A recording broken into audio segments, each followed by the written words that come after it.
Oh, there we are. Hello, hello. Good morning. Hope you're doing well. Good day in the workshop here. Maverick Workshop. Yeah. So we encountered some problems, but we're going to have to work through. Okay, so we are going to continue with like the original plan. And we're going to give it a minute. Spinning. Okay. Spinning. That's funny. My sister asked me what I was about to do, and I said, I'm about to start streaming. They're like, oh, cool. You streaming your gaming or you streaming your spinning? I am spinning, I guess. How's that? Anybody else a spinner? All right, don't answer that. Never mind. Good morning. And we're going to hit that again. Good morning. Yes. Okay.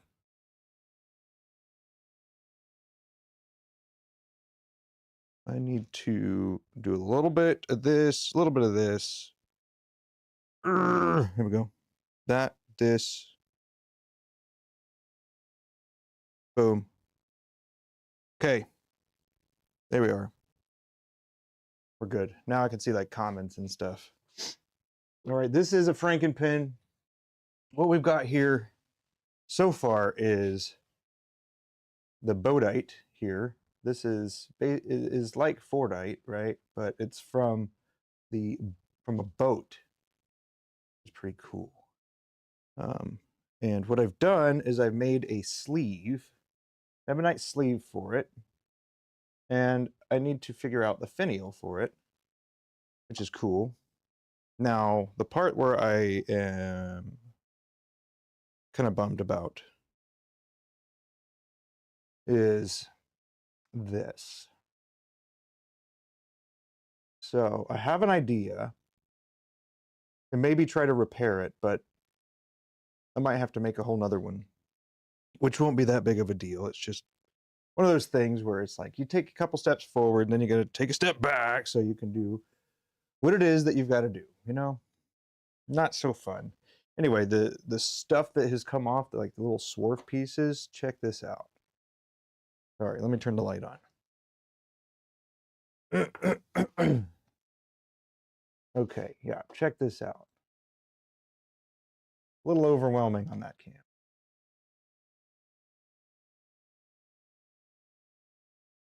But anyway, you get kind of different views of that one. That's pretty cool. So what I'm talking about are these little noodles right here.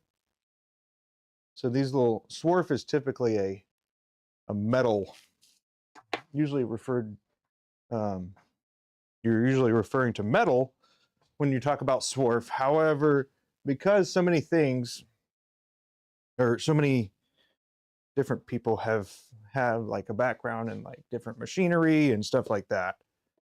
There we go. So I've been saving up the swarf. The reason I'm not saving these up is, or the ones down here, is because it's mixed with ebonite. So I don't want the ebonite in what I intend on doing with that. Anyways, so do we have any pin makers? Fellow pin makers? That'd be pretty cool. I do like pin makers. I like turners in general. I'm pretty indifferent. And if you're not a turner, it's fine too. Hang out. This stuff's pretty cool. I like talking about it and I like doing it. So, today I got to make a section. My section is actually going to be made out of this. So I've got this. If you follow Anton, he makes his own ebonite rods, and this one is really cool. One of the most expensive ebonite rods, inch by inch, that I've ever purchased. It was a lot. But yeah, And then another material that I was using is this called oparex. It is a synthetic opal and lab-grown opal, and it's like silica. You got to do some science to get to it. So it's not in my wheelhouse to make anything like this, but this is actually going to be an accent ring on the section. And then I have to maybe remake the barrel. So here's the barrel. I might have to remake that or come up with a different solution. But the reason is because it didn't line up. Like somewhere, I think along the way, I accidentally cross-threaded, which is a little unusual. Okay, it's very unusual. I don't normally cross-thread. I can't say that I've ever experienced that. So I've got to remake that, or I need to try and trim it back, and then maybe that's what I'll do first. I will actually trim it a little bit back, and then I'll trim the threads a little bit back, and then maybe cut a little relief, and that might be enough for what I'm going for. So that'd be pretty cool if that was the case. Good morning, Kevin. How are you doing, sir?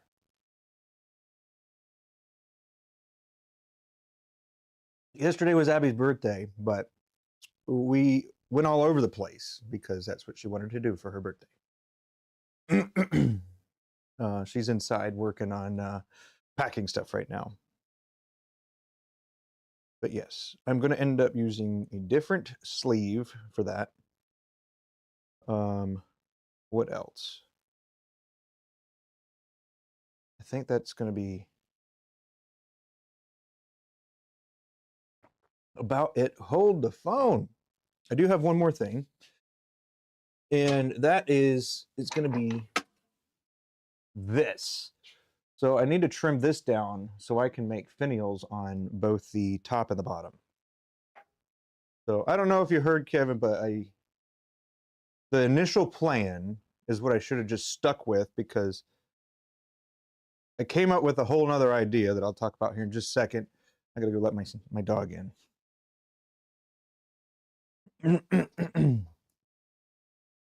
But the idea was pretty darn cool. And I'll still probably revisit it. But what it was is basically making a Franken pin that had absolutely no material that Abbie made. So I thought that would have been pretty cool. Also, this one in particular is actually really testing a lot of the different things that I have learned over the past year. So I think in a way it's also going to be kind of a trophy for me once we finally get it to that point. I mean, it's going to be hers, right? I'm not going to take it from her or anything. It's just, it's one of those things where it's like, this is a culmination of all the different things that I've learned so far, minus the clip. I'm not going to put a clip on it. So there is that. Yeah.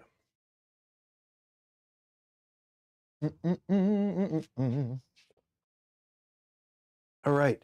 So let's see. Where do I begin? I've got all the tasks that I've got to do. Not to mention, I still have to do the regular stuff that I normally do today. But we're going to put these aside for now. And then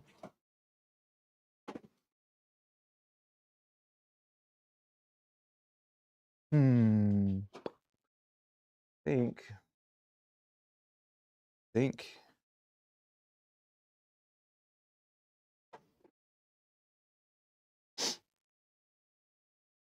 yeah, I think I need to trim this.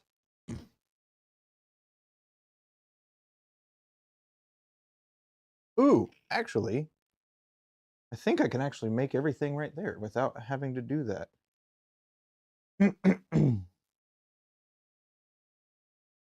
Yeah. But yes, and I was going to have like Ebonite and oparex and boatite and fordite and Juma and micarta and wood. Like, it was going to be a Franken pen. However, we'll hit the pause button on that one.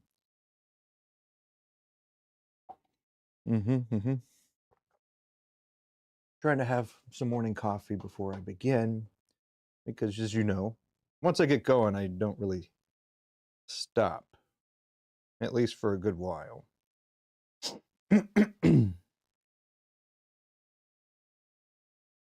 But yeah, there's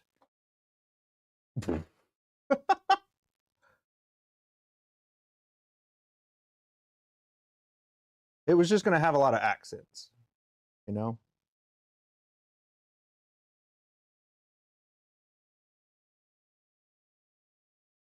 And I'll also say that I am going to get her to sand it because this stuff is so powdery that it needs a good CA finish on it.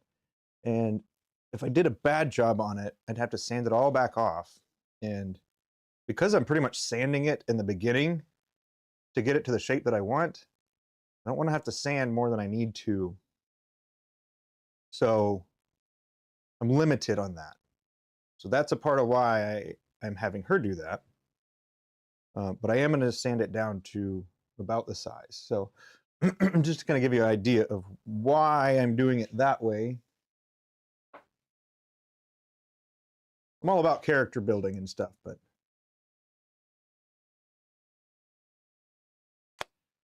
the whole design and everything, I suppose, was, you know, my idea. So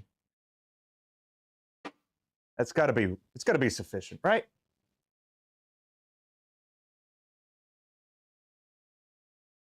Yeah.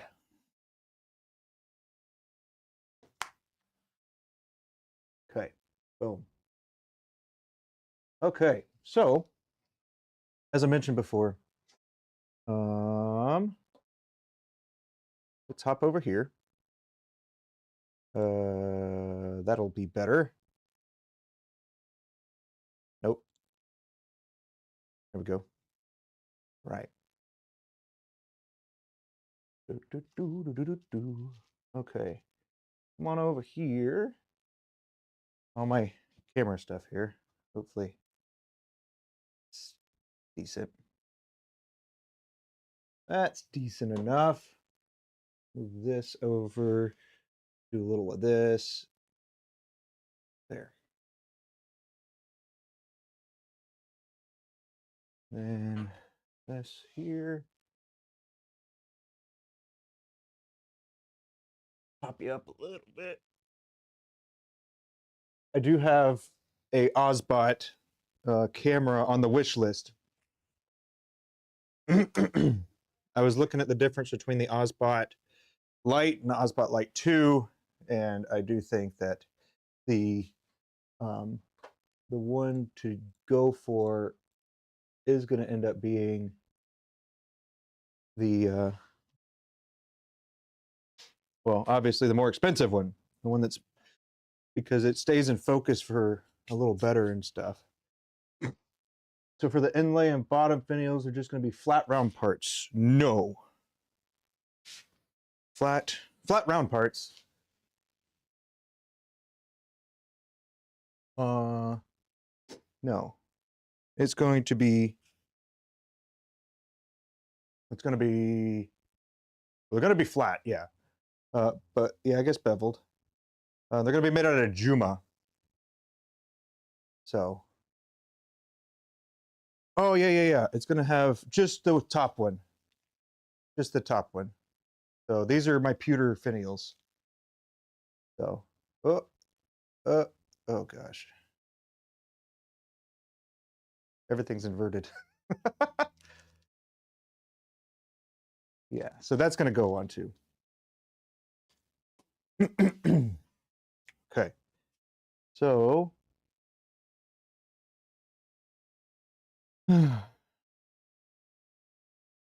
so where to begin? So I've got to make this section. I've got to make the finial and everything. Got to make the collar for.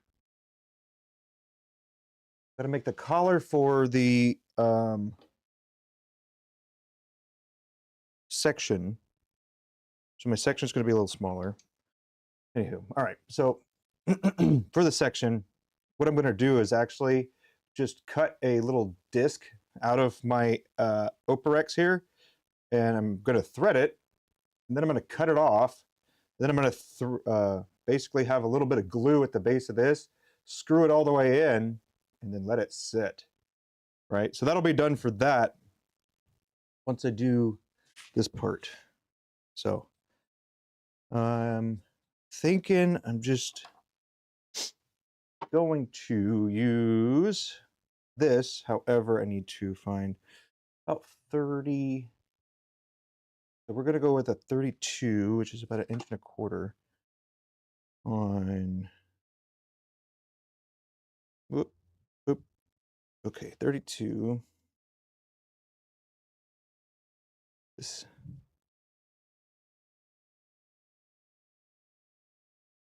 Okay. So here's this. And I was thinking about making a whole pin out of this, but then I was like, you know what? This, to get this all the way to me, was about $170. Yeah. So shipping was, I think, like $40 or something crazy. But yes, this stuff, or this was expensive. So if you were to put all the pieces together like that, you could probably see that this might be the most expensive pin I ever made too. But I'm not really a clickbaity kind of person, you know? But once I make a video of it, it might end up being like that. All right. So this is a little bit of learning on the way. I've got the concepts down, but a little learning on the way, you know? I'm gonna do some of this. Oh, first I actually want to get the oparex piece set.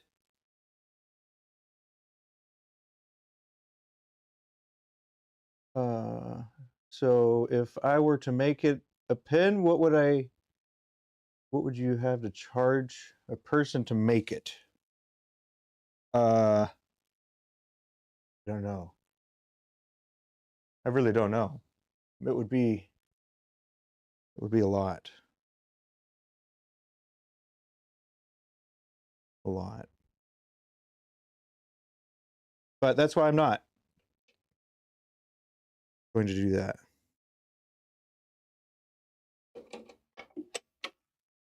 Let's see, what are we spinning like here?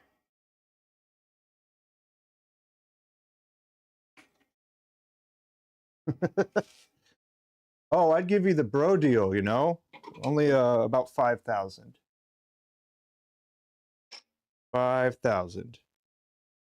No, I'd really have to think about all the logistics of it, you know? It's a like a whole accumulation of stuff that you can't easily get. Stuff will take a long time for it. Oh, it's not that it's too early, it's just I don't usually think about how much it would cost. Because it would probably end up being a lot.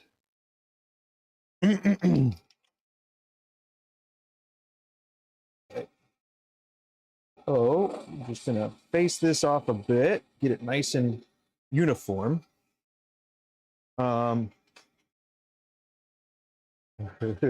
Sold a cool 5Gs. You got it. I'll tell Abby that he's gonna have to hold off,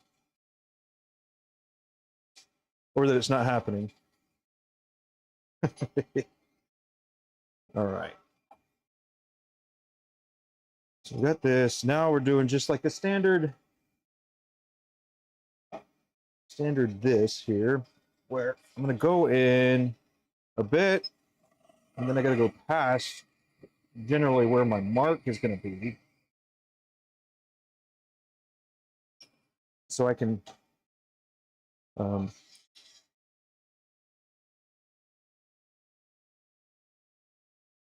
future purposes of this, I'm thinking I might just drill all the way through it. Yeah, that'll be better.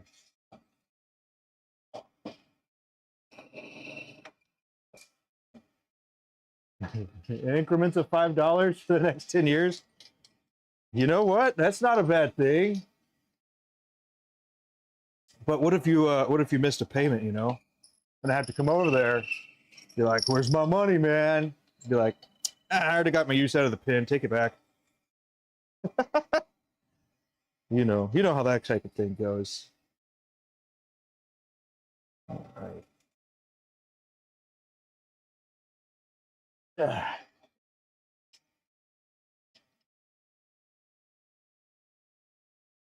But no, I only say that because it would be a real pain to make it all over again.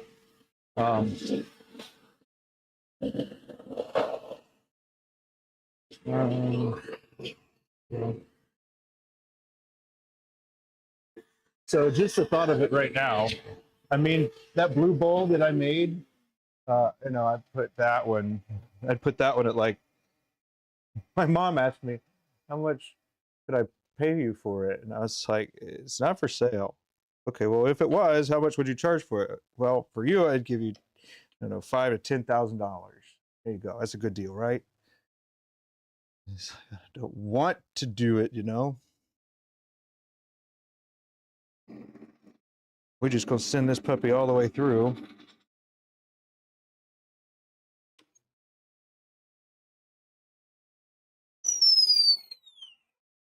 Okay. Now what you're watching is things that I haven't actually tried before. So there is that.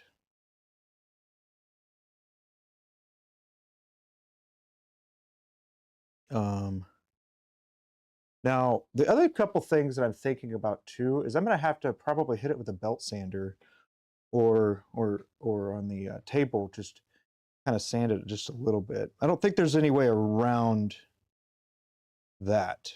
I think I'm gonna have to do it no matter what, which is okay. Which is okay. But yeah, I make stuff where I'm just like, I just wanted to see if I could. I don't want to sell it necessarily. I just wanted to see if I could make it. And if I did, I will probably just give it to somebody.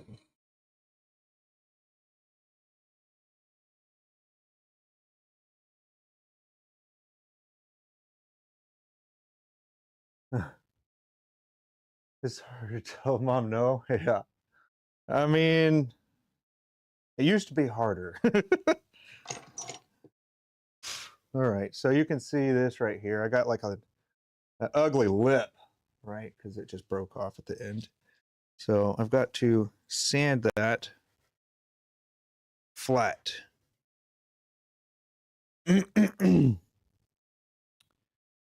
Somehow. If only I had a file. Just kidding. I do.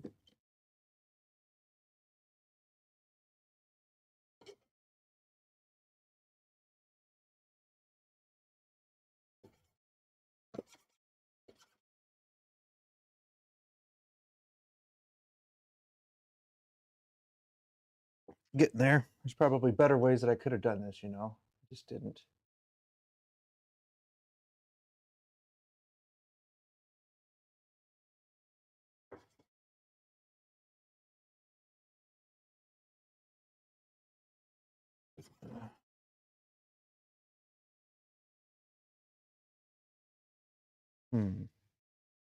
You see what accent piece, or yeah. It's just an accent ring. Yep, just an accent ring.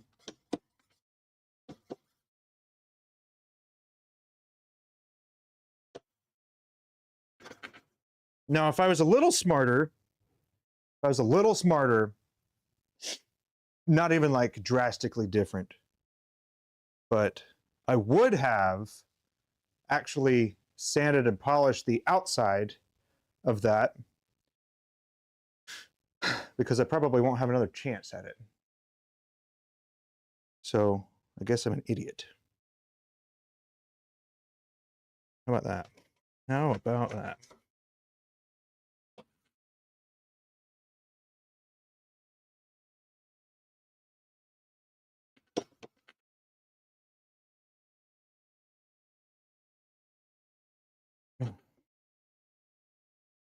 Dang it.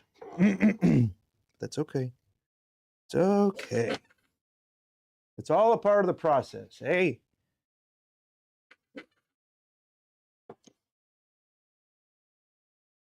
You probably can't see it, but I am trying to get it leveled out on a file. And I'm almost there. See, it still has kind of a rim there. Trying to get that flat. Yeah, people do it with metal rings. I mean, that's how people make the rings in the first place. If they don't buy cores, that's what they do. They'll just get some raw material and then cut it like that. Then they'll have just a little thing to catch it on there, and they looked probably way cooler than I did, but this isn't exactly the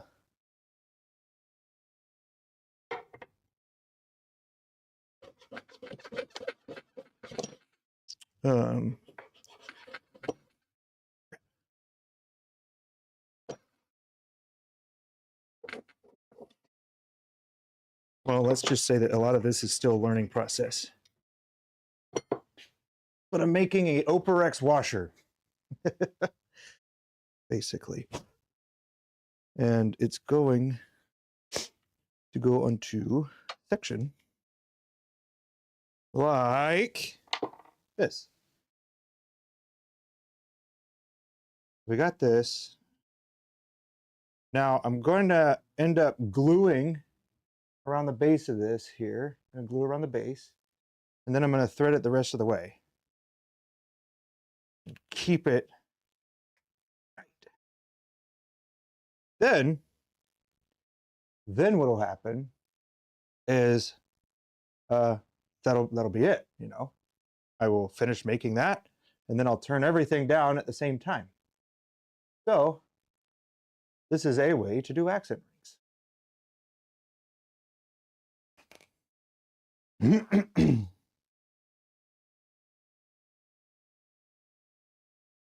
So before I do any other adjustments, I need to do a little touches of little beveling here. And nothing too crazy, just trying to smooth it out a bit. Yep. Just trying to create that little bit of relief there. But yes. And with metal rings, I'm pretty sure people don't really thread it, because a part of it's like you don't really need to do that. But if you want to, you can. I find that when you're doing accents, in my like time that I've done an accent ring, but when you're doing that, you can get better hold. Like if you're just relying on glue, it'll work, but it also has that point of failure. But when you're doing the threading and glue, it is redundant, and I guess that's just the way I like to do some things. I'm redundant about them. Okay. Now, let's see. I need to, if I am unscrewing this is getting screwed on, right?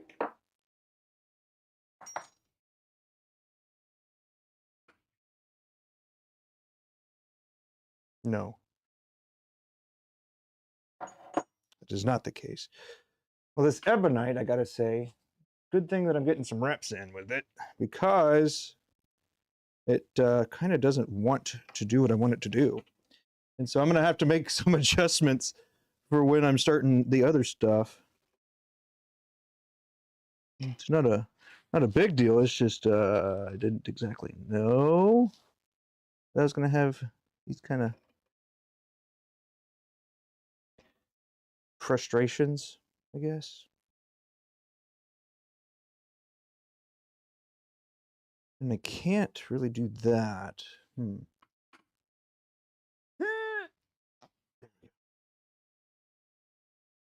All right, so the other thing about this is it's going to end up getting glued in place. And this one's, you know, obviously really, it's a lot longer than it needs to be. And I'm going to be making it out of Juma as well. So that's the end. Now I got to make a piece out of Juma. And I think I could do it over on my wood lathe here. But that's where we're at with this. I need to pop this sleeve out. Oh, I could just use this. The same threads. Oh, careful now. There we go. Yeah, this stuff looks cool. I got to make sure that it is nice and clean before I go and put it all together. So I'll probably hit all this with alcohol before I do that. More of a mental note, not necessarily telling you everything I'm doing, but more of a mental note, I suppose. Like I said, I'm gonna see if I can fix the threads on this. This piece is actually already pretty much a loss if I can't do what I'm trying to do here. So first things first, I'm gonna trim back the little fin here just a little bit so I can have a little bit more room to try and correct my mistake. But if it doesn't work, that's fine too. I don't plan on doing anything too crazy to try and make it work. So we got that, this. Go ahead and cut the relief in the back as well.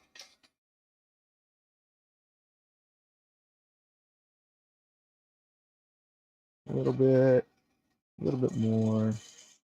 There we go. Okay. Now, if I really, really wanted to, I could cut that even thinner and then do another accent ring and potentially undo my mistake. How about that? Oh, that's a pretty cool idea, right? And it's not really undoing the mistake. It is, I guess, addressing the mistake. Got to be very careful about doing this because, like I mentioned before, it cross-threaded for some reason, and I don't know why. But we don't want it to happen again.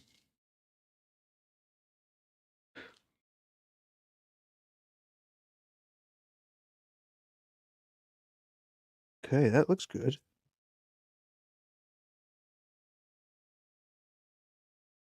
We'll chase it again. We're crooked. Look fine.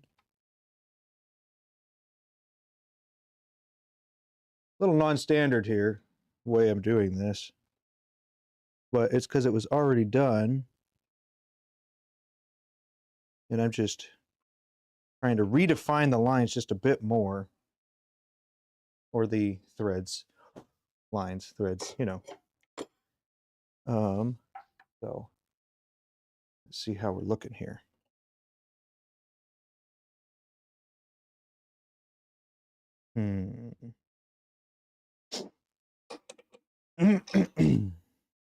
Let's all right, let's see what we got here. We're actually just going to pop this out too. So it's a little, no, I got to make the piece again. That is okay. It's a bummer, but it's okay.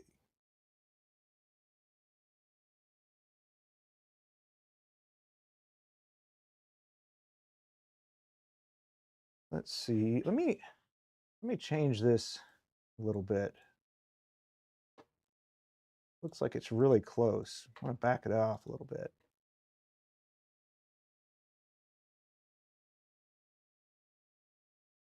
There. That's a little better, huh? Yeah.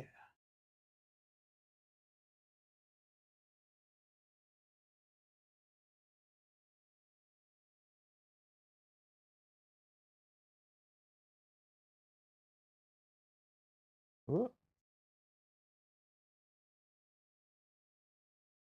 Yeah, that's a little better. But yeah, this one is going to be my template now. Because it's got the correct size, it's got everything good, right? Except for the threads, which working with Ebonite, it just is what it is. So this is what I'm talking about. I need to remake a sleeve. And the way I'm going to do that is with the blue Ebonite, actually, because it's already here. Yeah, well, it's pretty much just already here. That's about it.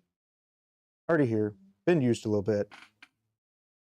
It'll give a cool little pattern on the threads as well as the little collar there. So, and then the way that we're going to do it is we're just going to start by making it again, the barrel that is, making the barrel as normal. And then I'm going to put it on, going to trim it down, uniform the size. Or, you know what, I should do that first. Just getting lazy. All right, don't do that though. Do a center start. Do all this the right way. You know, just might as well do it the right way. Don't want to try shortcuts right now. Although that could work. Some shortcuts could work in this case. Just, is that what you want to risk, I guess? So we're just going to do a center start. This is going to be from my live center. Pop this out, pop this in. Now, I'm going to back this way out. So much so that I only need that much for the barrel here. So this is where I'm at. And the reason I want to do this is because I need to drill through, but also make that component for both sides before I trim it all the way down. So, and I got to be thinking a little bit ahead for things like that. And you can adjust the lengths when you get to a certain point. But it does make it quite a bit more complicated. However, some people have, you know, made lemons out of lemonade, or has made lemonade out of lemons. Oh, geez. What world is it that people doing that normal thing?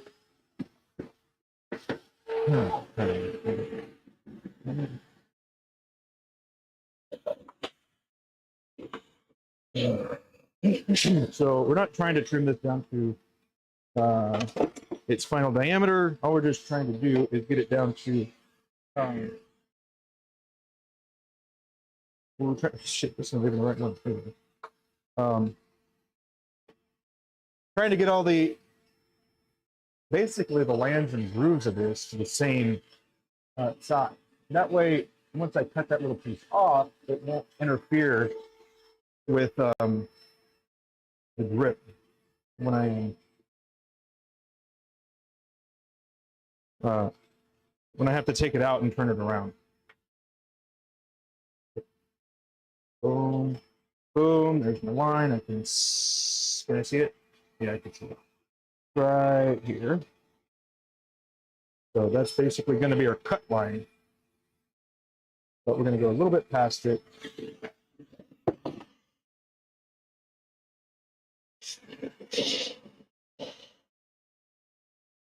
There.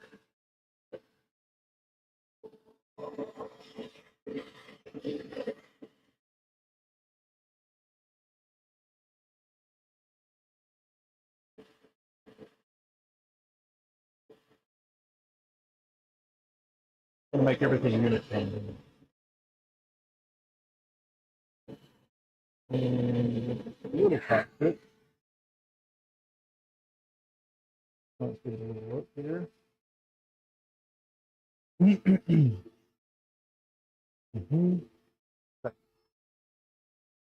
we're going to do it one more time. Nice and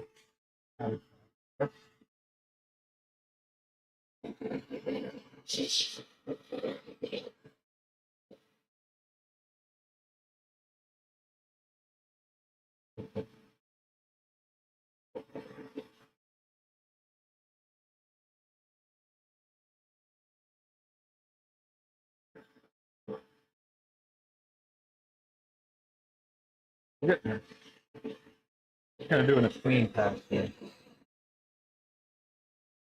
I want to make sure it's nice and smooth. Okay. Get that off. And that and this. We'll drop your speed here. All right, so that is, believe it or not, but it is black and blue. So I'm going to use a little saw here, and I'm just going to cut it.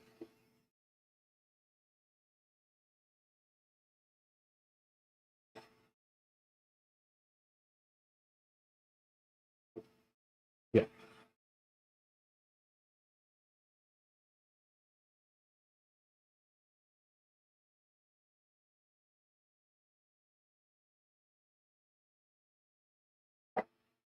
Boom.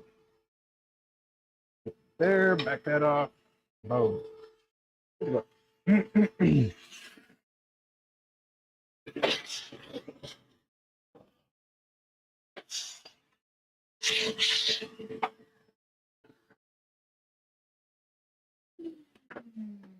So this is going to end up two-sided, yeah. And then you're going to put, we're going to leave this as such. Oh, there we go.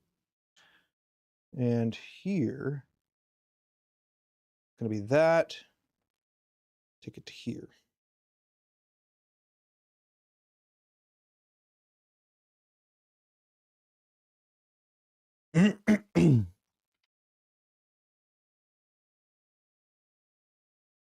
Now, the other thing about this is I probably need to make it a little bit shorter anyways, too. So there is a little bit of that. You can see, like, this is next to a different one, obviously, but it's going to have to go a bit shorter. So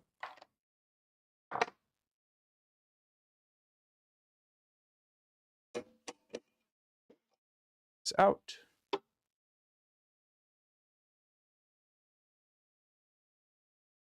Okay.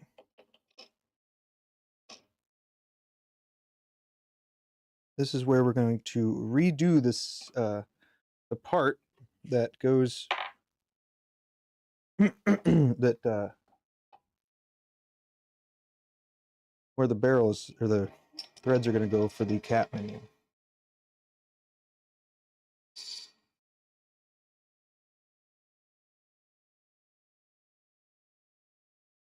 I want to keep everything nice, pretty thick, thick as possible at least.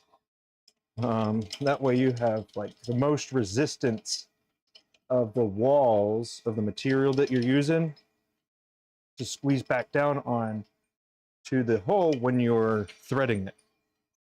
That makes sense. So that's good enough. Good enough. Okay. We're going to do the same thing. Put some of this. Now we've got the 360. Yeah. That is the size.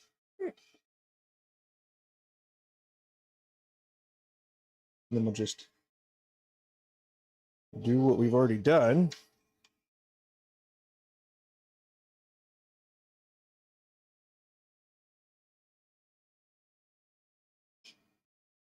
Remembering to reset plenty. I want to overdo it. I mean, I do, but don't want to do that.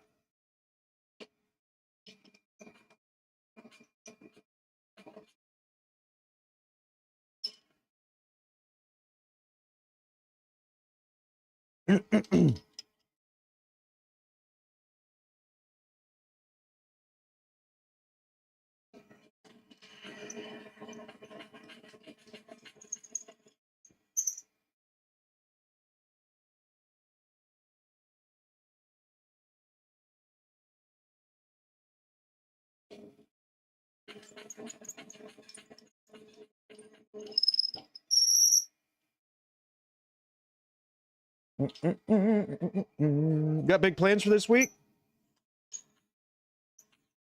It's this is actually the big plan for the week. And then maybe editing it down into a complete video. It's the other part of it. But we'll see. We'll see what happens. That might be pretty ambitious, but might not as well.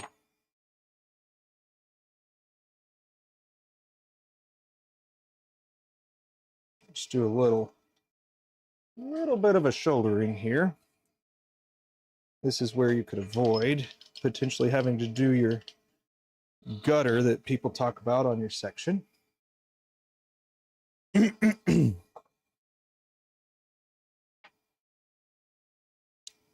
Then this is for smooth transitioning into the section going into the barrel and getting the thread started. Then we've got the threading portion.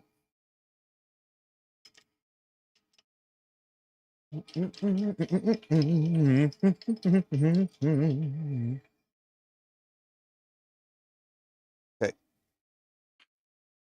Boom. And go for a ride. Good enough. Cool. Now do a little spritz here with some air. And now we've got to get the size for our M13.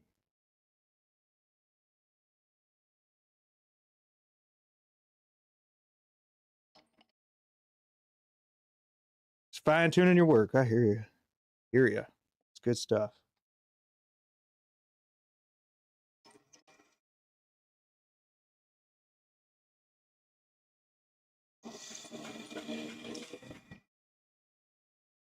Oh.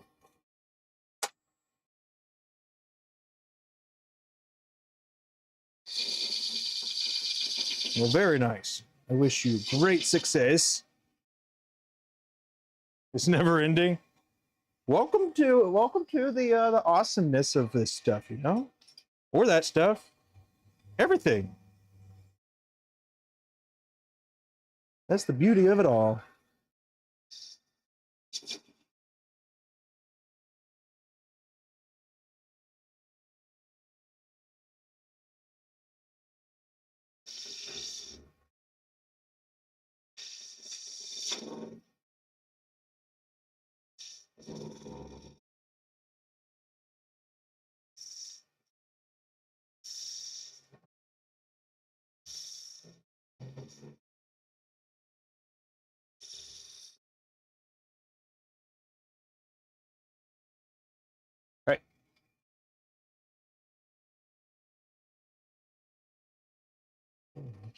Doing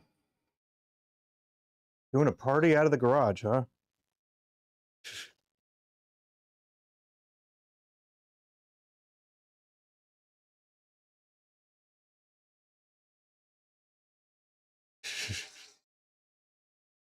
Well, dang. That sounds like a good time.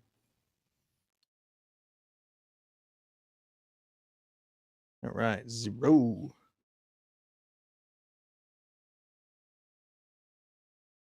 Okay, we need to go a little bit more. Because I don't want to run into the same problem I did already. You know? So I got to take it down just a little bit more.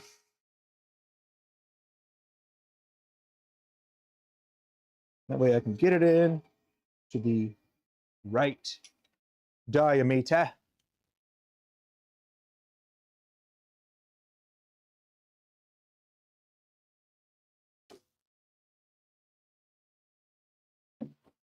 Almost.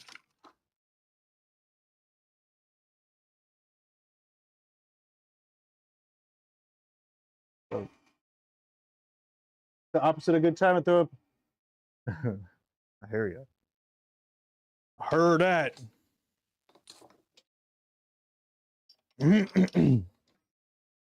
Party was last week, 2 weeks ago, right?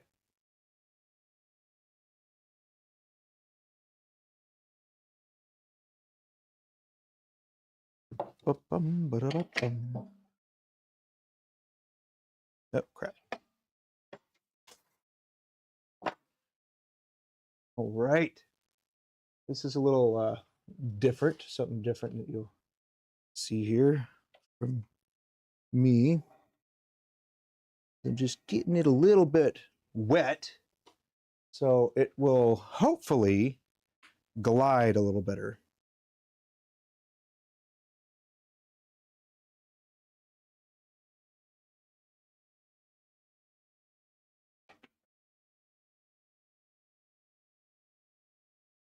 Okay.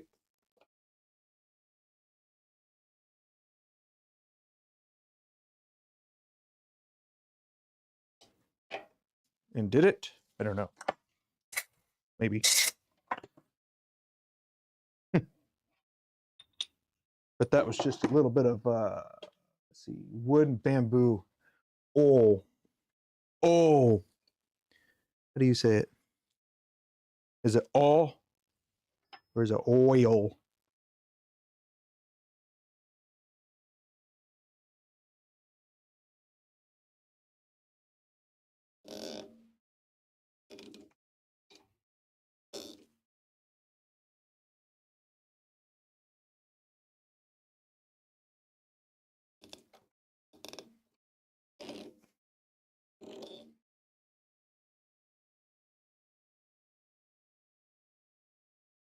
You started to use mineral oil cutting fluid, and how's that working out? Working out good? Well,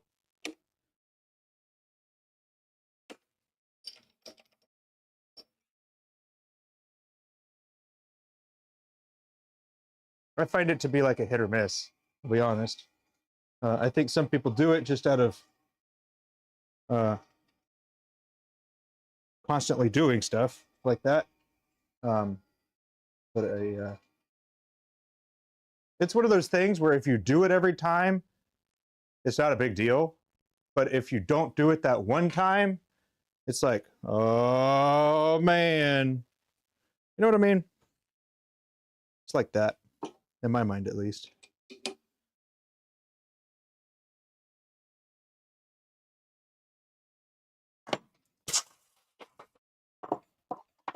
Okay, now the other thing I need to do now is flip her over and get got my center hole there.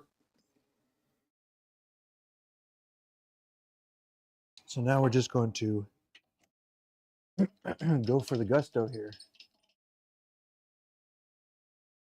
Hey, if you think it helps, then I would say that it helps. You think it helps, then it helps. It reminds me of the scene from Pirates of the Caribbean, right?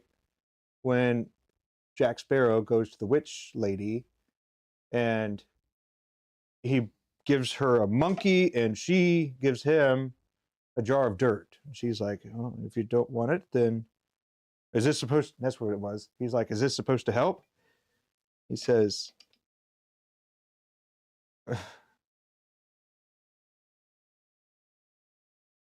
let's see, how did it go? Is this going to help? Yes. Or how is this supposed to help? And then she said, if you don't like it, put it back. It's like, no, it's my dirt. Something like that. Probably butchered it really well, but you get the gist.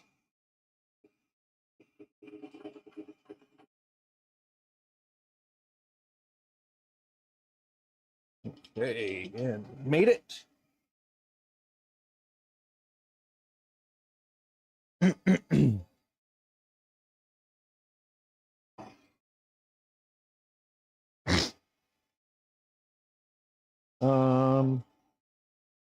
Now just a little touch with this. Read the crap out of it. You see the movie and I don't remember. Oh, well, I mean, I can tell you if you want. I remember that part. It was sure everybody that is gonna see it is gonna see it or has seen it, I mean. But he puts Davy Jones' heart in it because he's not supposed to be able to touch land very often. So if you put the heart on the dirt, then, well, it gives him leverage, I guess.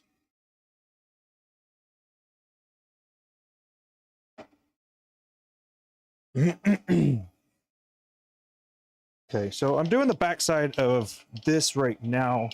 And the reason is because I don't want to trim it down too much before actually getting the what am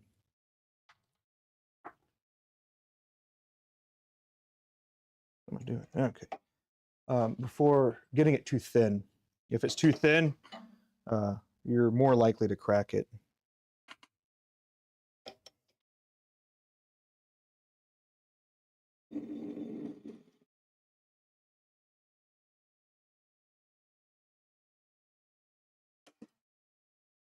Okay. Gross. Okay, now what we do, look at that. Sweet. Now,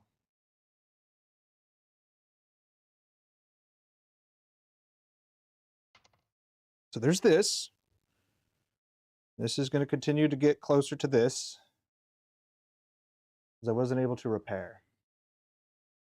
But now it's a template and it's going to have to be closer to that length. So hopefully I drilled plenty far. I think I did. So trim it down. Yes. Now I have this piece over here. I don't need that.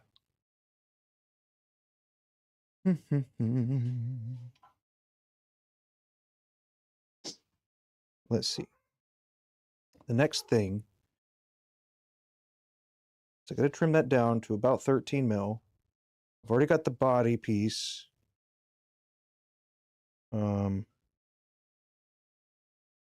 Juma. Yes. Got to make some Juma parts now. So we're going to hop over here just for a brief moment. Pretty brief.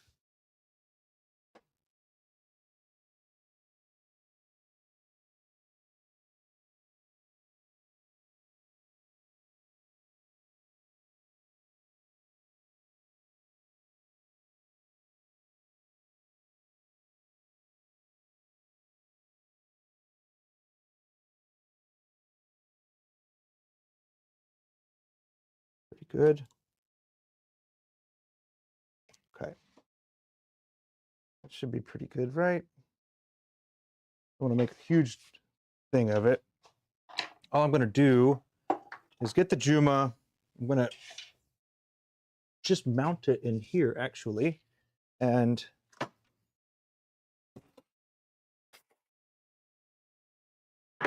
mount it in there, and then go ahead and give it a boop and a boop. I got to make 2 of them. So, T-handle. And this doesn't need to be perfect for my purposes here. Good enough is what I'm going for, because this is just going to be an accent, and yeah. Chuck. I need a chuck. Oh. What have I done? Oh no. There. There we go. A little better. Okay.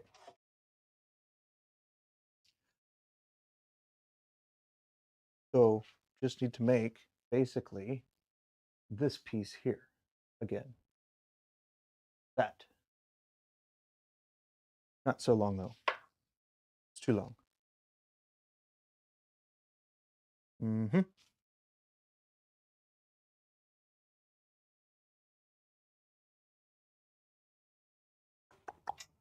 And the first thing we're going to do is actually trim it. Face it. I want to face it.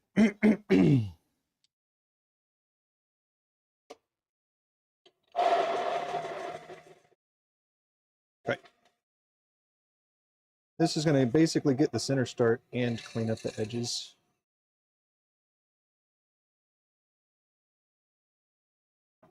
But like I said, it does not need to be perfect in this case. It just needs to be something. Center start. And I'll end up using that again for my other one. Now, a little of this.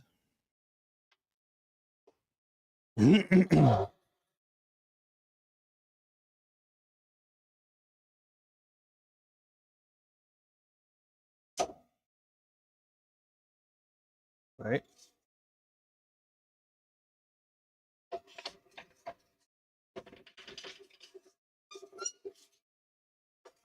Crank this up. We'll tidying up here. Ooh, that knocked it way out of round. Can't be doing that. You need the live center to support it.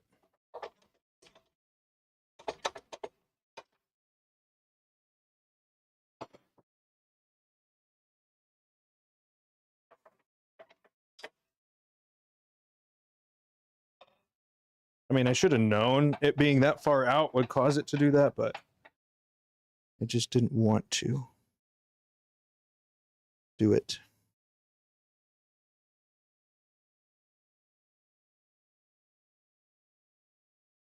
to make sure we are good and back in line here, use a combination of loosening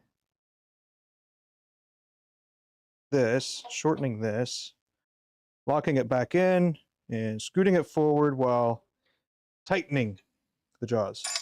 Now, we are back in line.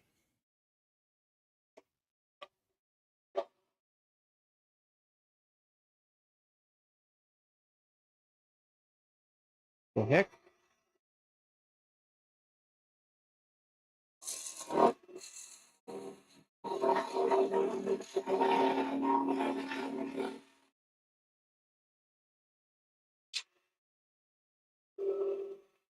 There we go.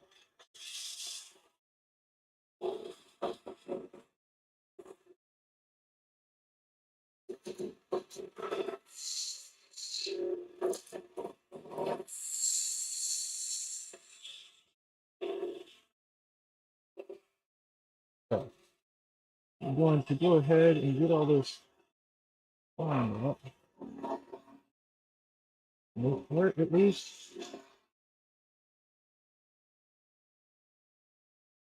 Cool. This has got to come back.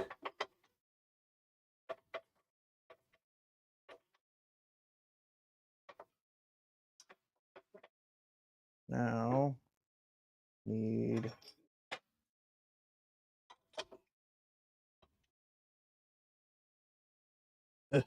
sturdy.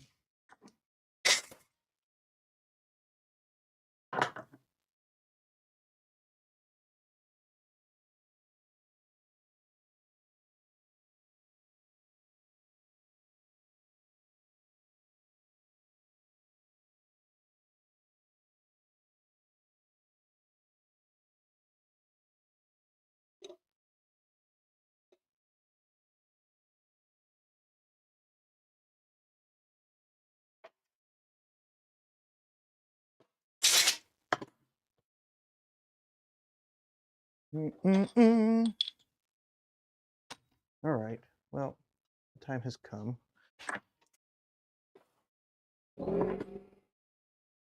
Need to a little bit of smooth.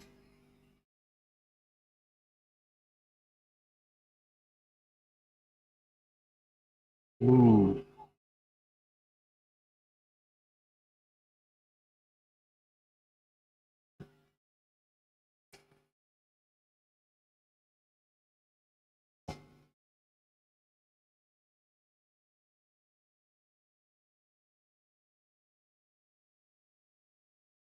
Outrageous. When I replaced the filter, I put it on wrong.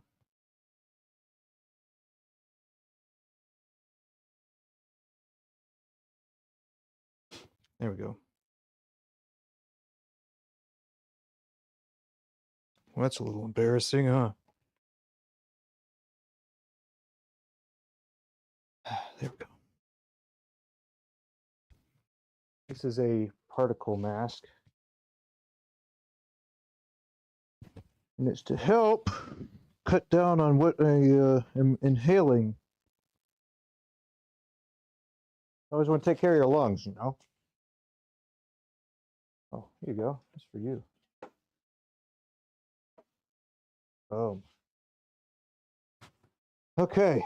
Now we've done this, we've done that, and we just need to test and see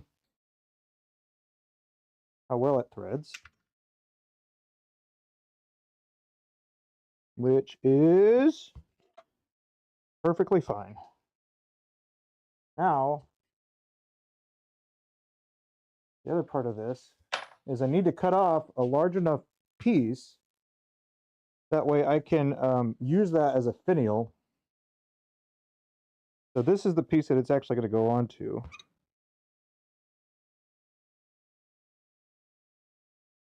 Yeah, it's going to go on just like that.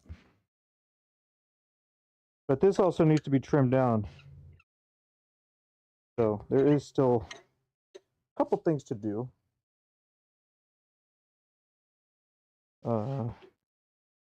This is good. I'm actually going to support it and then do a quick little support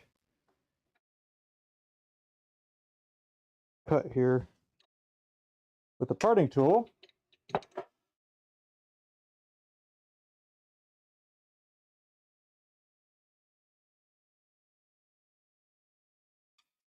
That is good enough. This tool rest is way too high. Okay, actually, leave that there. Do this. And then for the other part of the thing, right? So when I actually, normally I would get the thing cylindrical, right? And that is so I can keep everything perfectly round. Now, the reason I'm doing this a little differently is because it's going to attach to the back of that, and we want that to be perfectly round. So what's going to end up happening is I've got that piece, and then I'm going to connect this piece to that piece, but I'm not going to put the mark in the back to support it until I can actually put it on the mandrel to make sure that the whole pin is flush with itself. You know what I mean? So that is why. In case you were wondering.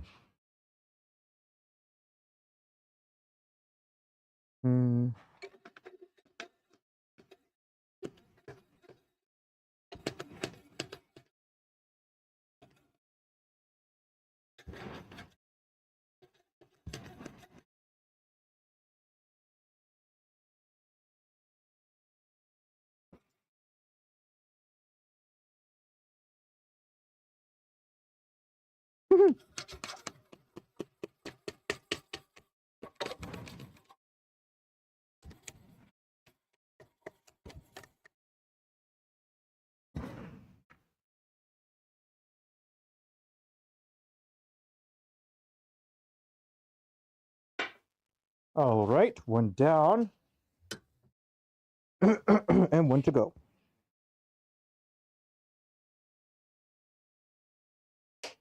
First things first.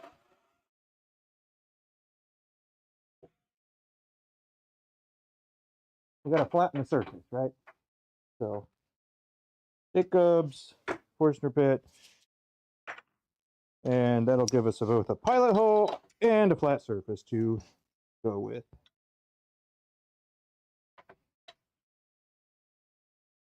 But we're going to actually use a little tool just to clean up just a little bit.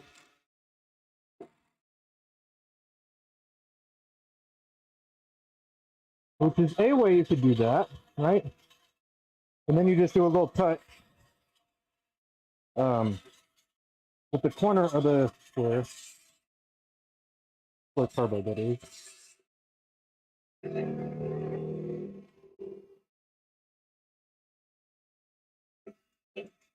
Okay.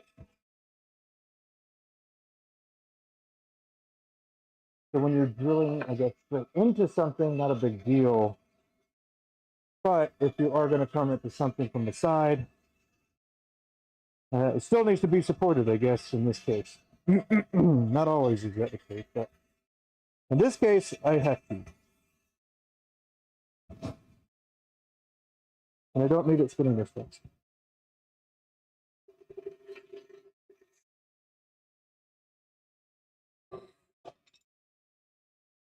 That would have gone right up. Hey, now.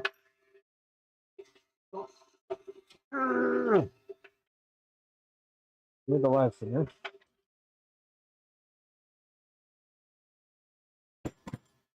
Almost done. This once I use the die tool on this, it'll be done over here, and I'll be back over there.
Okay. So that, slow this down by 100 miles an hour.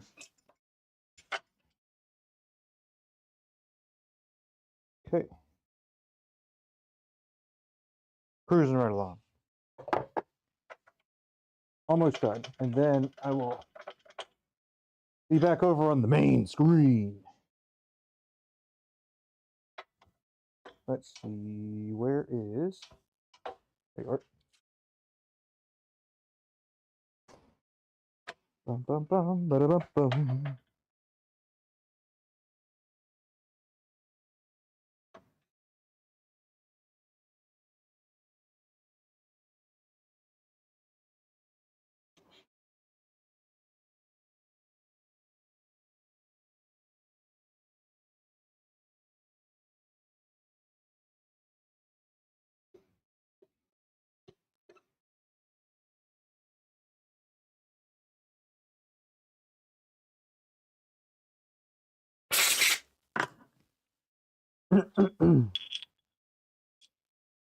Oop, oop. Sorry. A little of that, a little of this, a little of this. Gonna cut the little relief. Just a little bit.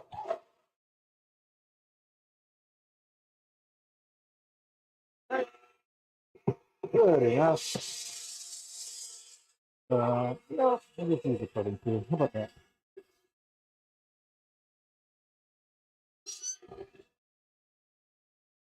How about right there?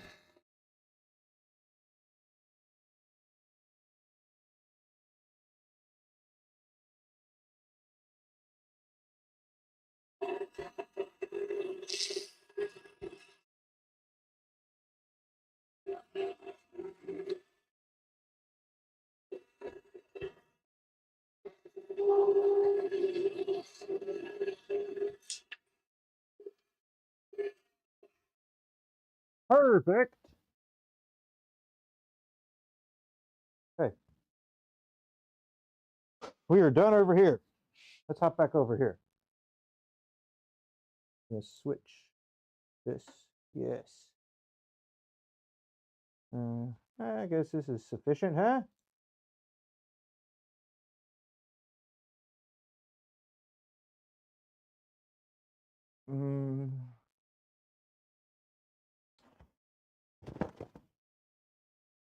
Okay. Maybe this one, I guess. Whew, starting to get a little warm. Got the heater going too, so. Okay.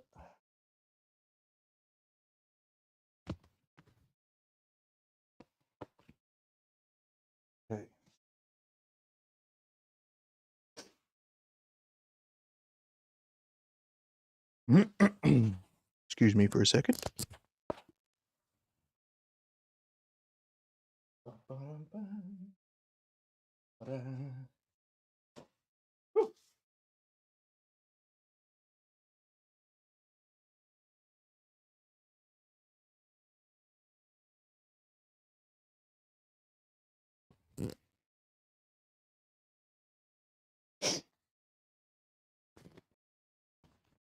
Okay. So we've got these two pieces now. They're the same for the most part. One's going to screw into the cap, the other one into the barrel.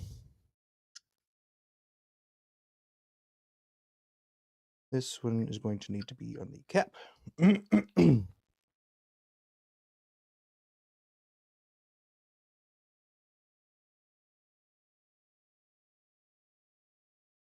Okay.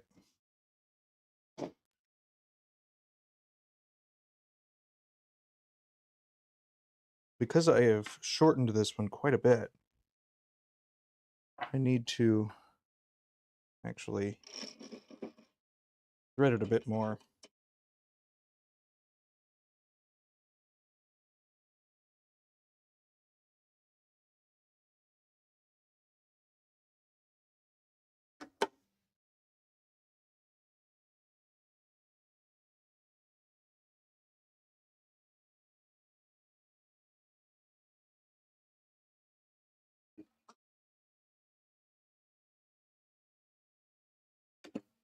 Okay. That should have been enough to address this. And it has indeed. Okay. Sweet.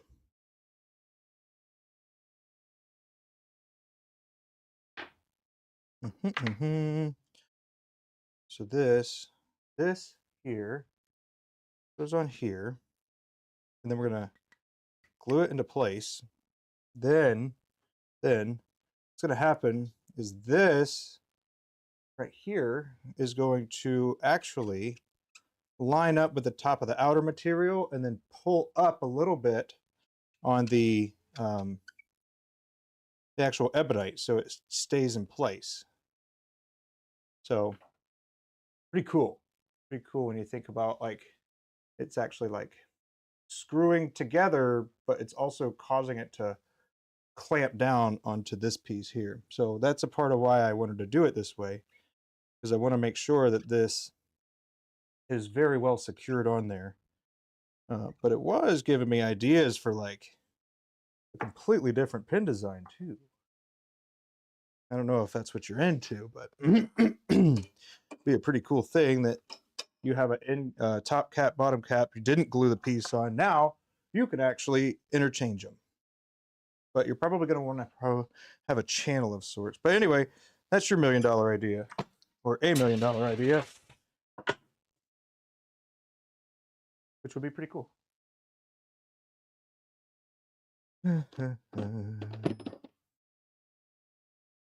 All right, now I need to take this piece down to the size. I got to take it to right about into some weird stuff so you're down. Right on. Right on. Well, lucky day. Lucky day.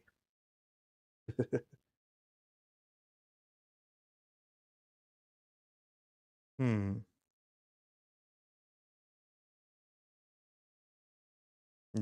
we're going to do it the other way. A lot of good reasons.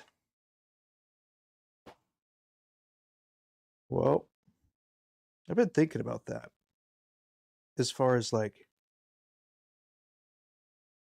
everybody like has the idea of starting their own business.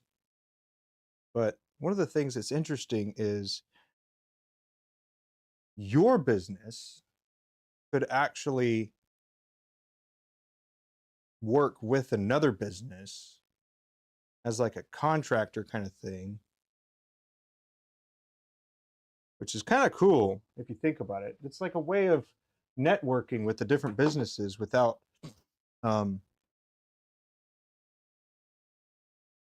with minimal effort, I would say.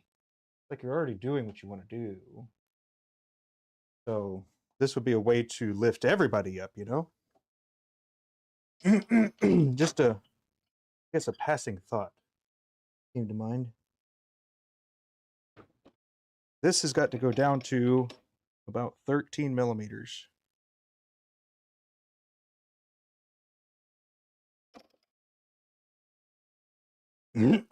So I'm going to do some gentle passes, leave a little bit more at the beginning, and then refine it as we get near smaller pins. Okay, this is set, that's set. I'm going to do a couple cuts once you get it thinner, and then I'll do the more precision cuts.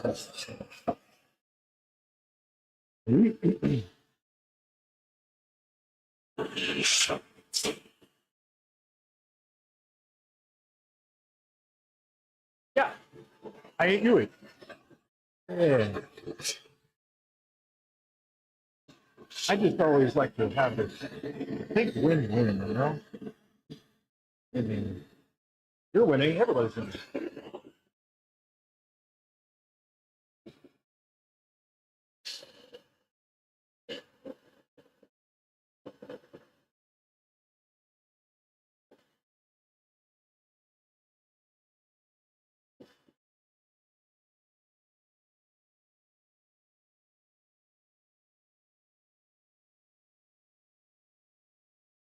So this has actually got to get down to this.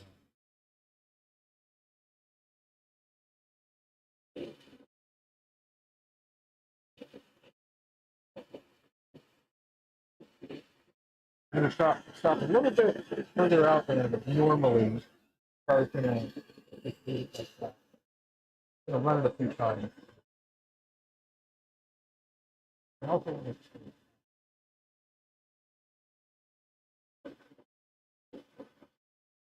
doesn't necessarily have to be right there. I have a little buffer, you know.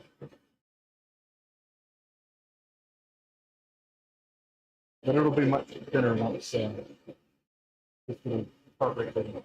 Every time I run the tool, and then it hits that wall, it digs a little bit.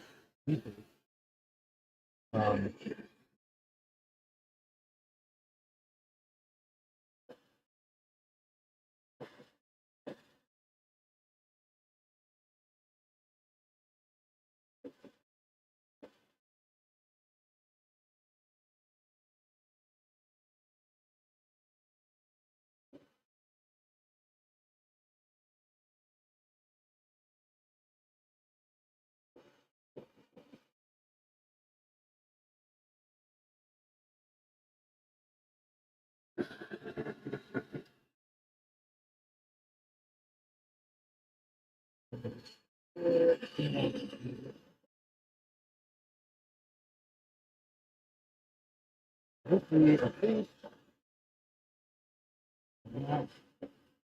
maybe the last half until I get to dilating.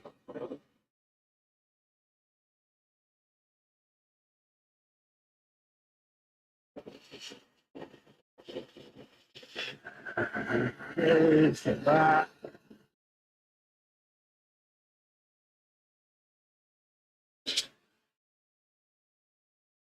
Really think I'll probably do another one. That is quite a bit bigger today.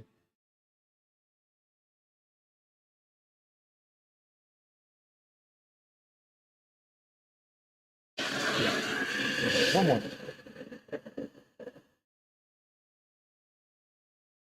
Gotta walk it in there.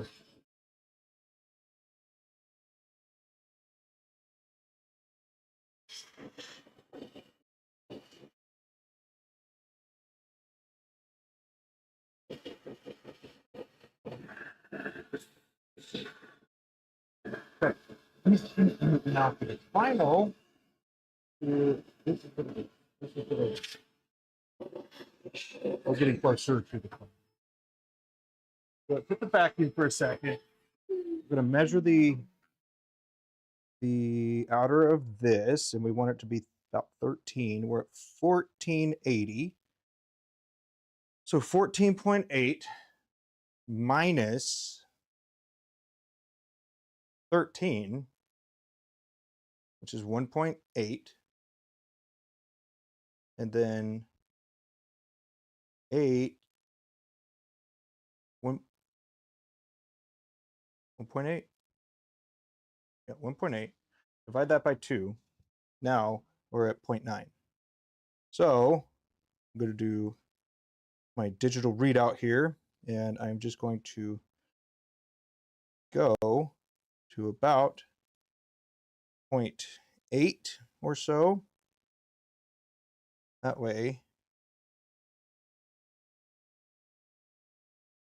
I can sand the last little bit that I need to.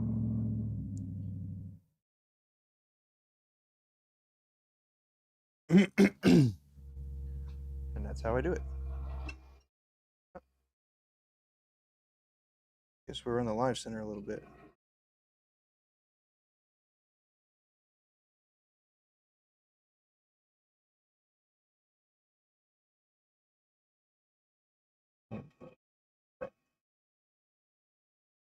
Good, live center's in contact. We're gonna get the vacuum on.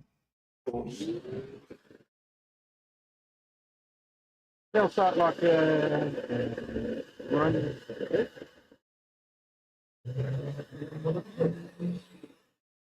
This is the size about.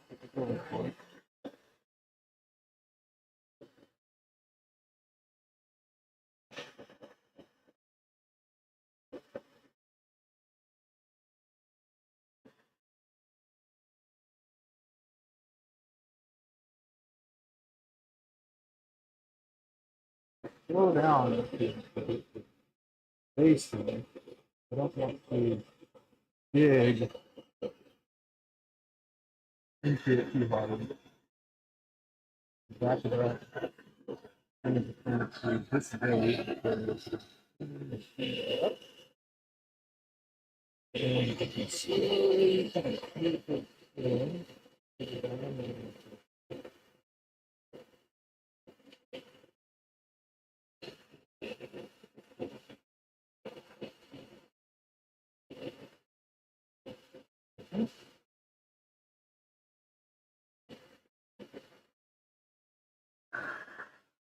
Now, take this out. Back this up. Now we're going to see how we are sitting here with that.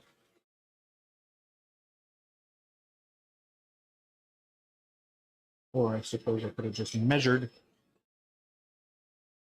Let's see, we're at 0. Now we are at 13, 15, 13, 15. Okay, that is good enough.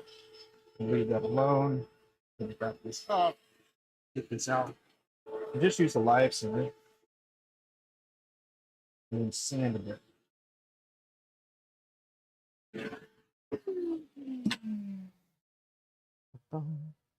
Disengaged, off. So this will serve two fronts here, where I am able to turn it down a bit, and then also rough up the surface.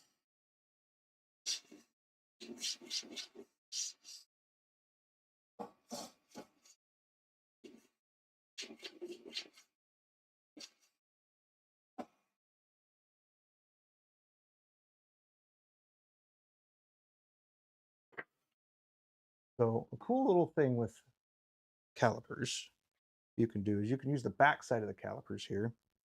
Then you just stick it in, you open it up, right? The edge will catch, and then that's the actual size.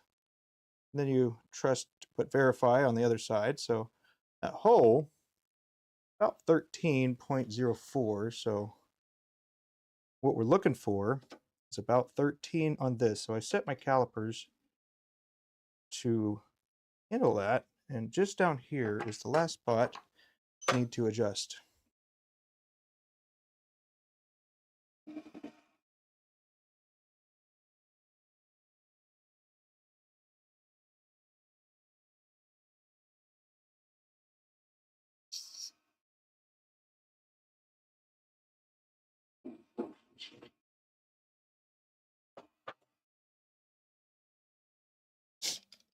Now this Ebonite's actually really cool. It's blue. I don't know if you're able to pick it up there, but it's blue and black.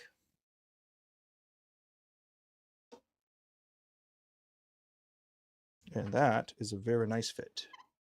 We have a little bit of movement, which is good because we'll want a little bit of the glue to be able to pull up around the edges here.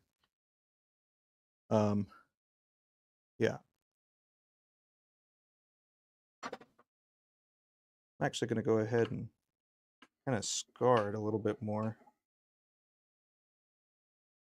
The corners of this.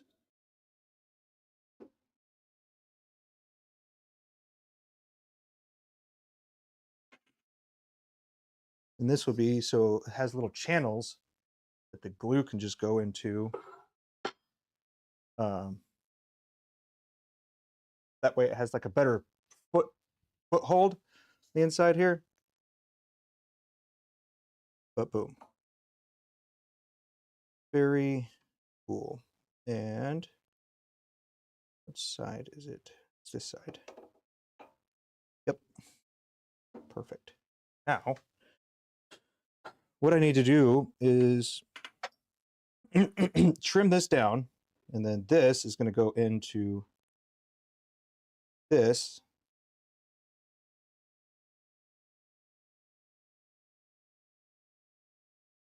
There. Now, if you really wanted to, what you have is another opportunity for an accent ring or even a clip, if you wanted to.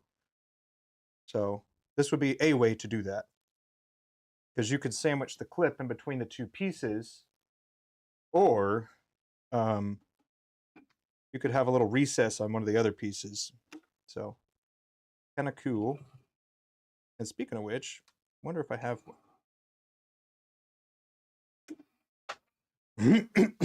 It would be on the other component, but it'd be kind of cool to have a clip, huh? Excuse me. There we go. So let's take a look at where we're actually at here.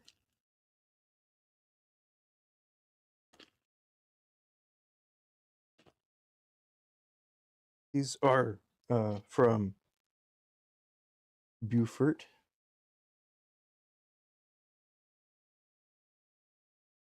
Yeah, see, this is a little bit different. So I would have to adjust it a little bit, and it would actually go onto this one anyways.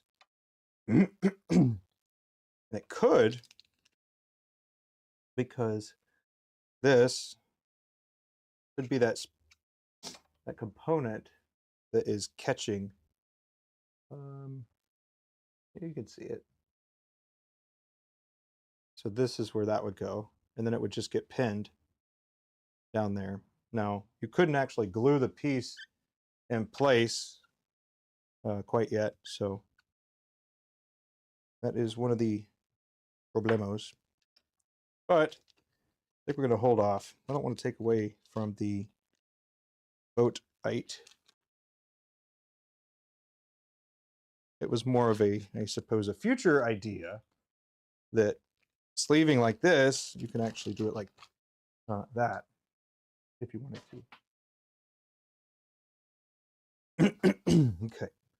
This needs to get gone. So I have this, mark it. That should be good. I see my mark. And then I go ahead and do that. Do some of this.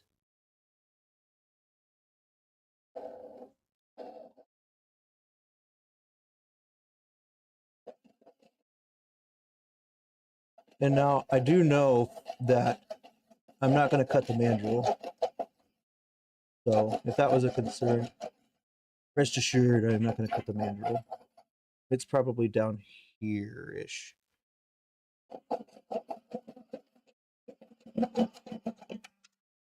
Okay. All right, now we're just going to clean that edge up.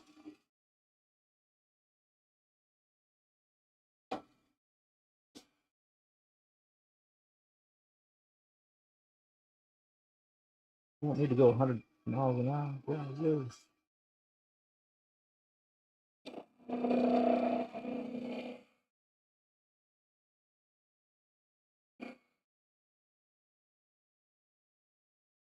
Okay.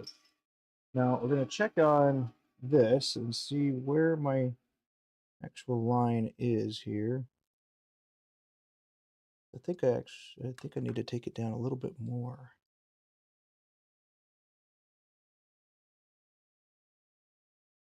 About there, but let me check on the component here.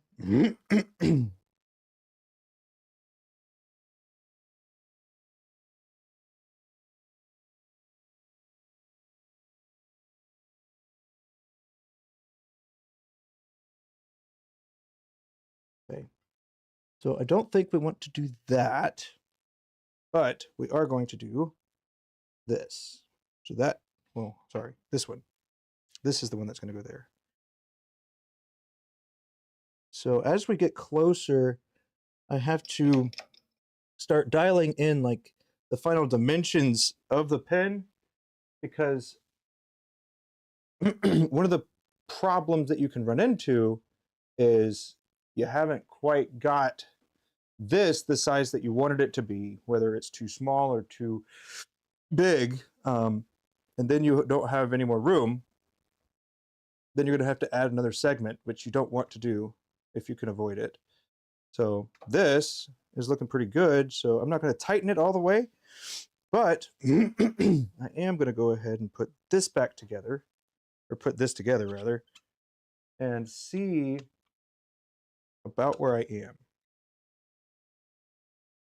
So again, not too tight, but the goal is to have my pin the correct size. Ugh, there we go.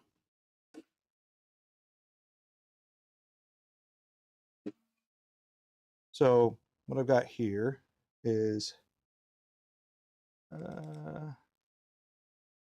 okay. So this is good enough. I need to find my. Of course, I need to find something. All right, here we go. So our overall size that we're looking for is actually about right here. So you can see that there's already adjustments I have to make in order to get it to that size. So I'm going to probably need to, where this line is, I'm going to have to trim it down. And that'll give me, oh, that'll put me here. And then I'm going to have to trim this back.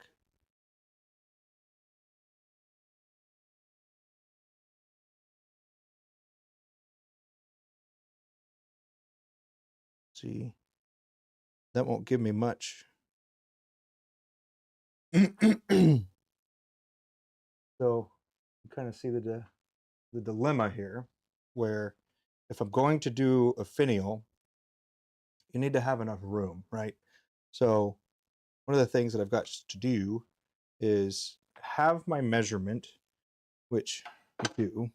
Let's go ahead and we will just use this stick. I will mark the stick. That way we can determine the position that we're going to go for.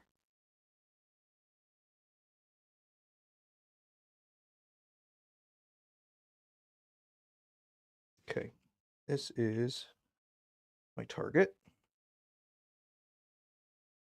That's waste block. Waste stuff.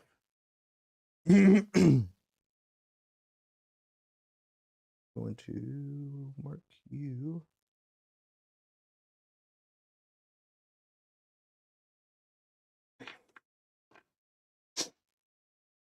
Don't need you anymore. Go away. Okay. All right. So this is kind of where we're at. Right here. So this is the size that we're going for. Now I've got to take off some material, you know. That way I could actually have a finial, but then proportionately, you want it to look nice as well. So I've got some shortening to do.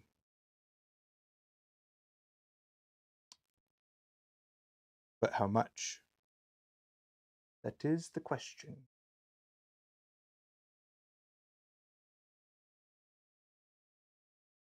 Because right now, got it. But this would make it like a 6-inch pin. We don't want it too long. So we're going to have to take off about a 1/4 inch, a little bit more. Have to cut that down. And then we'll have to do the same for the top.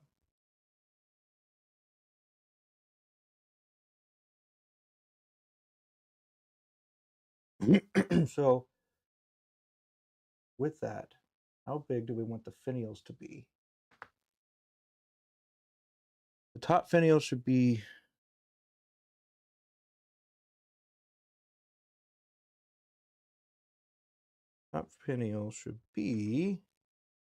How big?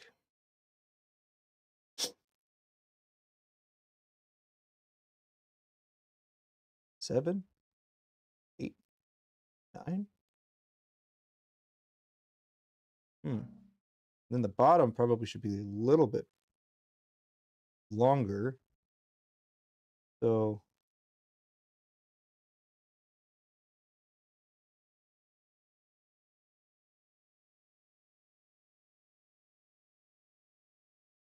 $12, 9 and 12.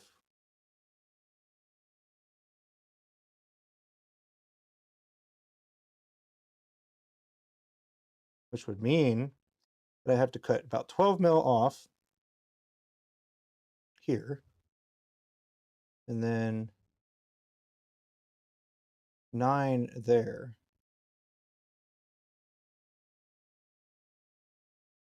Right? Or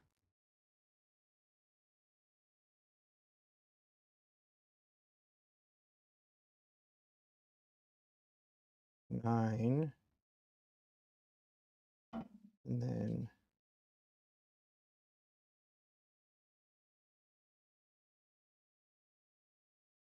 huh. What do we think about that? 9, then 11. Because that would add some sentimental value. Because my kids are 11 and 9, which they will be older this year, obviously. That would mean that I'd have to trim off about 9 and then about 11. But we could do a little bit longer of a pen, I suppose. Just a little bit.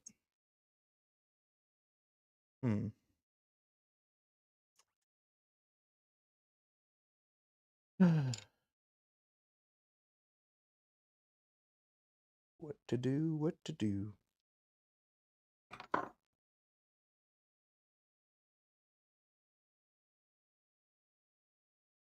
So from this one,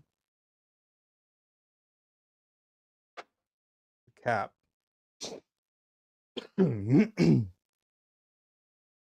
Just need to come down a little bit from there.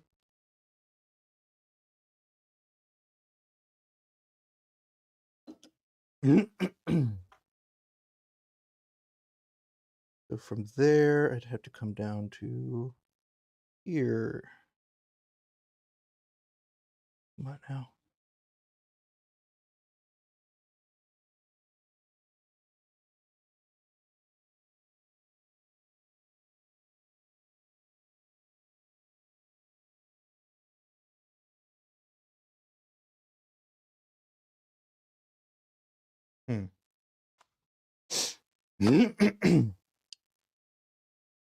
Here, this little guy, I'd have to come down about 11.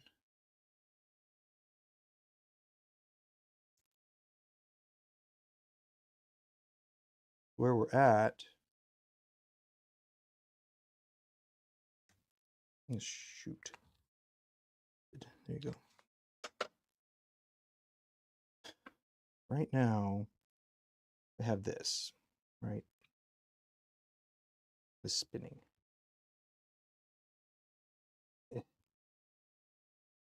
Good enough. Now our stick is a 5.5.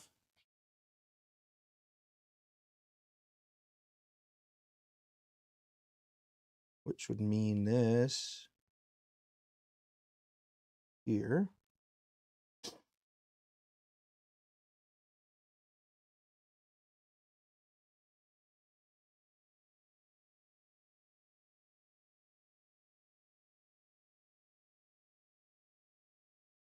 Yeah. This.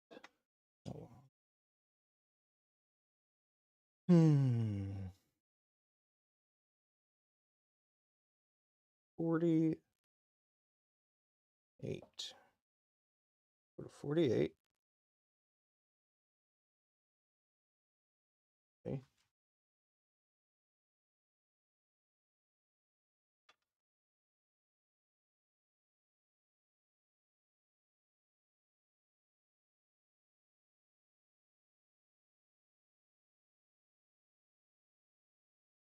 Mm-hmm.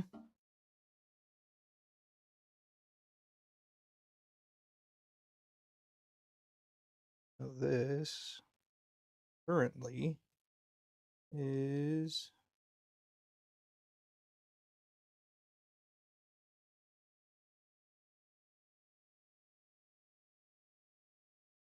need to drop down to, so I need to take it to 68.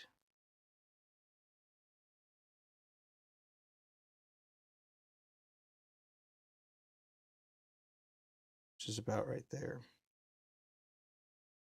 No.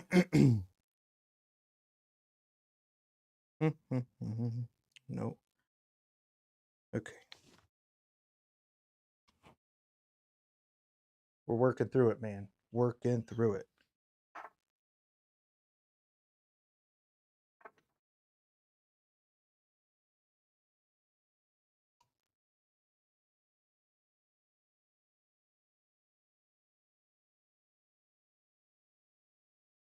Now, it looks a little like I was not considering the little lip there.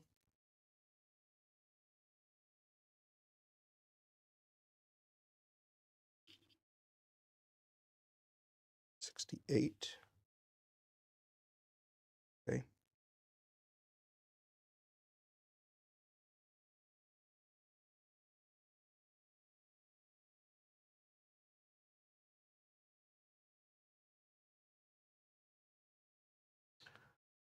The 8mm.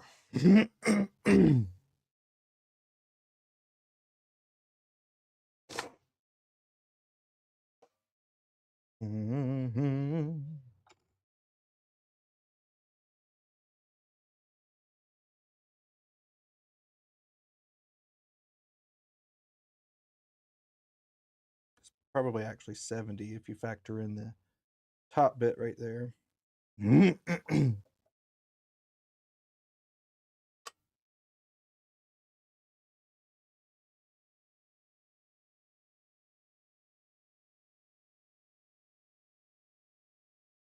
All right. What I'm going to do is chop it.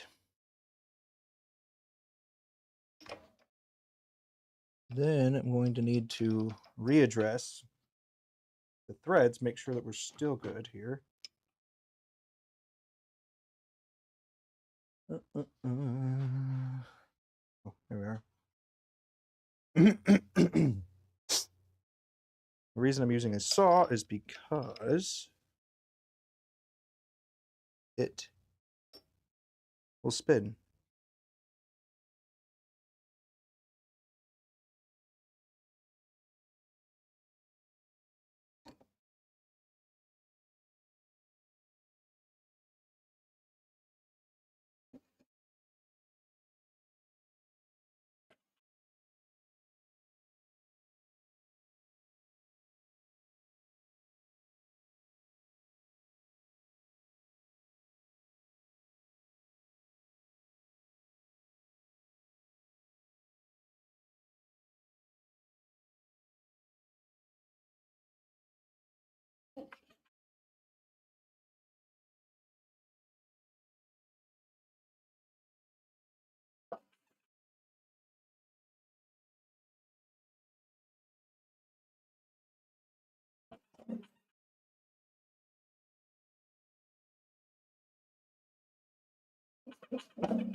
And I'll be able to use this little square piece somewhere else if I want to.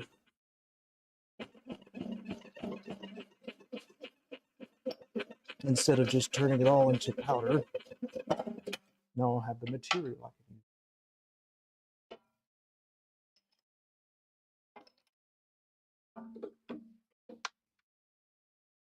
that.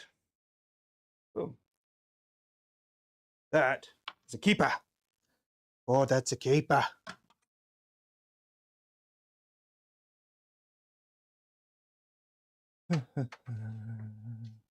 Then I don't need that. But what I do need to do is check this, make sure that I have enough thread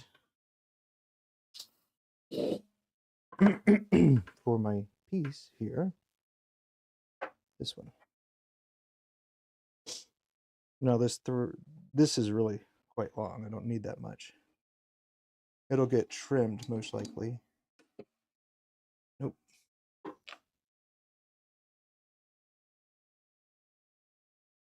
There we go. So this isn't threaded as far as it was before, which is fine.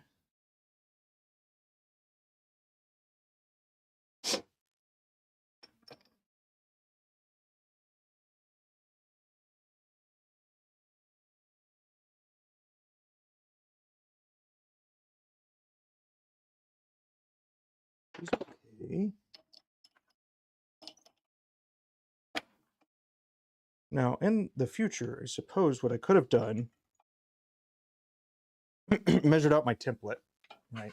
And the template would end up being the size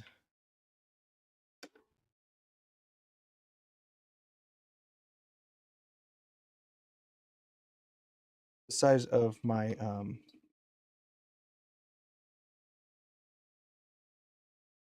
pen minus how big I want the end cap to be. So there is that, which would have been a better approach, I'd say. But there's a lot of figuring as I go, like implementing different techniques that I already am familiar with and have done with or two different components is really the, I guess, the way, because this is the end cap and the other sides here basically like a section, you know, the way that you can do that. So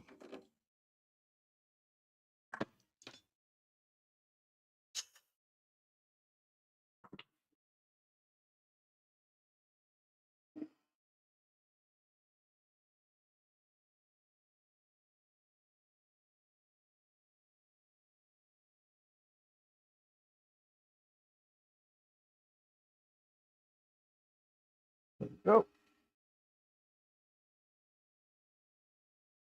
So making this piece just a little bit shorter than the actual thing is probably a good idea. A little shorter than this is what I'm talking about. Which it is. However, it needs to be trimmed up, which is fine. We will do that in a moment. Actually, when we get it glued, I guess. Okay. So there's that. There's that.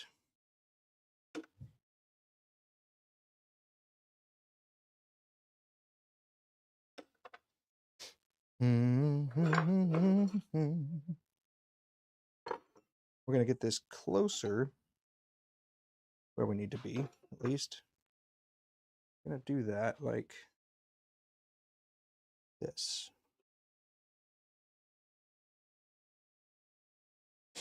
We don't need to do too much.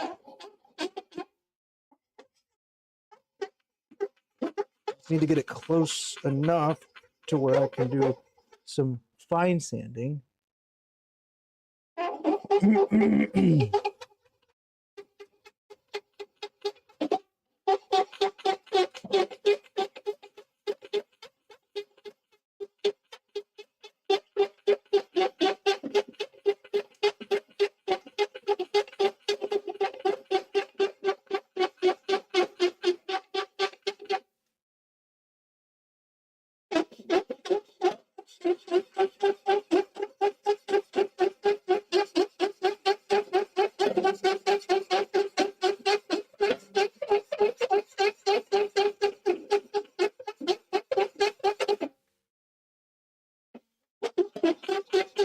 It's like barrel trimming.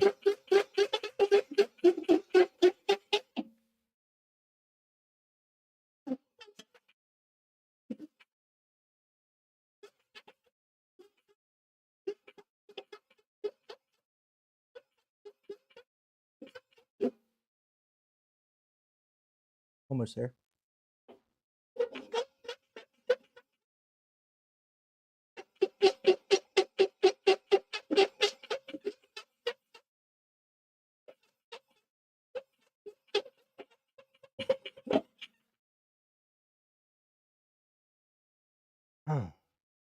What's up, man? How you doing, Ben? Good to see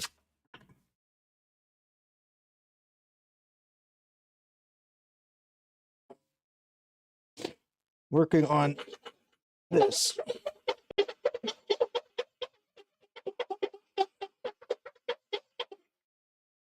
Yeah. We're pretty flat. Just gonna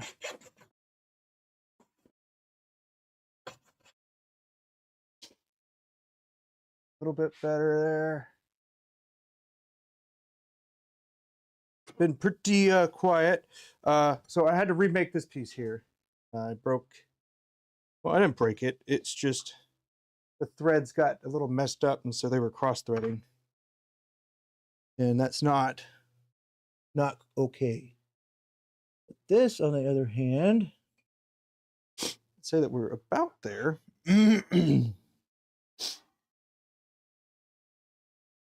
I don't think I'm going to actually be able to sand this very much. Maybe it'll stop it. But we're going to try.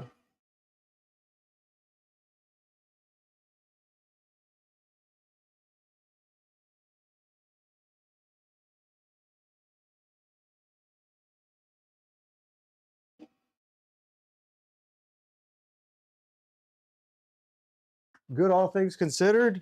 Uh-oh. What's that mean? A little foreshadow in there?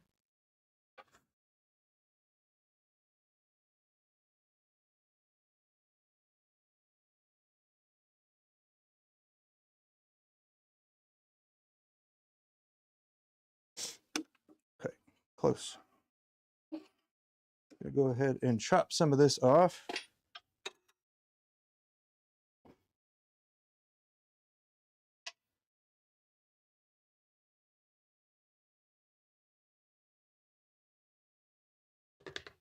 Oh, Lordy. Yeah, good enough. Good enough.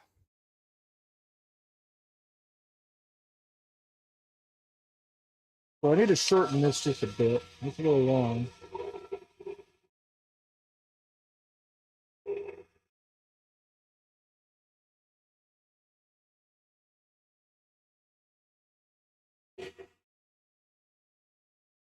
This piece is not actually going to be able to come out once I get it set.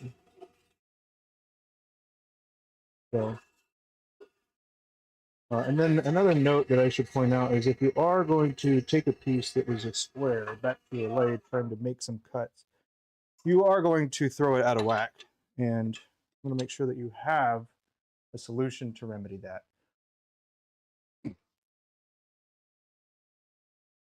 Oh, you got that snip today, huh? All right. Well, I hope you're doing all right. You all, are you comfortable, I guess? Feeling pretty comfortable?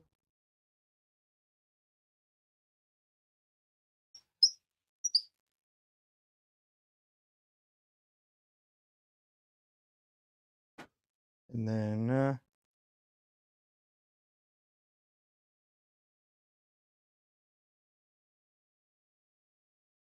pretty cool. Pretty cool.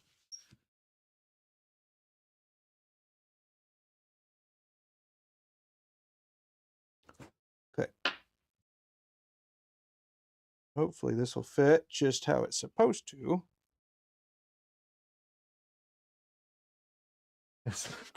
I believe that. All right, here we go. Now this is set. I need to make the little adjustments on the cap now. Going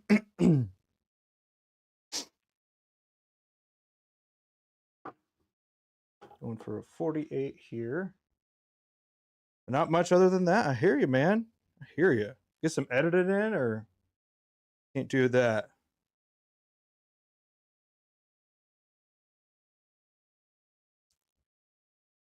And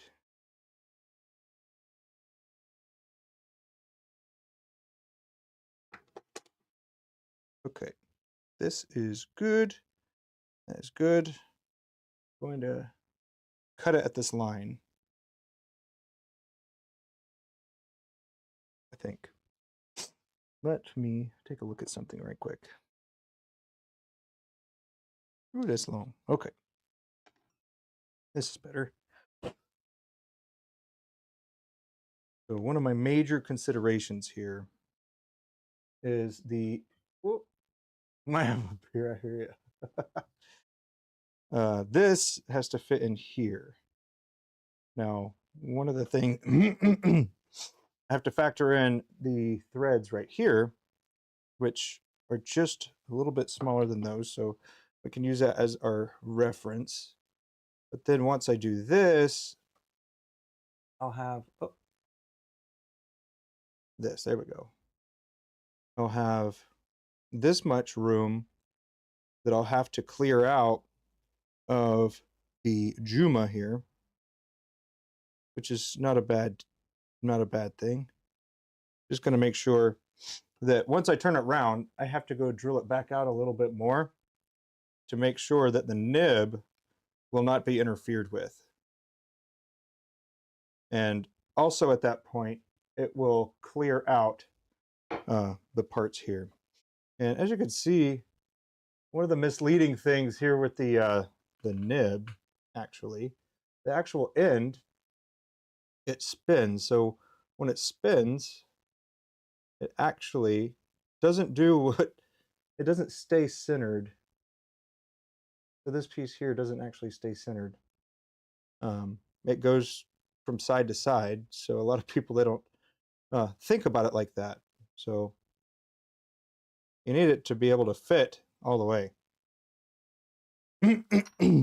So that is that.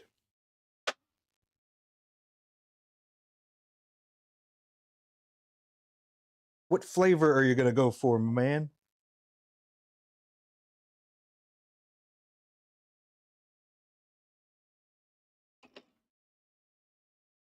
There's lots of good flavors. Okay.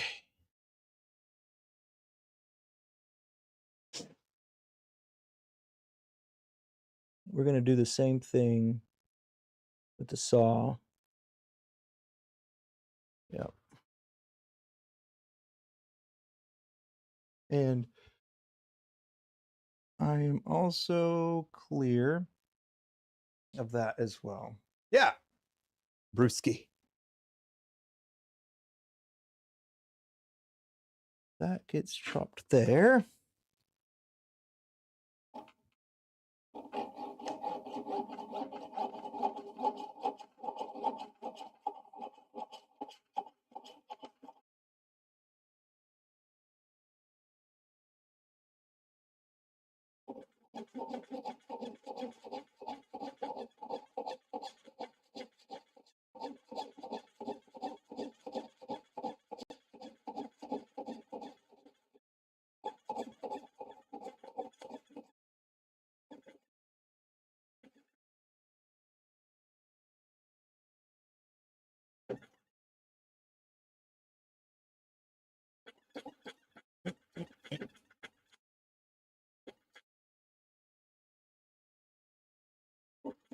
Okay.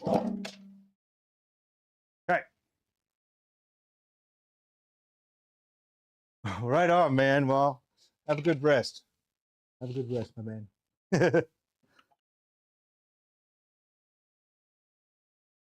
Hope you have a swift recovery. Cool. Cool piece right there. Now, Spritz this.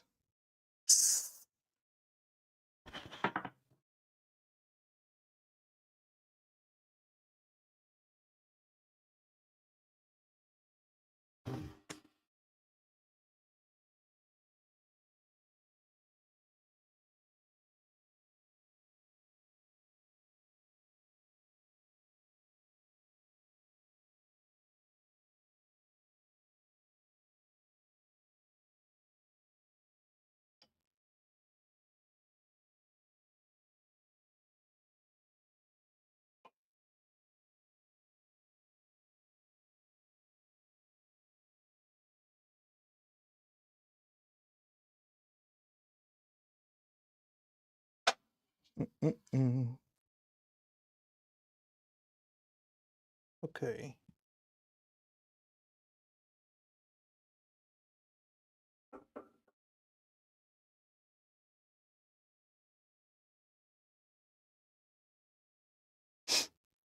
It's fine. It.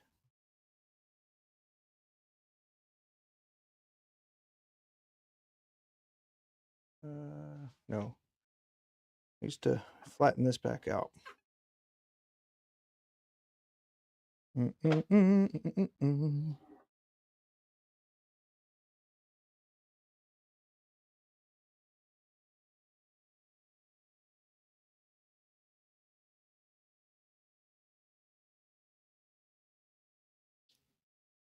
Okay.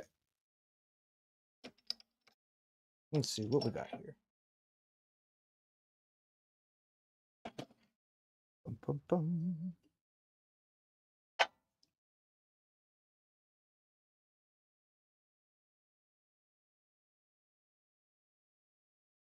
Alrighty.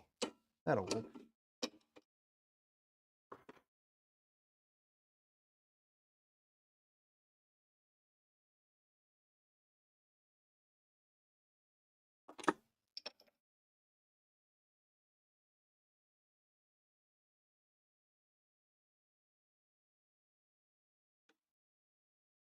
Okay.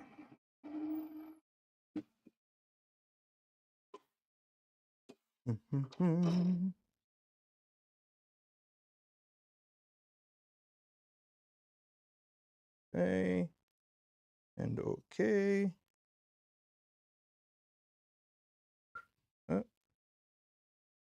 That side, the other side. Yeah.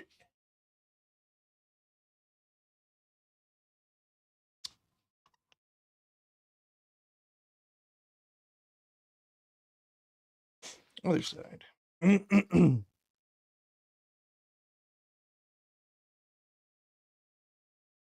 We still not there?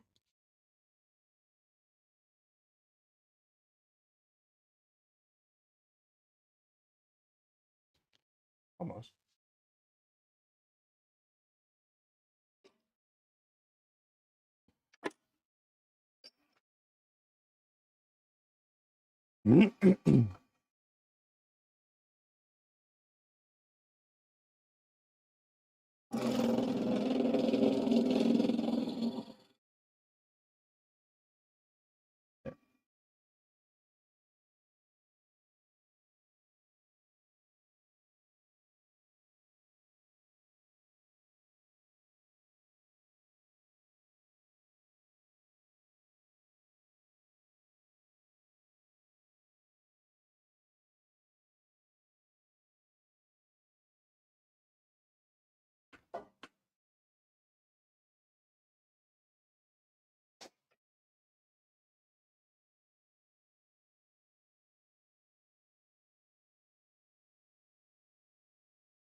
Need to trim this down a bit.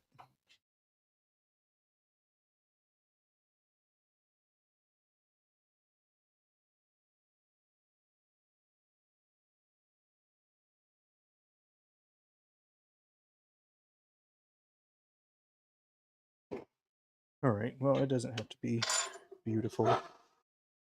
Let's just be on not beautiful.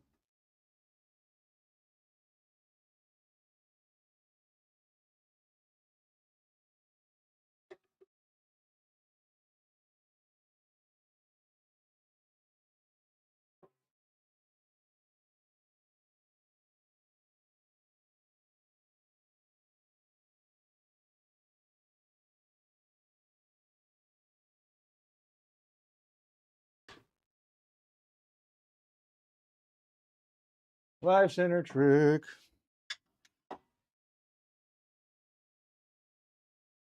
Have to get this a little bit reconfigured here.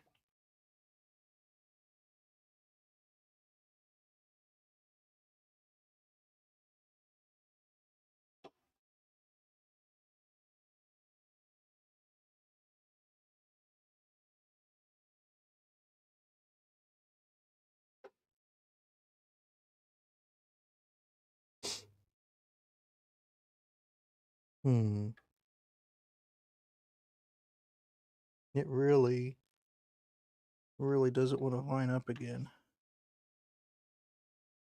Yeah, I could have saved myself time potentially if I went ahead and did it round in the first place. Fine, I'm gonna go straight back to the release.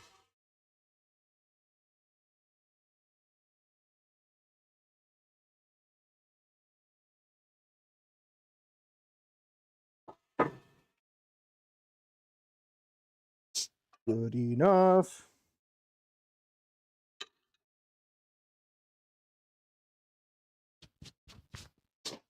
Okay, this will go here. That will go there. Bum, bum, bum.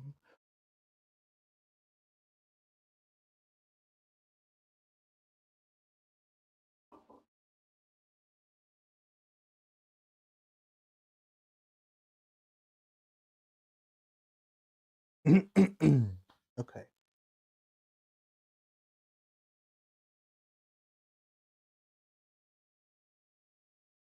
Let's see. This.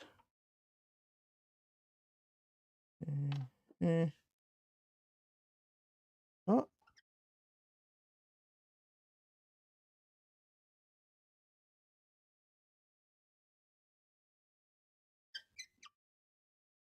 Okay. All right.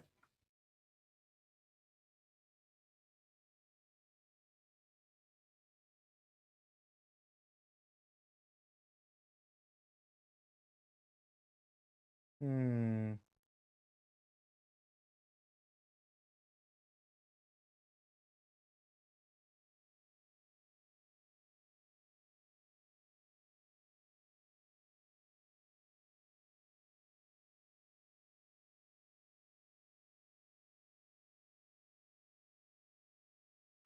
This will be good enough.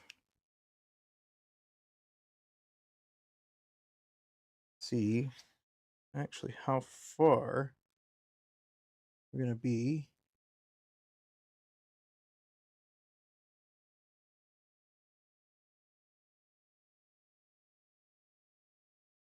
Yes, okay.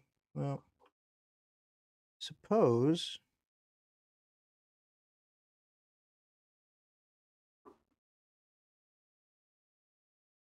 I should change that.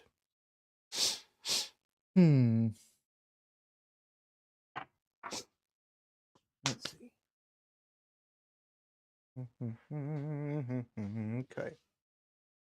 If we wanted to make that a little bit bigger,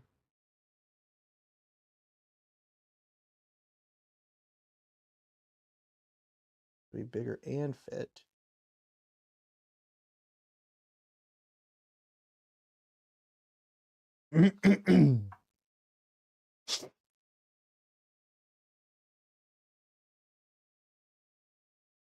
Hmm.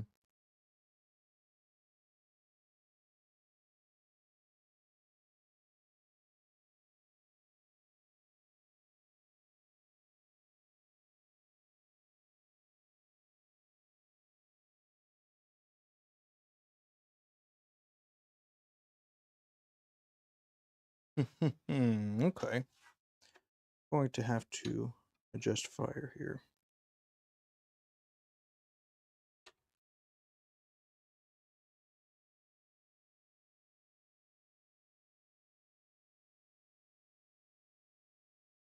So I need to make this piece again. The reason I got to do that because I'm hitting a different point in the cap, right? So the threads aren't where they should be. I went a little too far with the cap. So I have to backtrack a little bit and then create a different connection point for this. So the way that I'm going to do that is I'm going to come over here, cut this off, and then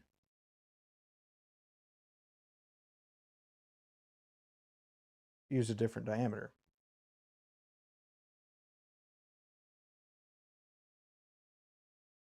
Yep. So we got to see what size would be acceptable here.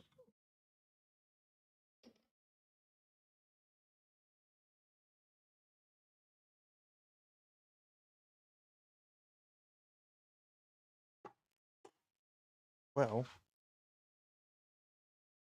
looks like an M10 would work. Why didn't it work before?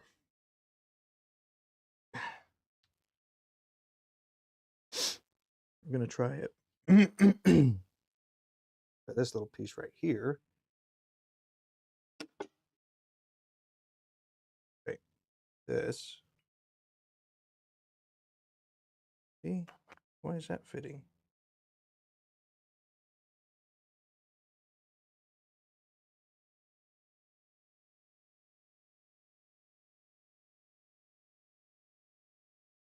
I didn't. Look, it fits. M10 by 1 fits. So I just need to remake those threads, I guess. And not trim them down at all.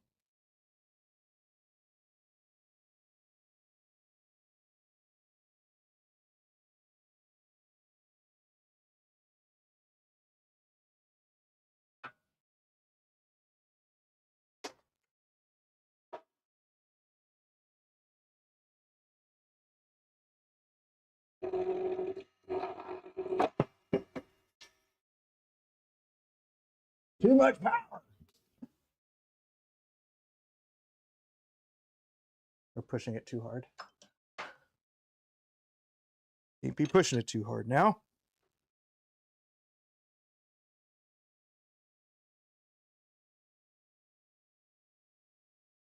At least I didn't get too far with that.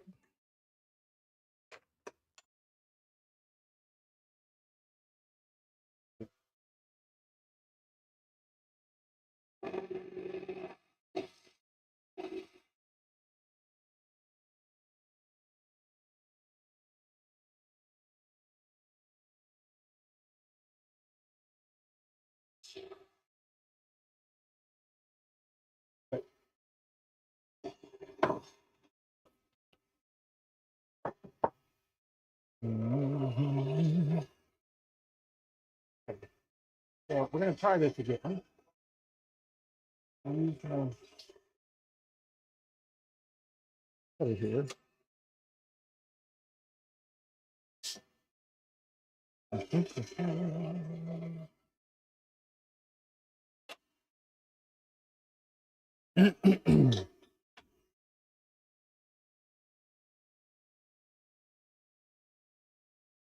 We don't need too much, so we're not going to go too deep here.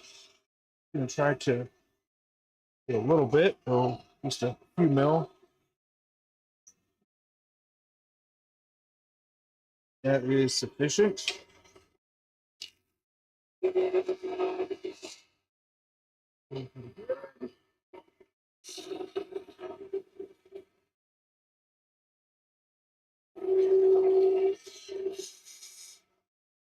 So the first time I actually did this, and then I did trim it down a little bit. So I'm not going to do that this time.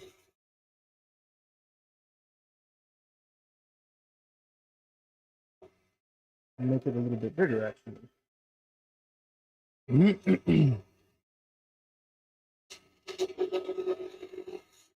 So hopefully it'll grab enough.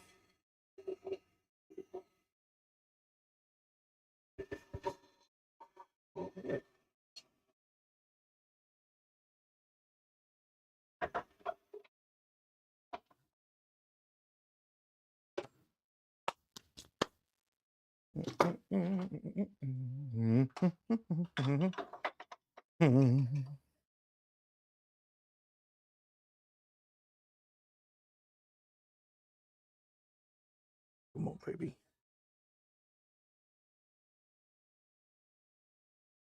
Perfect.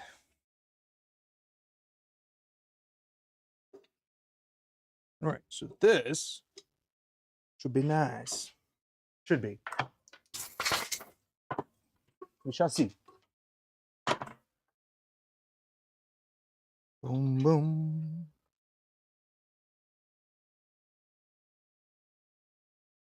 Oh, see, the last little bit is what catches, which is okay.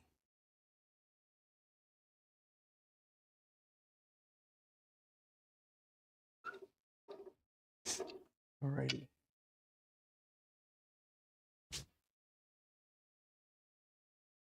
I'm gonna do the other little thread right quick. There we go. Another little chaser here.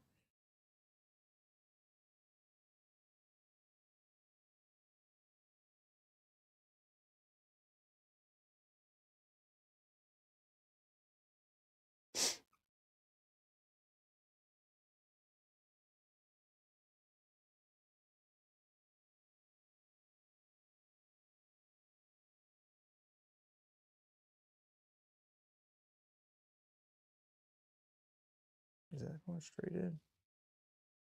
Looks like it is.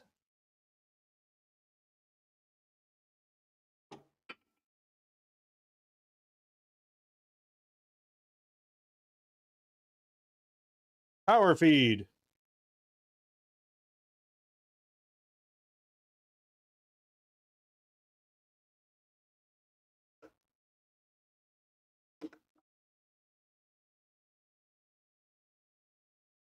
There.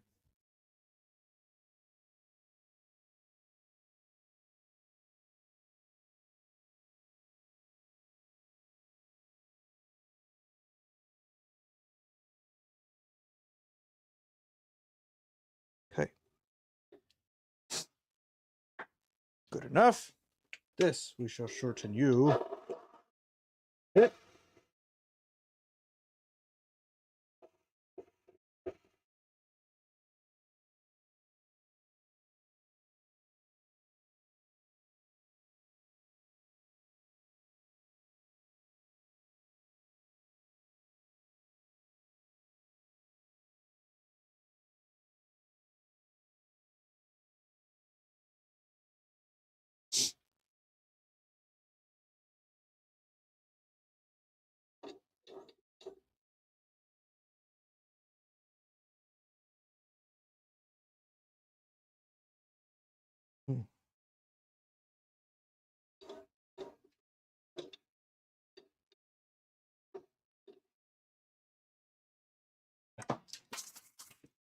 That. Do it in the trick. Now, this comes out.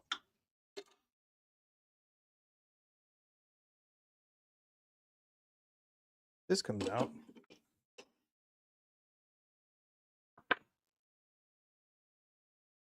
And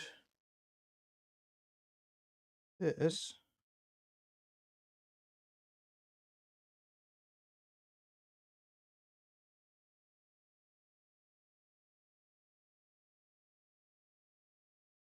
is pretty good.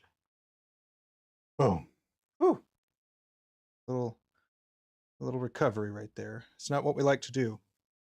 But it is what it is. this go in to there. Now,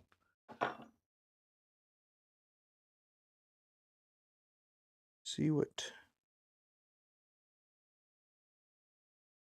that is. I need, what size is that? 3/8. Okay.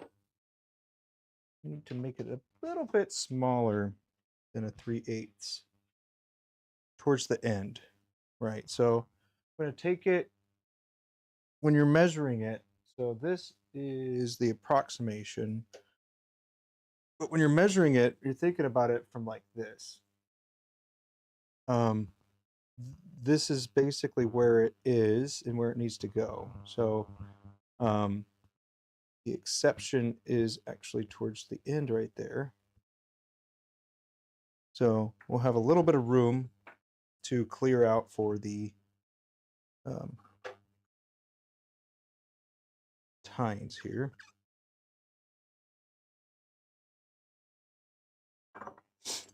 And we can actually get an idea of where we need to be with that, like this.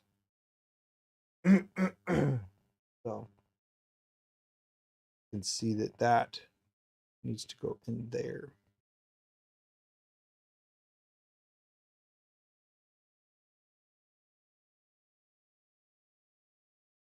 Pretty neat.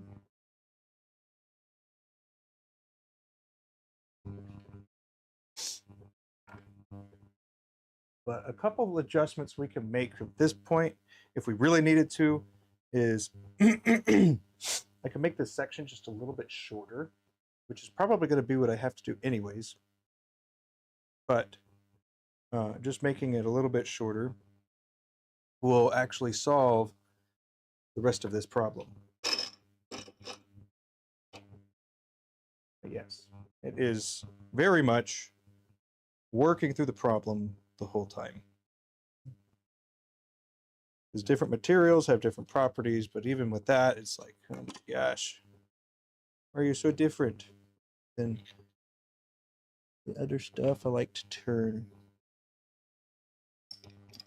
But that's part of the whole adventure, you know.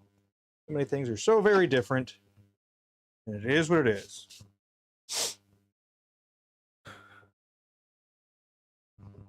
Now I'm going to go ahead and get the center mark on this because I have got to get it glued.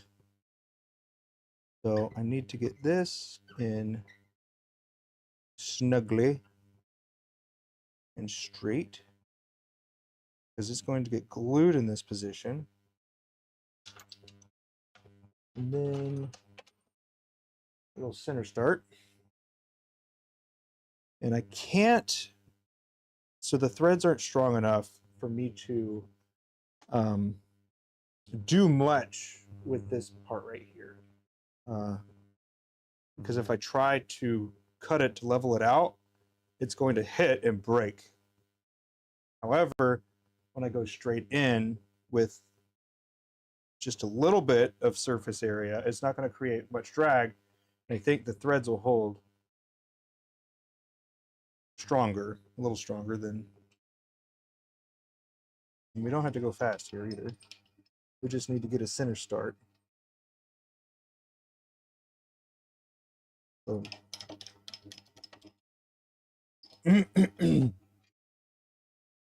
that's it. That's all we needed.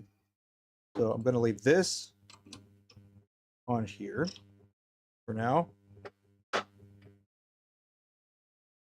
going to go ahead and screw this one in.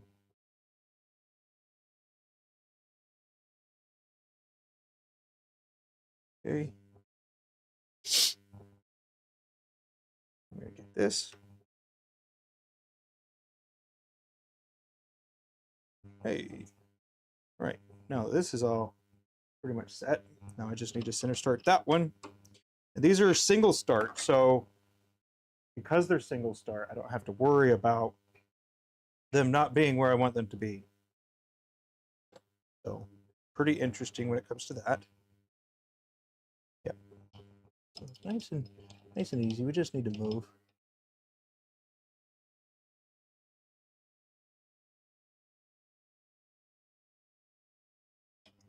look good. So we'll make our final adjustments once we are gluing them into place, which is coming up. So I'm going to glue and then work on the section while that cures and then move from there. But here's where we are. Right now, it seems like we've been here for quite a while, but I'm going to go ahead and get the measurements of these so I can learn from what it is that I'm doing. So just a moment, please. I shall write down these things here. That should be 68 or 70. We're at 0. This and that, 48.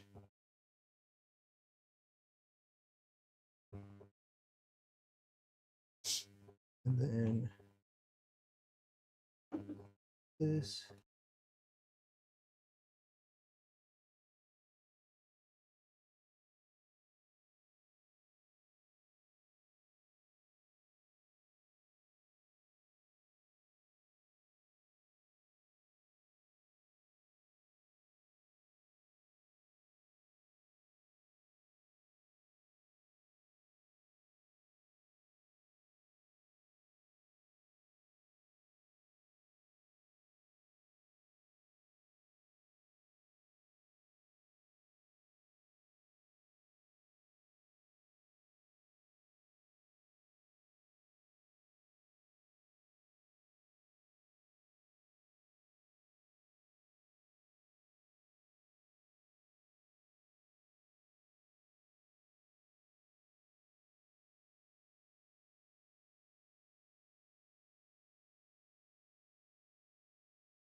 Not exactly the coolest thing, but once you get everything done, taken care of, it is going to be pretty cool, I think.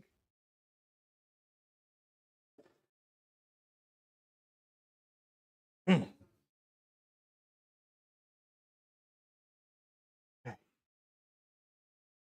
We got our centers, we got our that and this. Now it's time to glue. Now, I think,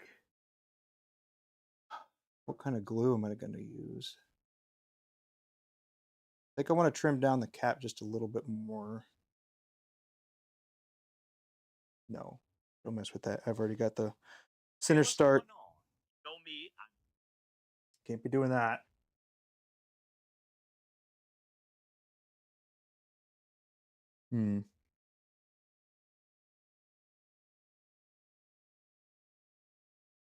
There'll be a lot of lessons learned from this, man.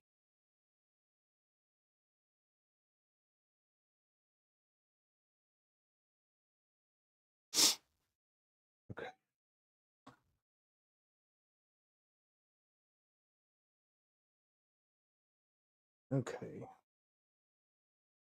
Okay. All of these are flat and flush. Don't need the center start anymore. Got this. So what needs to happen is I've got to glue this piece and this piece in, right? So that's what we're going to do. And then I got to do the same thing for this over here. So let's go ahead and move this out of the way. There.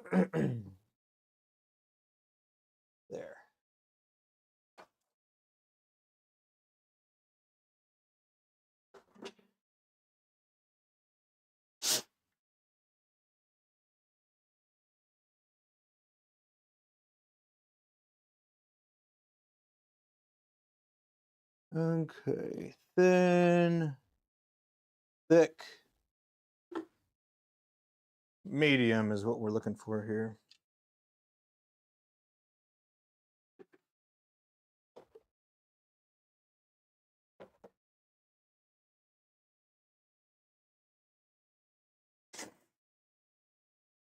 All right, got it.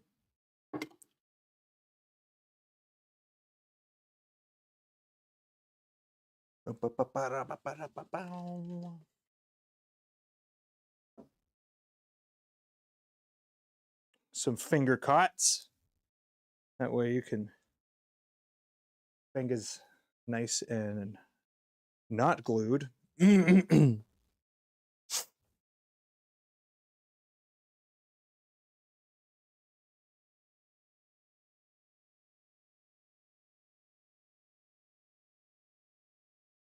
All right.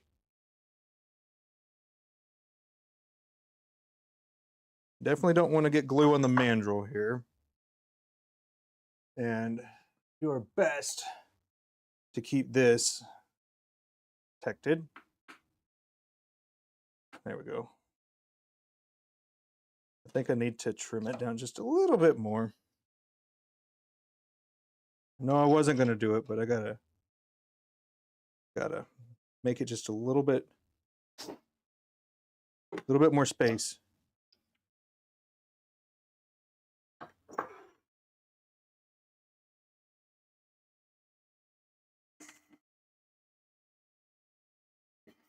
This is a good way to go ahead and do that. Okay.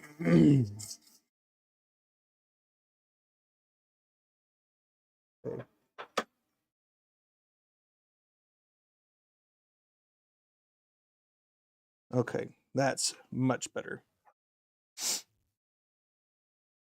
Need to get some alcohol right quick too. Not for me to drink, but for me to clean off the surfaces.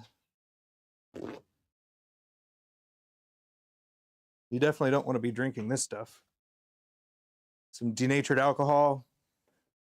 No, thank you. And then the other thing is I want to make sure I'm careful with the different pieces that I've got here. We'll just clean it, you know. And this is kind of like your last moment you could be with the Ebonite, you know, or just by itself. So little spritz in there too.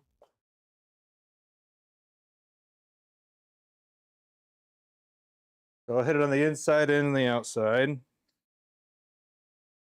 And it's in just like a little tattoo bottle that they use to spray water. So pretty good way to do it. Although if you are using denatured alcohol, just understand that it's going to evaporate out of the bottle as well as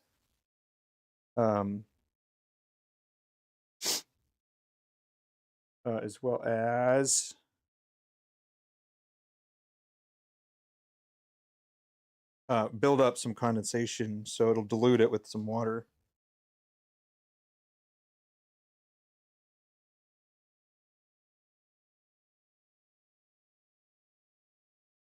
Those are types of things that you remember afterwards, you know, after you go ahead and do that.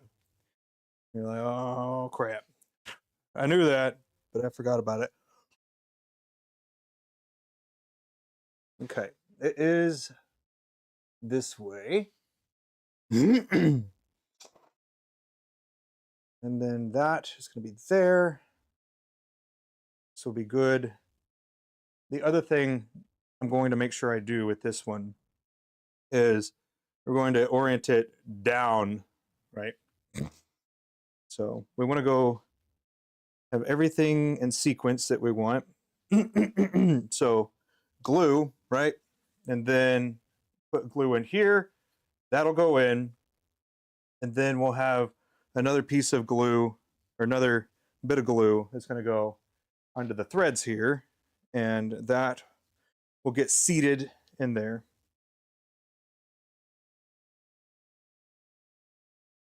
Yep. And then, because I don't trust those threads a whole lot, but the threads aren't really intended for anything. I'll say that as well. They're not going to be like what we call load bearing. They're just there to hold in place. So it's not really anything too special there.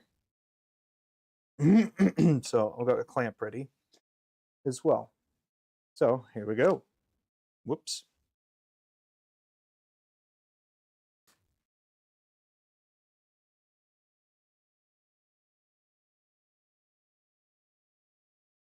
I'm going to keep it pointed downward. That way I don't have any glue potential on the threads at the for the barrel. Okay. That looks good. Go ahead and work it in there a little bit.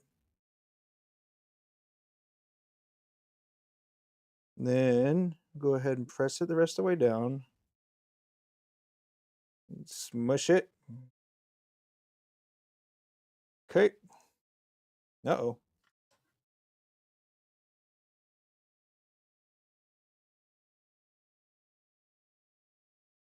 Okay. And no, get out. Get out. There we go.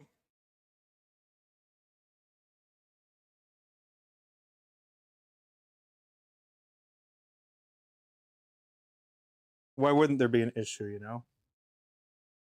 So a little bit on the outside, not a big deal. Not a big deal. That can easily get remedied.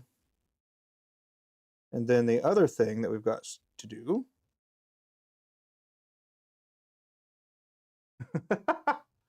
There's a part of my glove. It's a latex glove, so I guess it likes to stick to rubber. Unfortunately. We're going to leave it there. Oh, my finger doesn't work anymore on the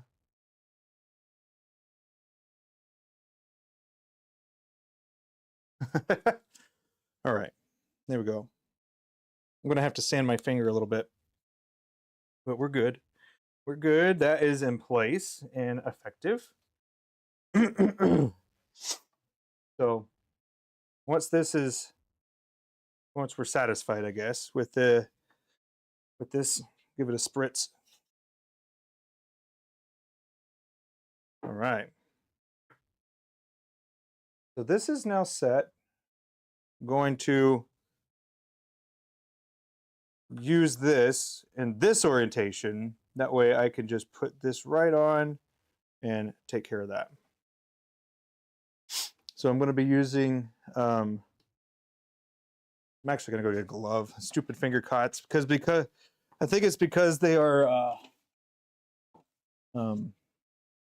latex instead of, what is it? The other plastic stuff, you know what I mean? Or not plastic, but nylon, nitrile. Well, a different material, not latex. How about that? Good enough. So, you can leave that like this. And then you're gonna hop some of this action here with the medium. Oh, there we go. And then because we already sprayed it, I gotta be quick.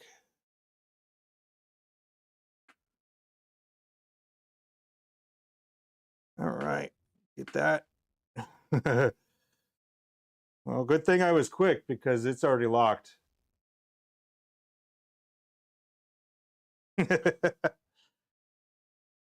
So we're gonna leave it downward now. That's crazy. Well, we gotta be careful. Remember that. If you spray that surface, it's gonna be so much faster drying, that is. Because, I mean, it makes sense, right? Because you already have the activator on it. But we're okay. All right, now we're going to repeat the process.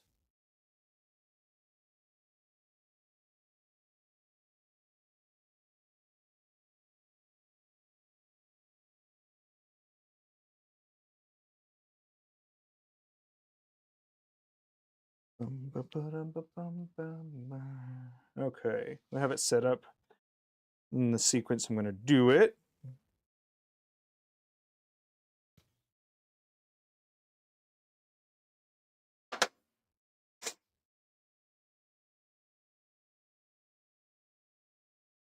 A little denatured alcohol here. Clean it off.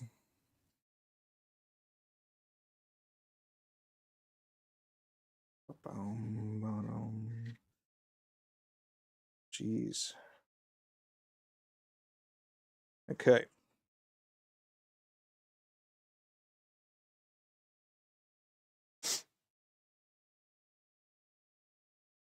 You can actually kind of see the blue on blue, I guess. Okay. So this is going to go on that way, which will be cool. And that's awesome. Goodness gracious. Okay, this is just going to go on like this. Boop. And then hit the threads again. Then glue it into place. Okay.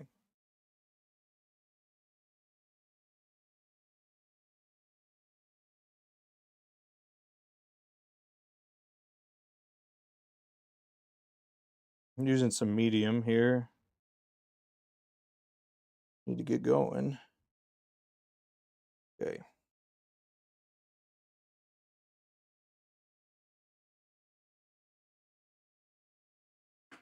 Okay, be careful with that.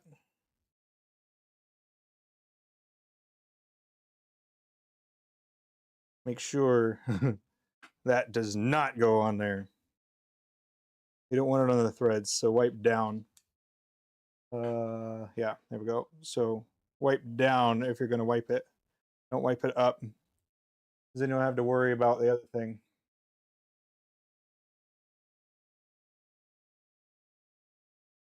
So, little spritz here.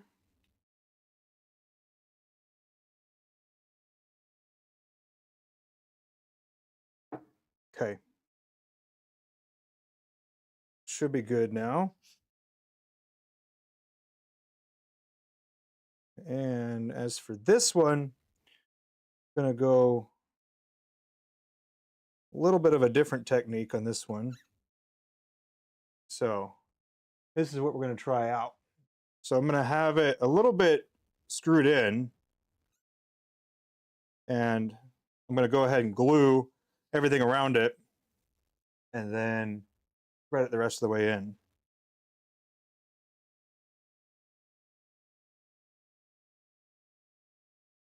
All right.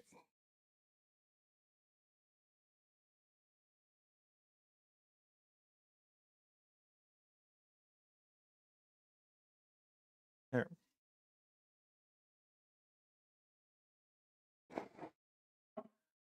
Looking good. Okay. Wipe my hands off a little bit. Nah, I mean.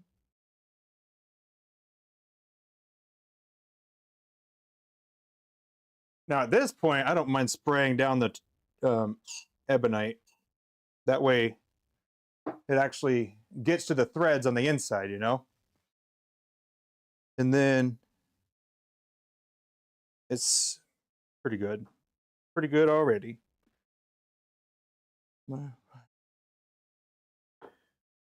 Okay. That took a lot longer than I wanted it to.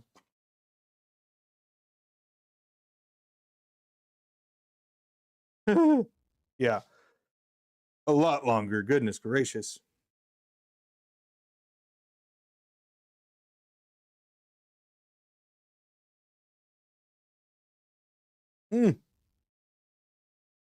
This is nonsense.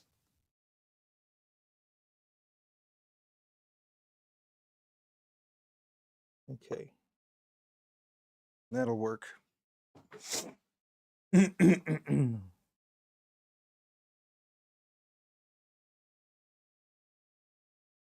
didn't actually need this because the the piece settled so fast. Whoops. Ideally, wouldn't like that. But it happened to us anyways. Right. Now here's where it starts to get funky.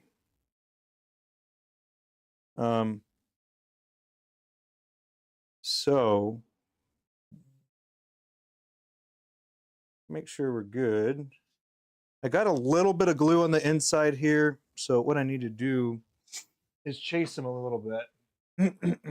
Hopefully that'll just break off a little bit. I don't need here.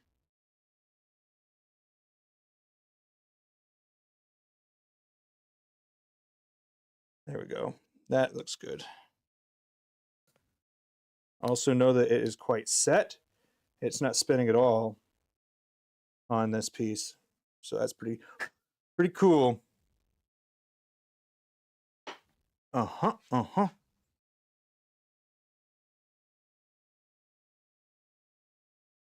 So, like I said, the next thing I've got to do here is I got to get it circular, and then I have to flip it around and then drill it, make sure that it is the appropriate size. So that's the next thing.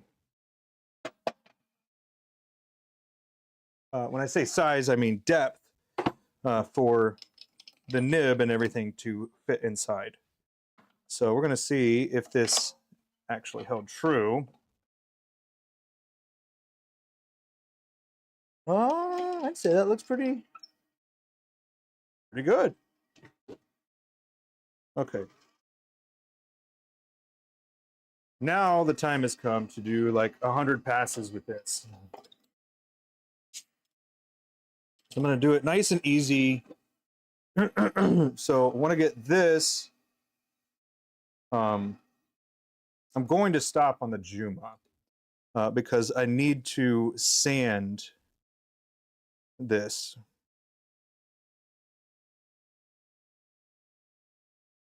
Which I suppose I could start now. That would be a better way to do it, huh?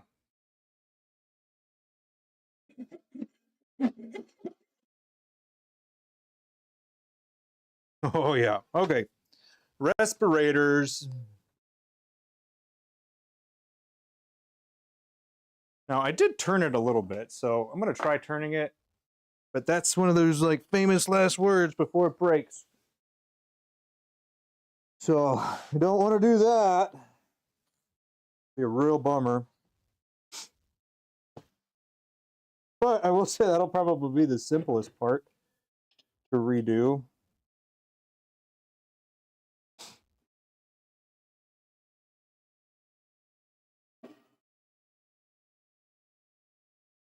Okay, we're going to try this. Got the vacuum in. Hopefully it doesn't shoot it out.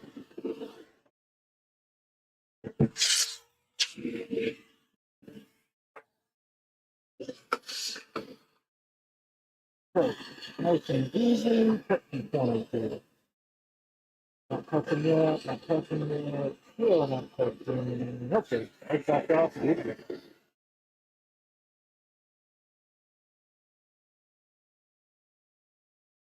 All right, we're touching.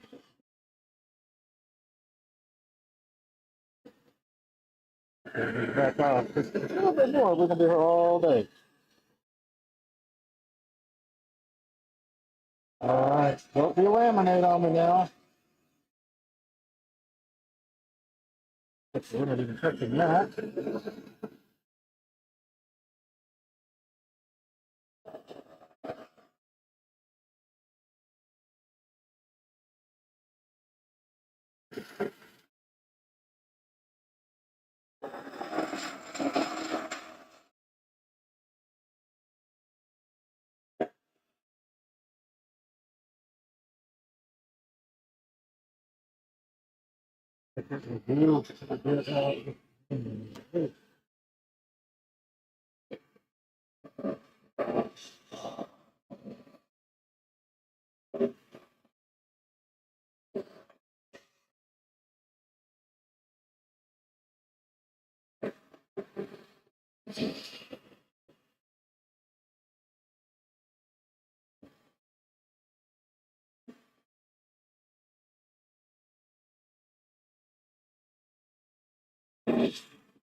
Take a look.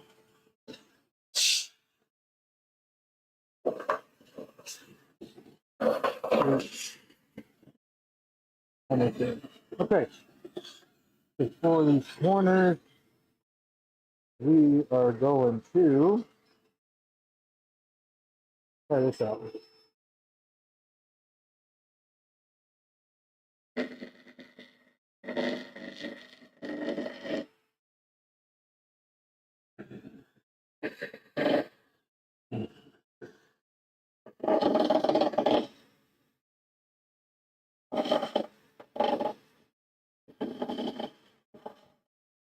This is not going at all how I would like to.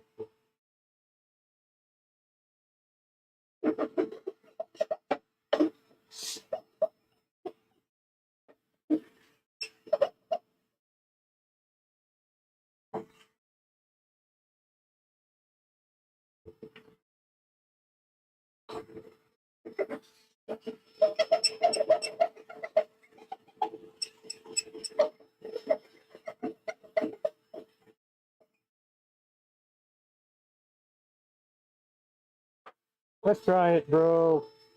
We don't want to be here all day.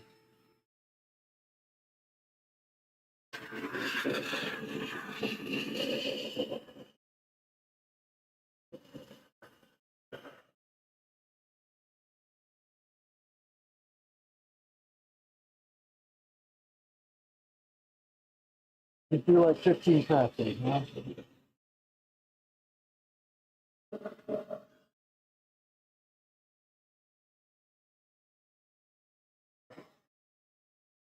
All right, so far so good.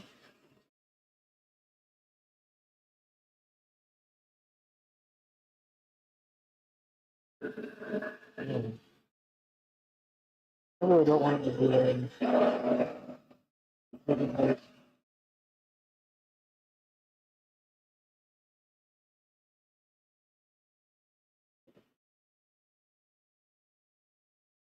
All right, that's what we're gonna do. Let me get my Dremel.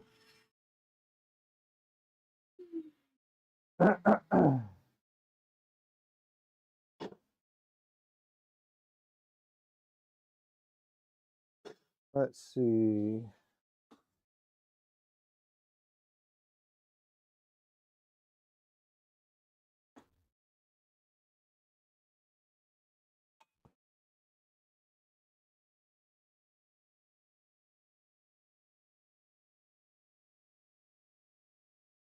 Ba-ba-ba-bum.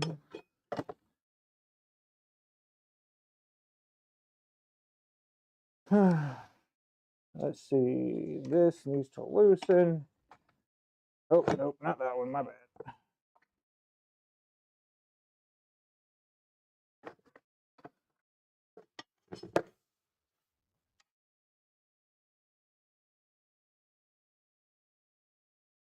Okay.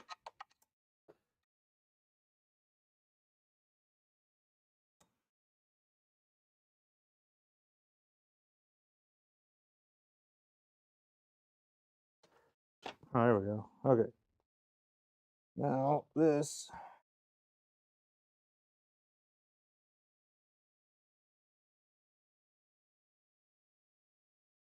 Hmm. Come on.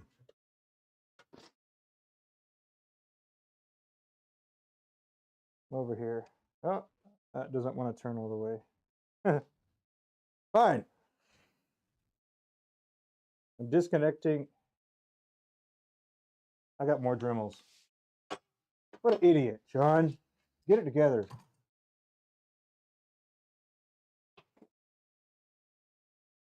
Got like 3 or 4 Dremels. Ugh.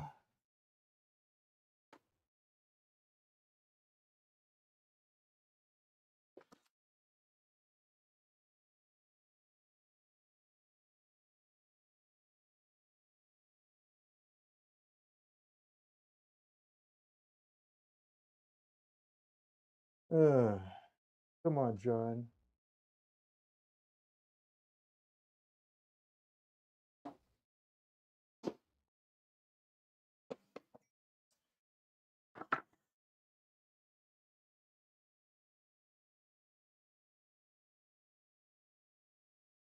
Bum.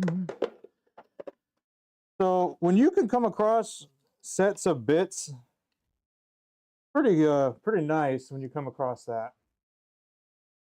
So I'm just going to be using a sanding Dremel bit here, and this will make quick work of it.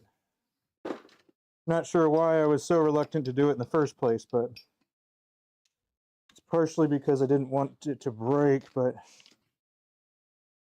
I mean, I still don't want it to break, but you know how it goes. You know how things go, you know.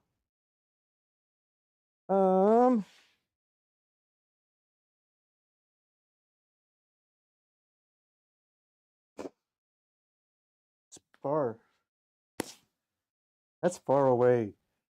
All right, what can we unplug? The light. All right, made it a little darker. Sorry. We'll get that remedied here in the near future. There, that's pretty good. Okay, here we go.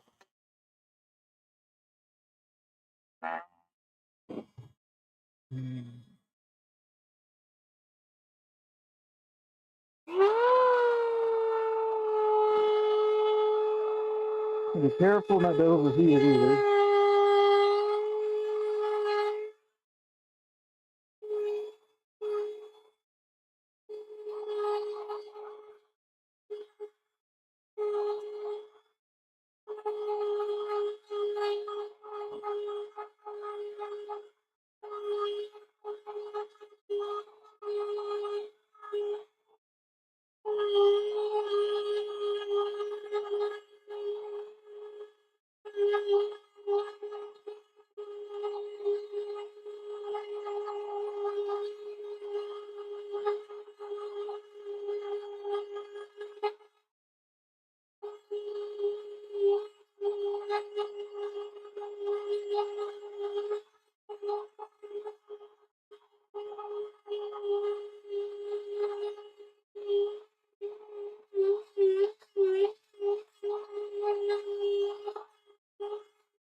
Okay, you gotta be careful now.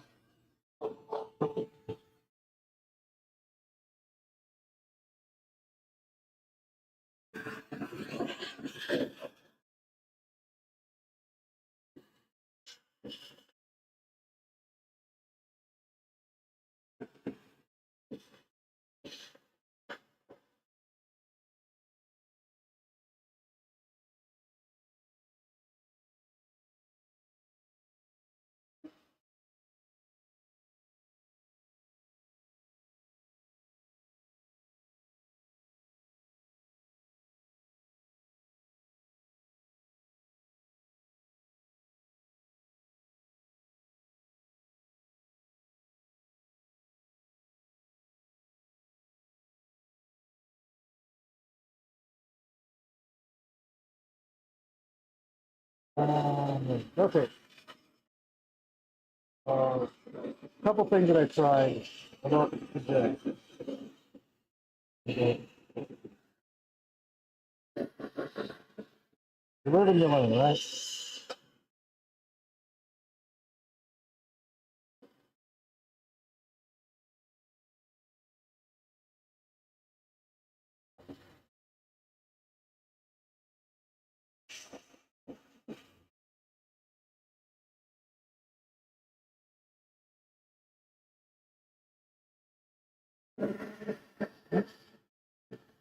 Almost there.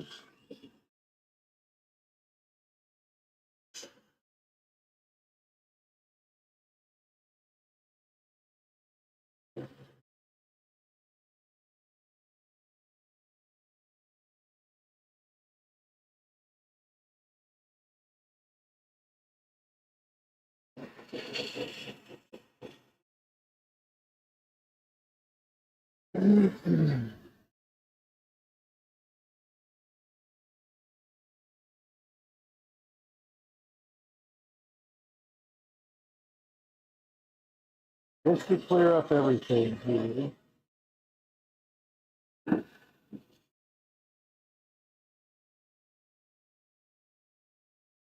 Okay. This is not what it's going to end up looking like. That looks awesome.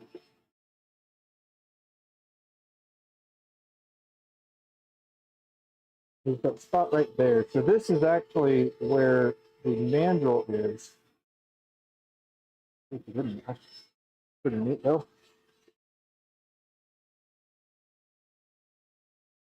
Okay, we are going to take that free. We still have a little ways to go. But I'm going to go ahead and get it here. That way I can make sure that it's drilled where it should be.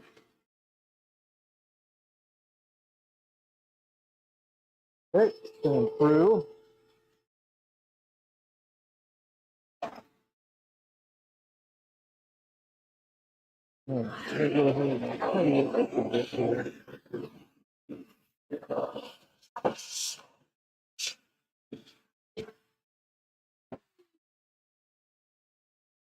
Okay. I don't know if I'm going to use the Dremel again. That didn't go how I hoped. Exactly, at least. Pretty good though. But now we got some light. That's a lot. Back this out.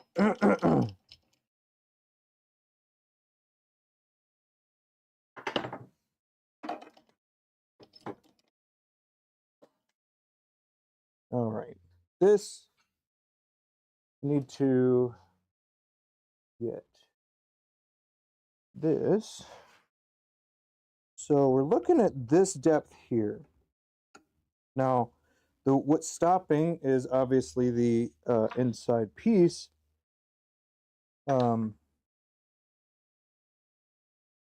But this is about where we are, right? So I need to go in about there. But we're not going to use just that one. Going to use this one to an extent, and then a little bit further with another one.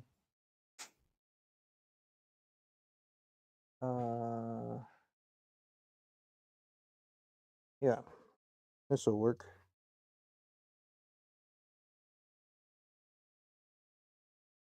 Make a mark here.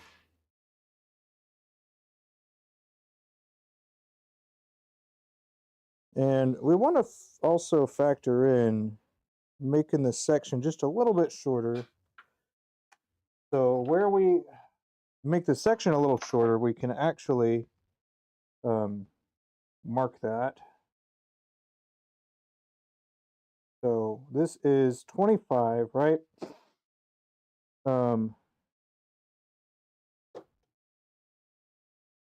Right now, it won't go in, right? So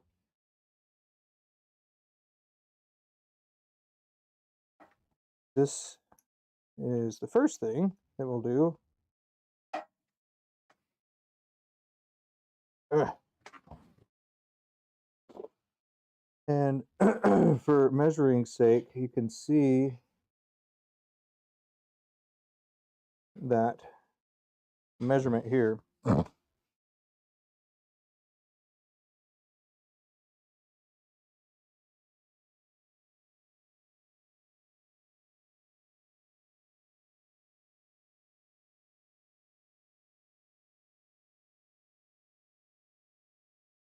Okay, just going to touch that right there.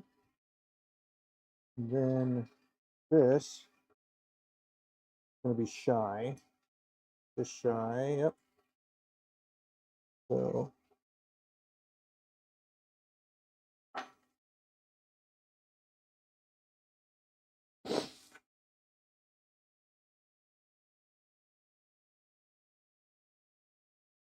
okay.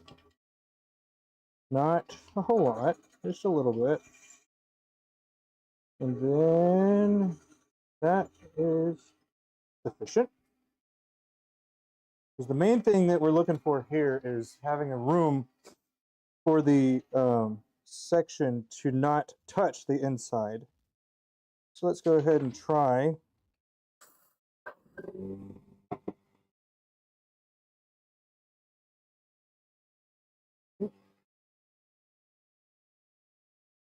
Okay, we're just a little bit shy still. We're going to use this little bit here and bring it in just another halvesy from where it is.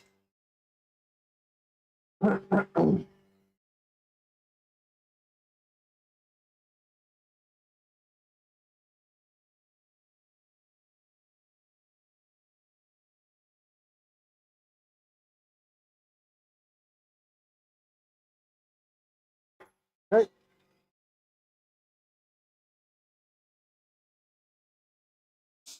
Okay, boom. So we have it fit for that now. We're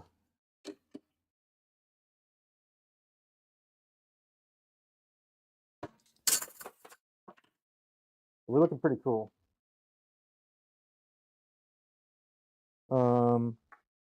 Reference, this is about how it's going to go. So this is basically what it is on the inside. The reciprocal of this. So I'll finish that on the wood lathe. But now it is time for the body here.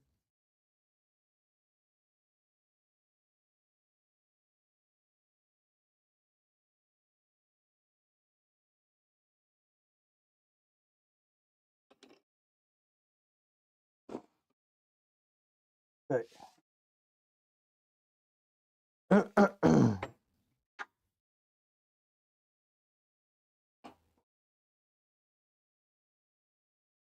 Nice.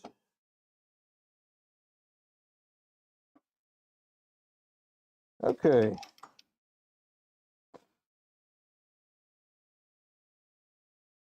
We're just gonna run this, see how it goes.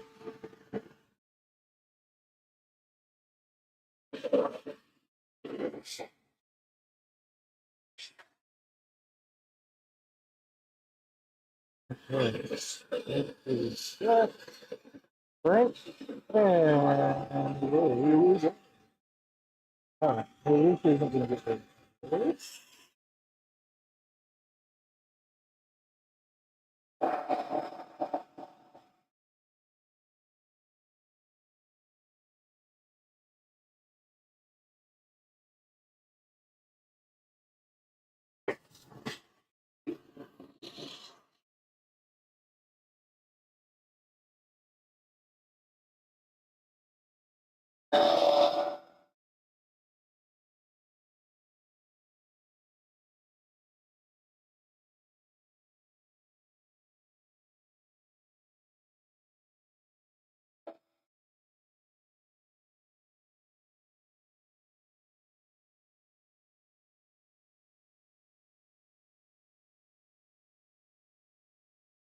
We're actually touching the photo just a little bit.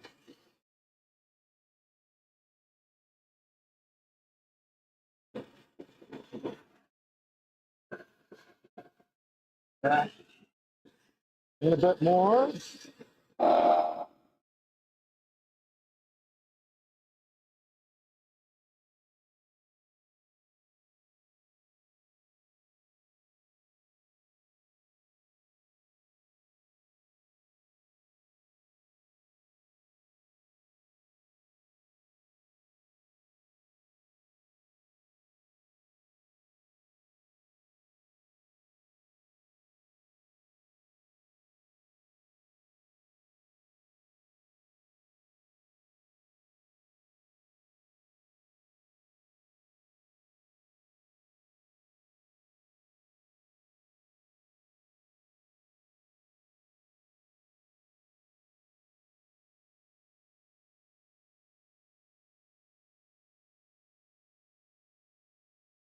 A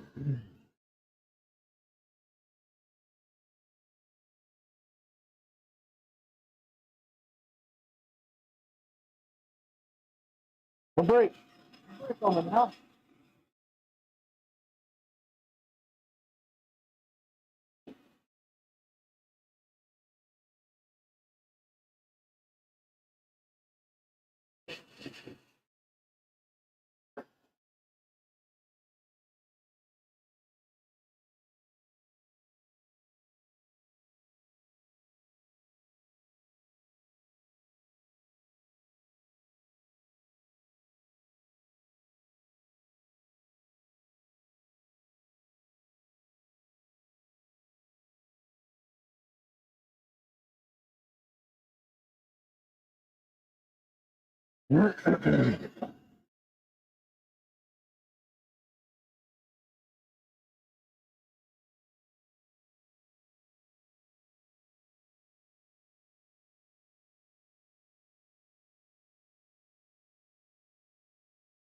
This will be the last pass, I think.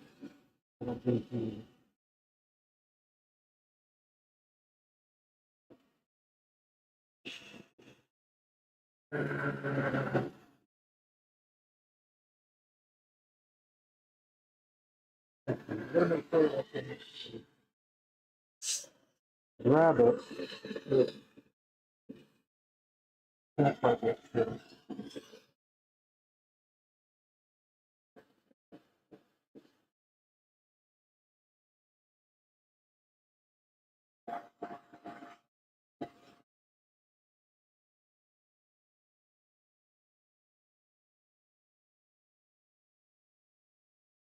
So the Juma is almost done, but this has got,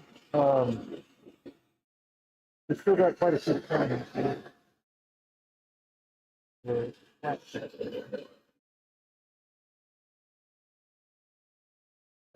maybe this a little. It's almost done to this carbide, man.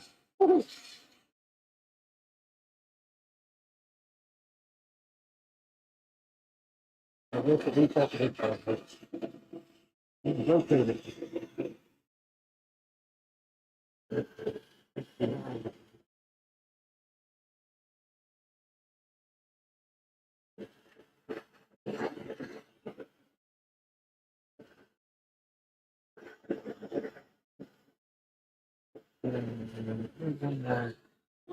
One more. It'll be. Where's it'll be one more.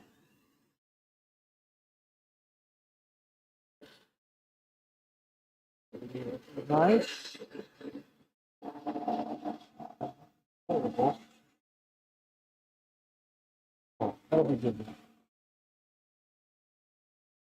So again, what I'm doing is making sure that it's round enough for me to take it out, flip it around, and make sure that I have the depth where I need it to be. And if I don't, I need to adjust a little bit.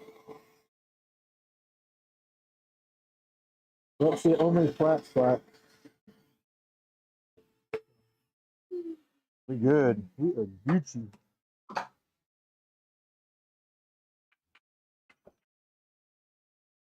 Now, some of these obviously has bubbles in areas, so need to address that.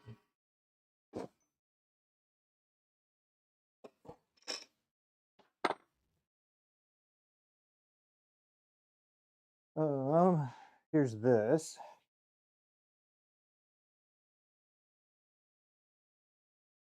So what has to happen is this is going to go to the end here, but not all the way to the end because I don't want it to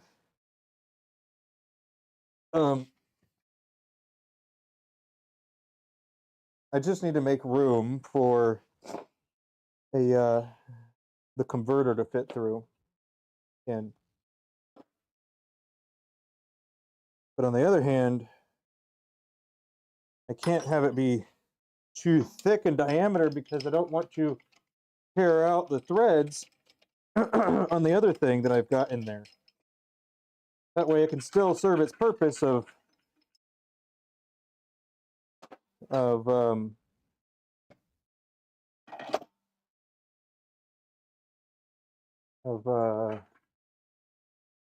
gripping. Goodness gracious.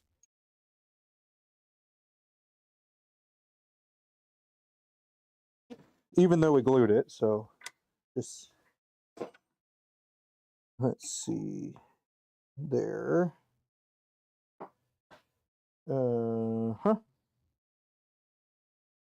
I don't want to squeeze this too hard.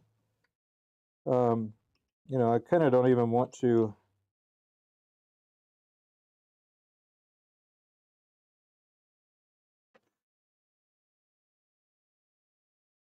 Okay.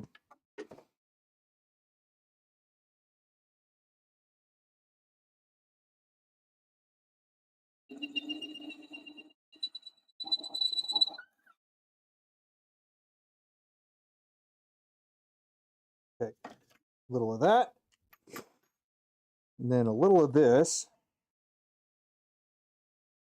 Actually, not this.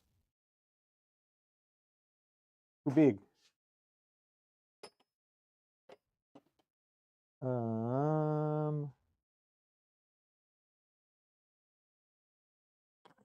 Well, I guess before we move on, let's check this. This, oh, here we go. This will be better. Might as well check with what you got. Hey, gotta grab a converter.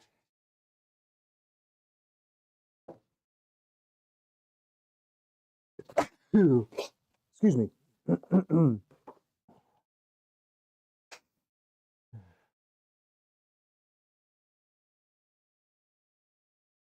Okay, check this.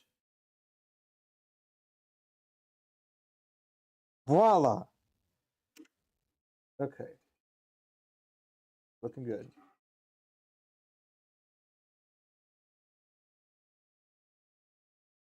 Okay.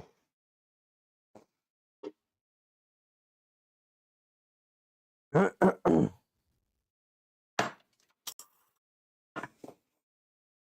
right, here, where we are.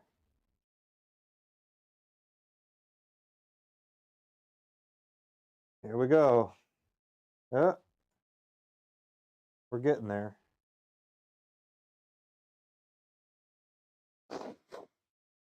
Okay, I'm going to put that to the side.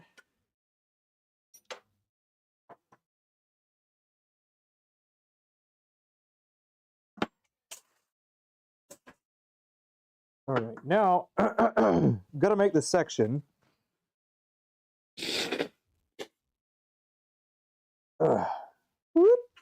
Now, the section is going to be made of ebonite, not just any ebonite.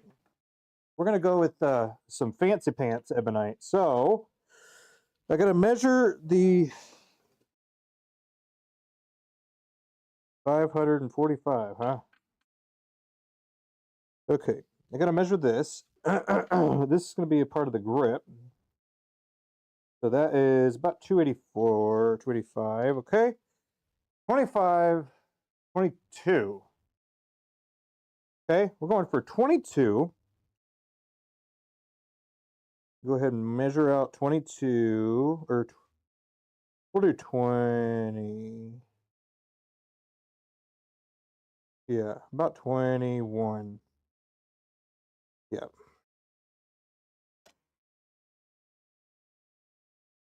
All right, what we're doing, or what I'm doing rather, is marking this section. So this is actually going to be the grip right here.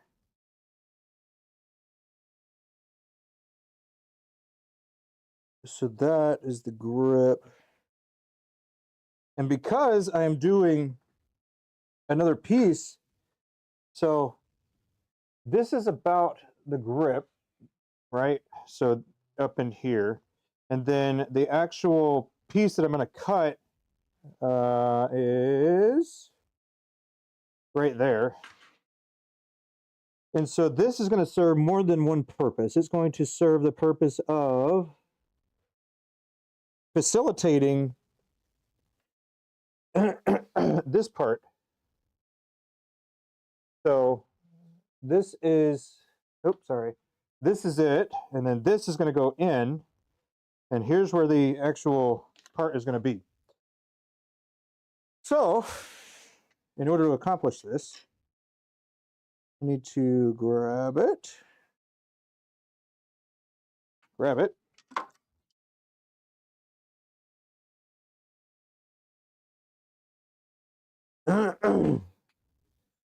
Then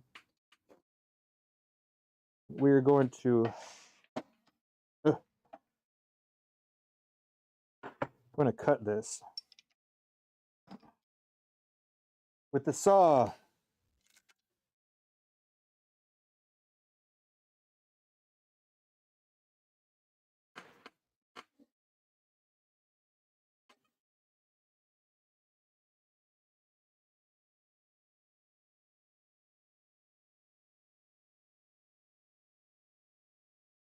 Oh no.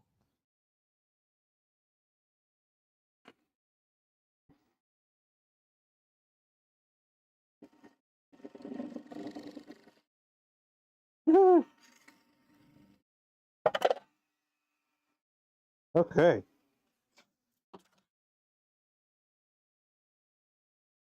Well, that looks pretty cool up in there too. Whew.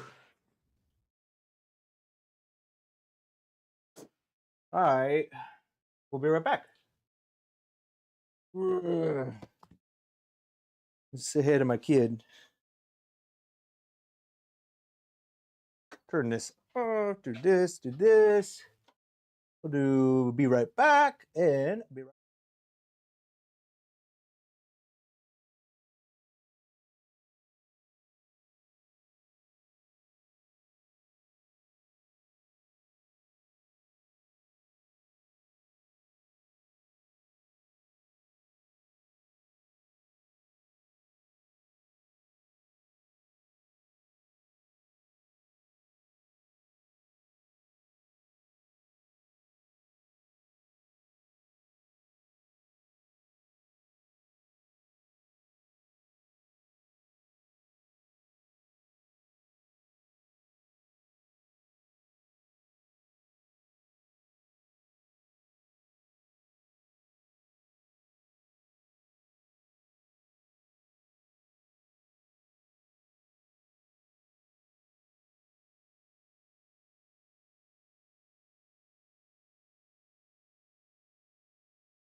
Back. Back. Hey. Whoop. Here we go. Here. Hop back over here. Nope. There. Home stretch, baby. We could do this. All right. Hey, come on over here. There you go. Be afraid now. Hang out. What I gotta do is get this turned. These flat. Okay. I have not worked with this material before, but it'll be that bad.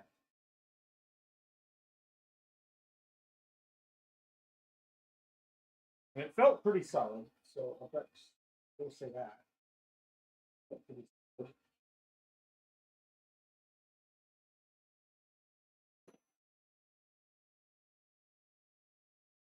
I'm gonna go ahead. Do our standard.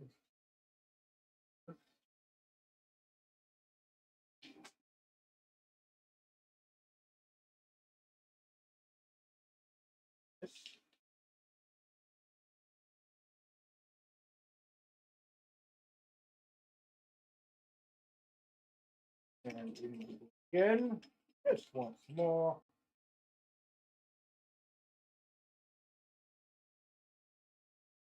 And we're through the material. Now,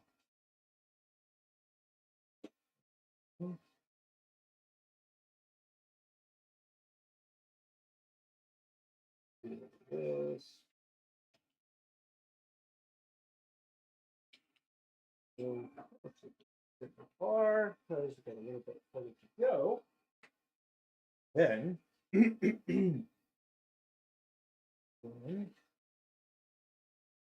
this.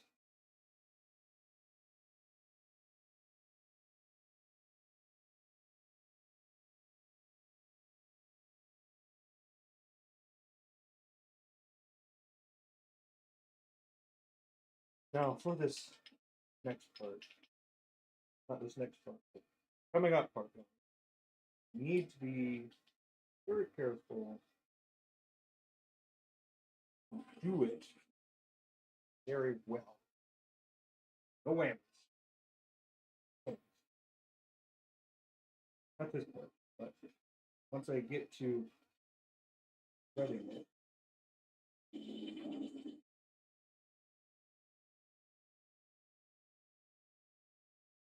stopping there, which this may look like a little bit longer of a tenon, but that is on purpose. And I'll tell you what. Because I'm going to be putting that little piece that I just showed you.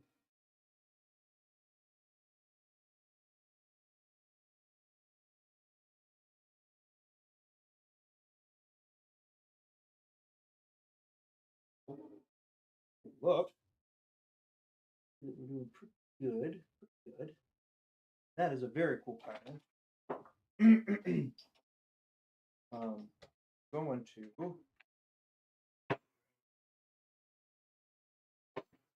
dye here, and then a little bit of oil here. Why? Why? Oh.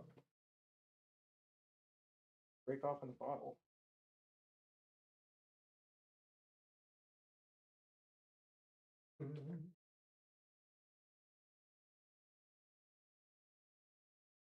So.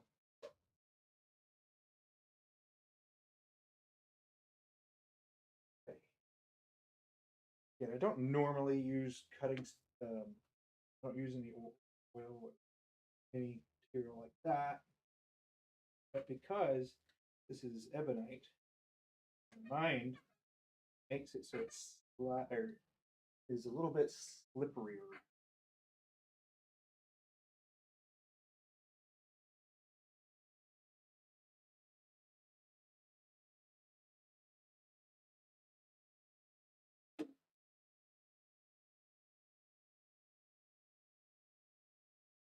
Now,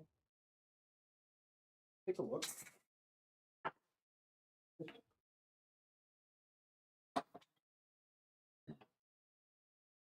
So this is the little piece that I was talking about. And then this is just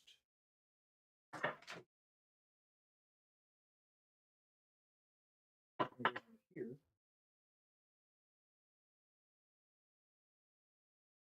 Because I already threaded it.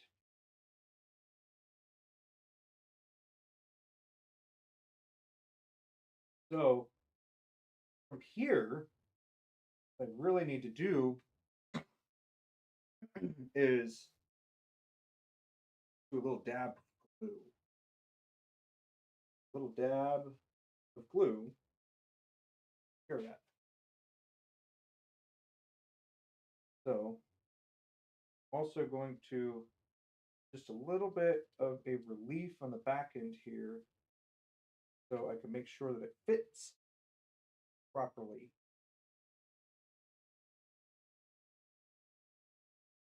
Before introducing glue. Once you get the glue on there, the way to get it off is to cut it off. You don't want to have to do that.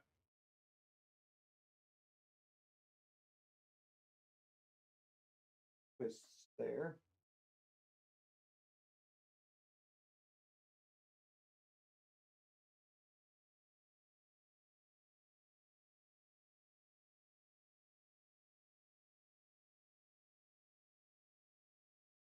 Okay. Put that.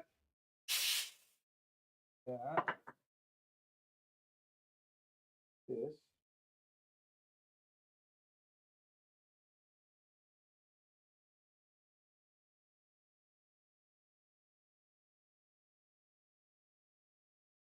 Okay.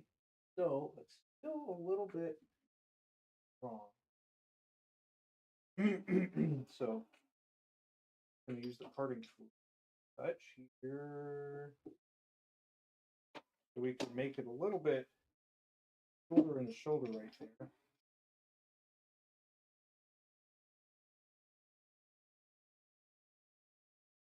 But not too much as to take all the threads away, you know? Make sure that we're pretty good on that. Kevin, welcome back, sir. In here. In here.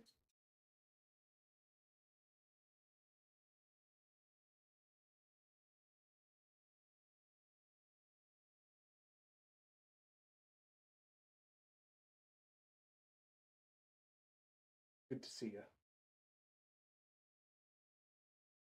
Getting things in order.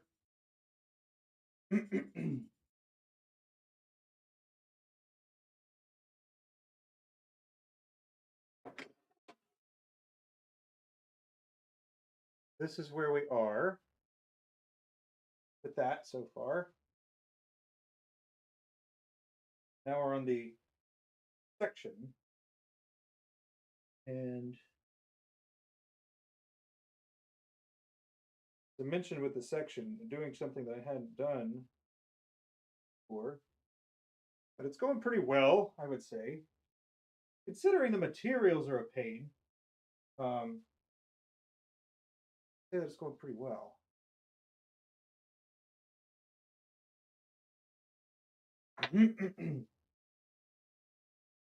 So I'm just trying to get this to a final position so I can glue it. Still not there, almost.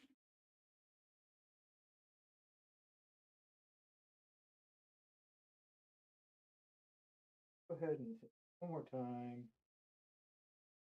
This.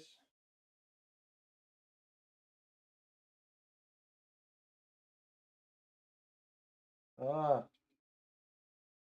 Yeah. Gotta earn your keep now, huh?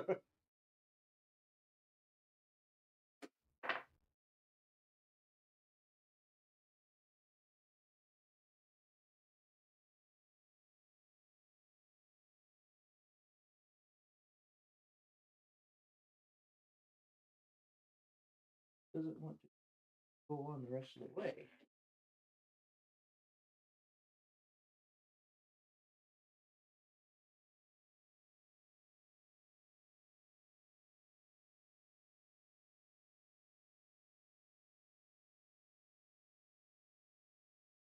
Make it.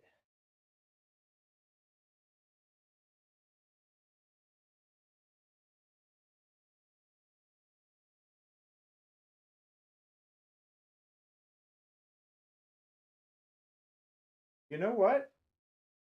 I can use pliers. Pliers. And that's what I'm going to do. I have to do a little dab of glue. I'm going to use pliers to sink it the rest of the way in.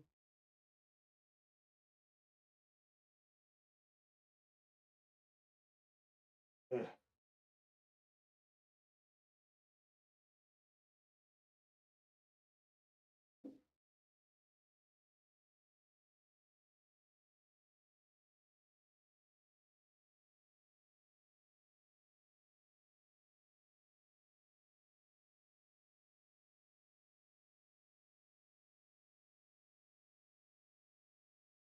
Okay.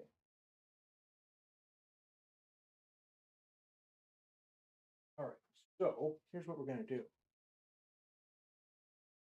We're going to put this here, check the ways.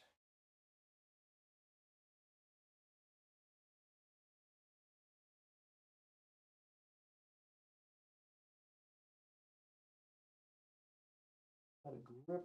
Oh, had a grip.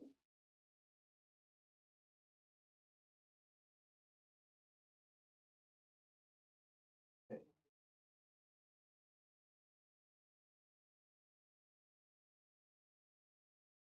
Now, a grip.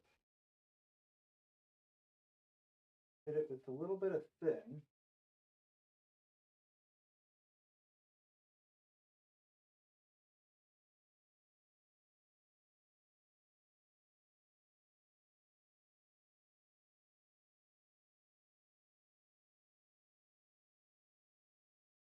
Okay. And of course, right off, critical time here.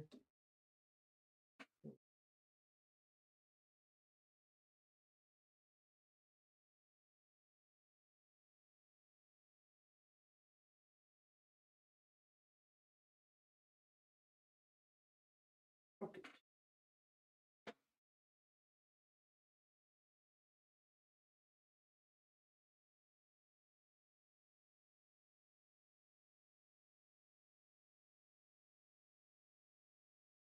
That's not man. All right, now I just need to break this.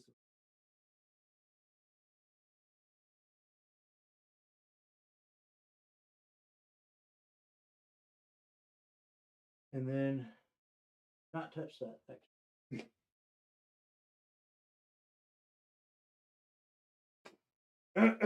I broke it. Squeeze it too tight.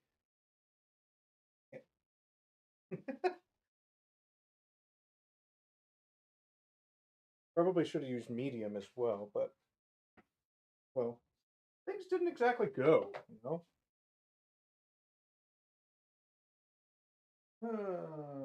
See, knew that I would need a little bit more. Now, taking this out couldn't make a difference. Right?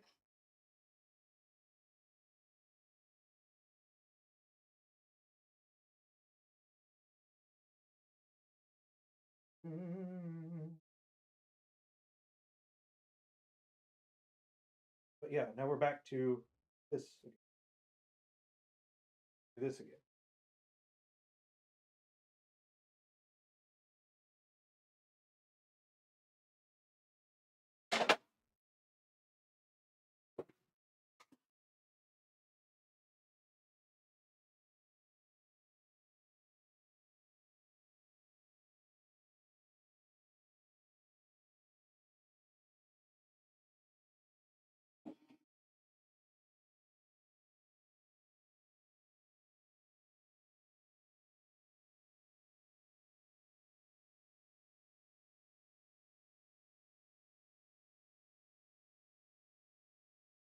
Now, I tried it the other way. See what happens if I do it. We'll see. And a little soft. Yeah, I cracked it. It cracked. It's a tiny little piece, so super super.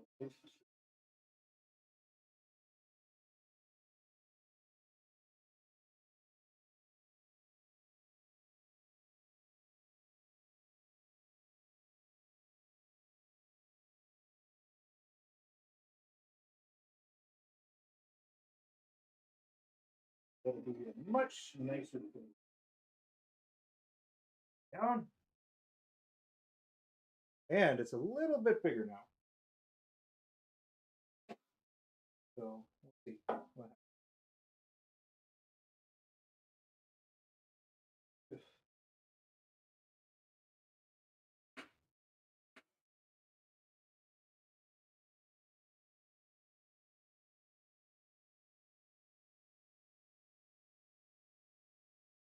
Bio. Another use.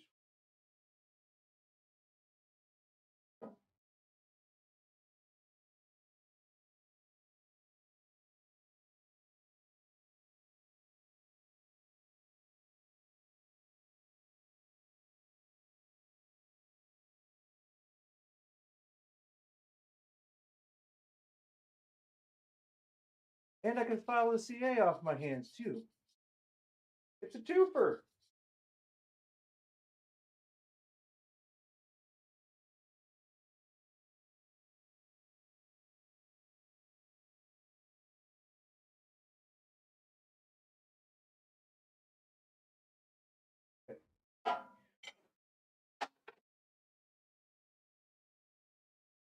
Let's try this again.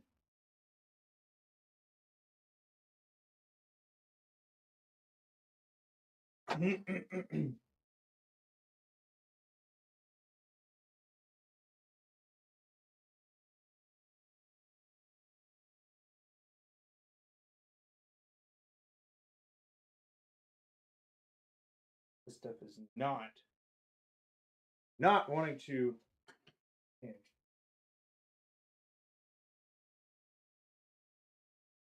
Damn it.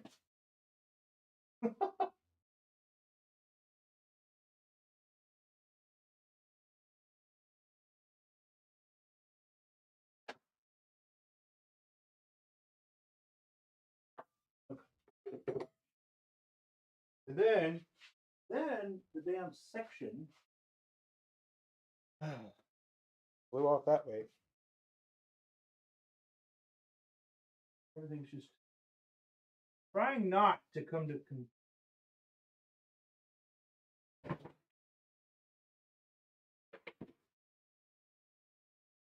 man.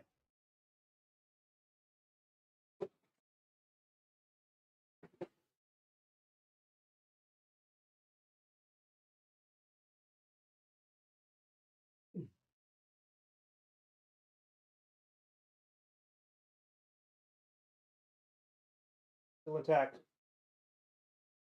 That's good.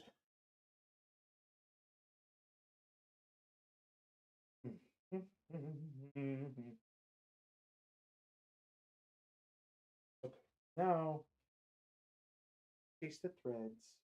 Rid of the CA parts. Don't want here.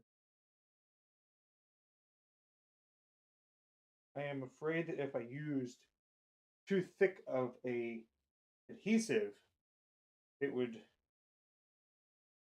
go places I don't want it to.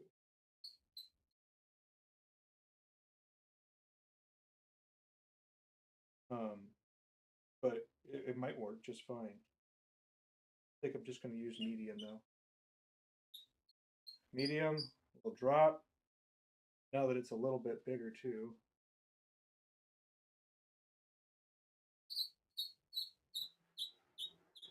This project is taking a lot longer than it to. I mean, part of it's my fault because of the skill and skill level is not quite there. So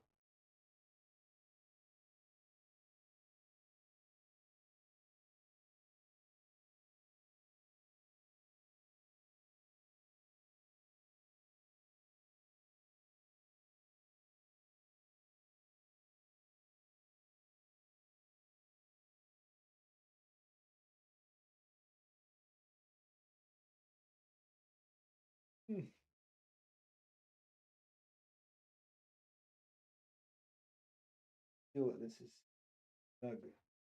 How it's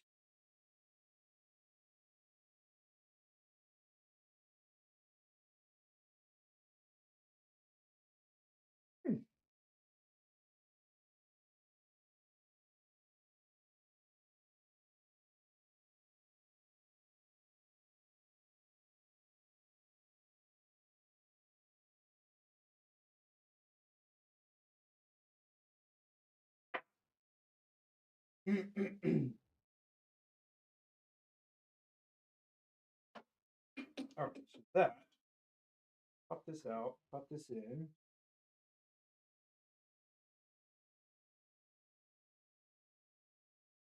How would is good. Go ahead and cut this a little bit again. Let's see it glue off.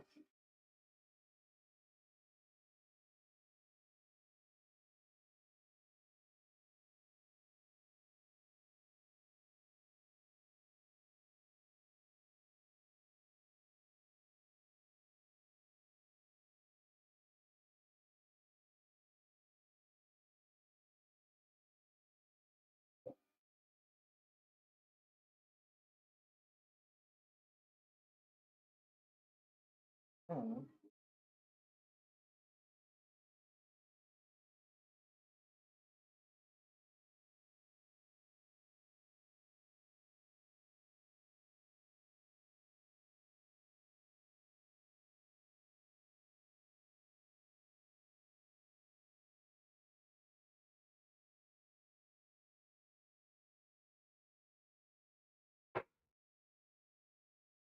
Well, with as difficult as it is to get there,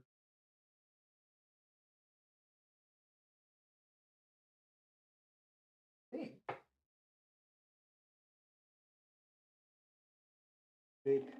big, dang it. I have to do it too.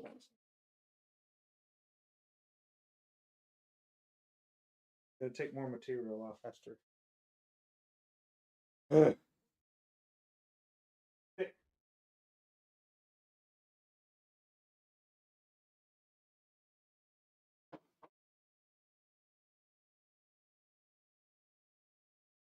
Dig log. Be right back.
Oh man.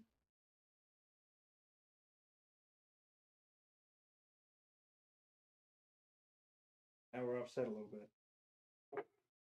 Outrage. Outrage.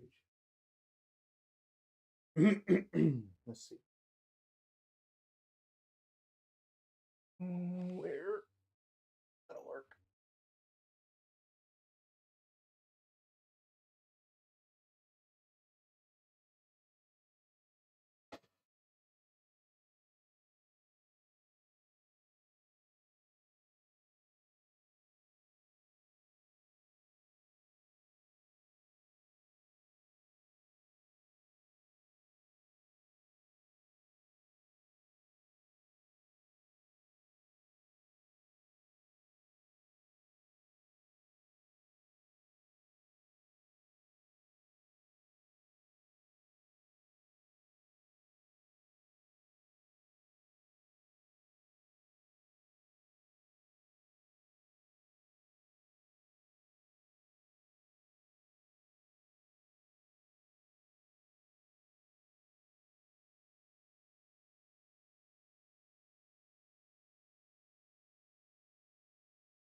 Let's see how that did.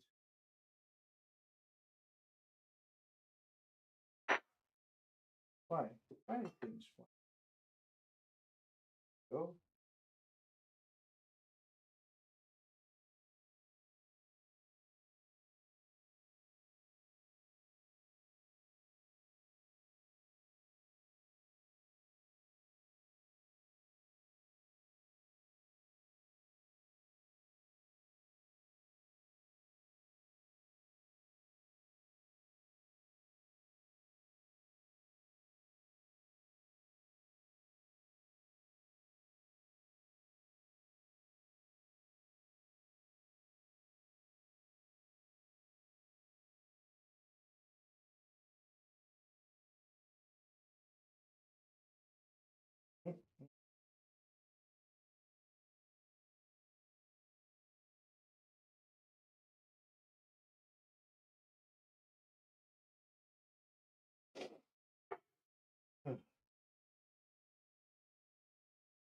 Take. Take.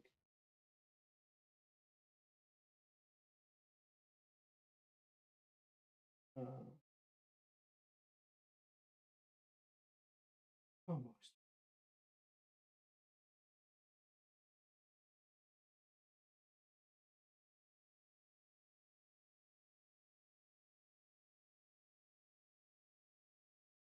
Hmm.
Almost.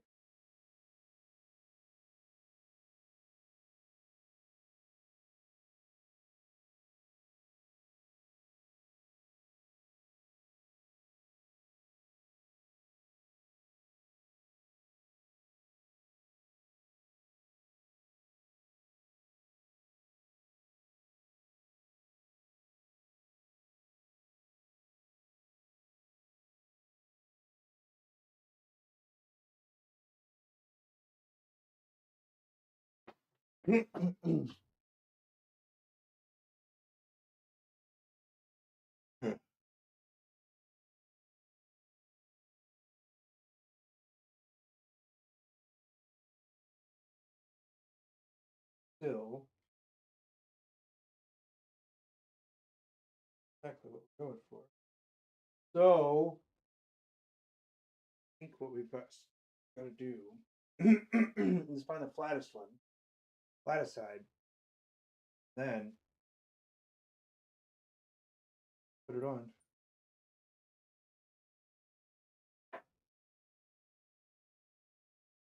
So, then, I think, what I'm going to need to do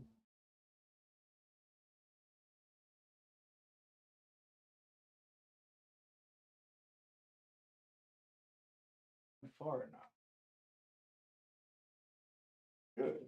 Doesn't want to.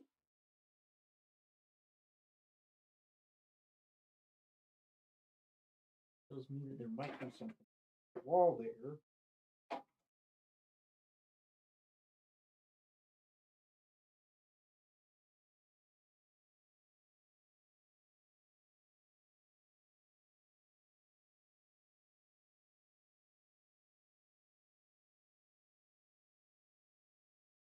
Can't take it too far. The other part. Place that piece.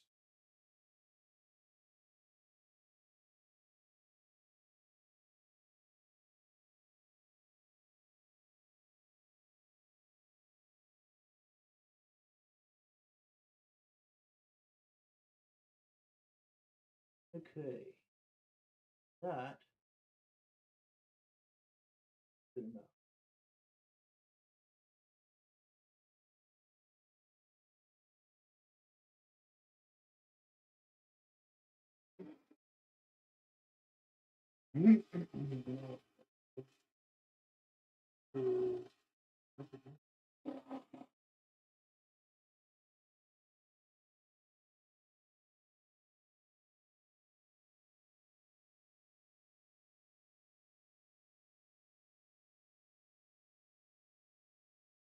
Hey. Ooh. No drop in there.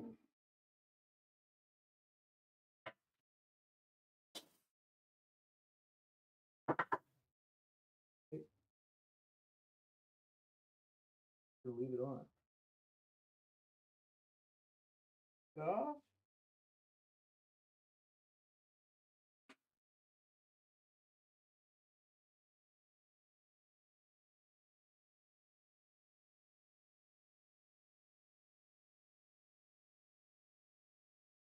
Take it out this time.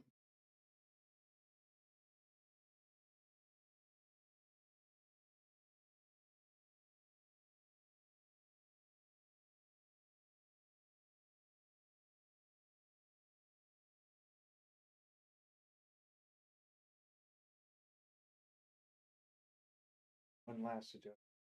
Goodness. I gotta do a little chamfer in here.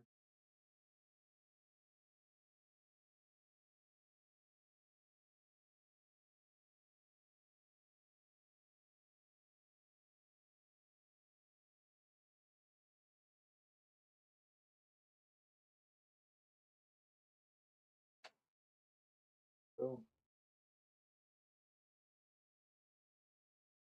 get this almost down to the end.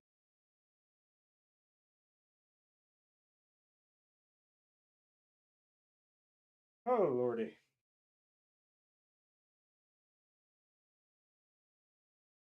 So I've let this slightly separated like so. And I'm going to do a little drip down there, screw it tight. Leave it alone.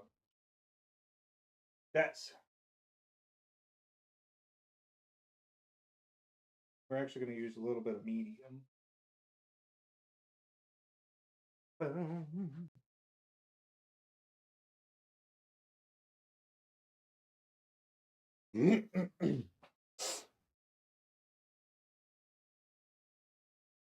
Pull it over the trash can over here because this should be just a quick little thing.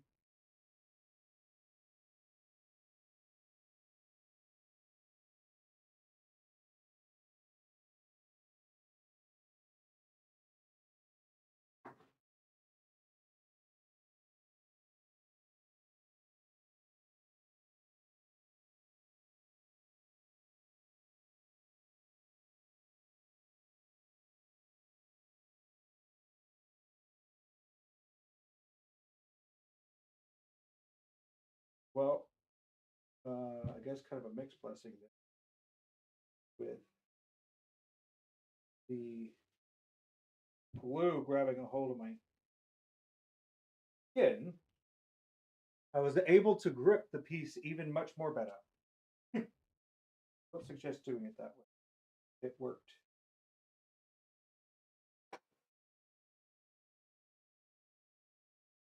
That should be the last thing I got to do. Ugh, come on. I have to take my fingers to the belt sander.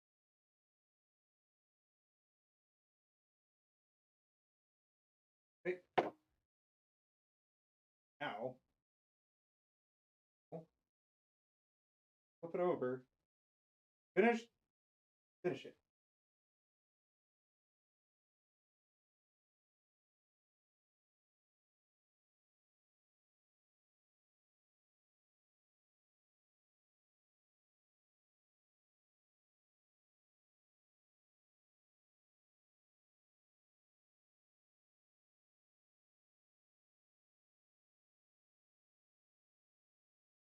All right, good. Looking good. Take this off. This. Give Abbie your CA glue. I'm gonna get it back. Cap on it. Ruined cap.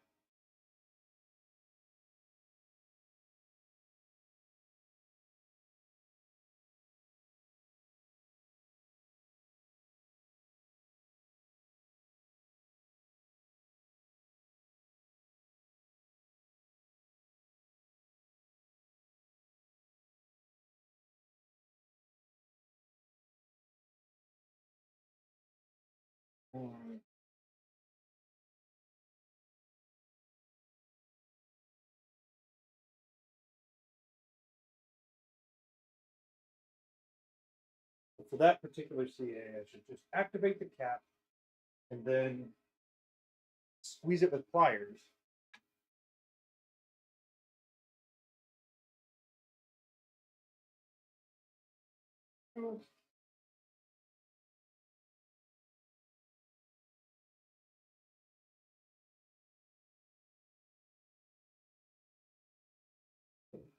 A lot of here.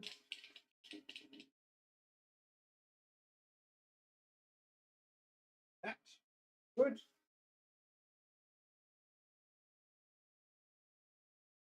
Then this.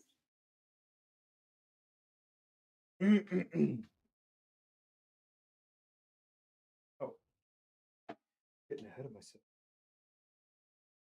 To open it up just a bit.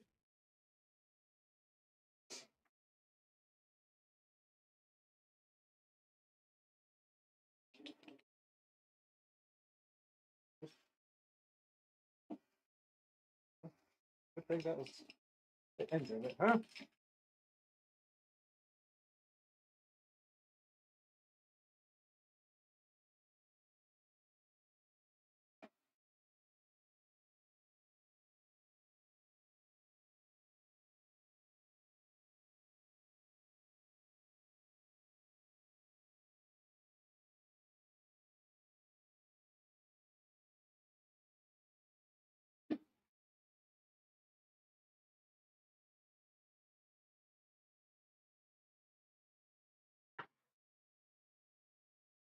Check work.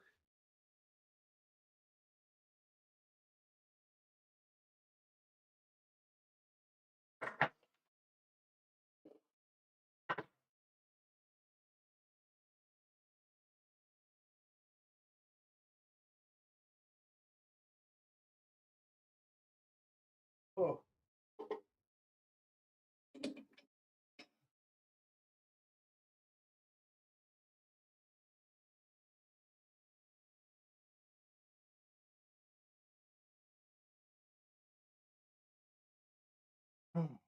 Right. Good. Going well. Moving along.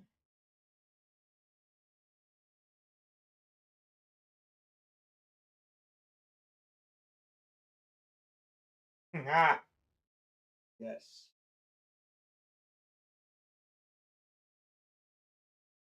All right, to the wood lathe.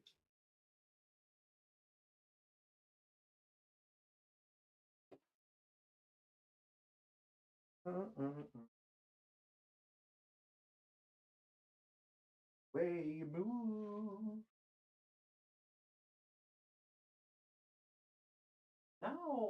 Now we're kind of just going back to like normal stuff, you know? We've already done all the wild stuff. Now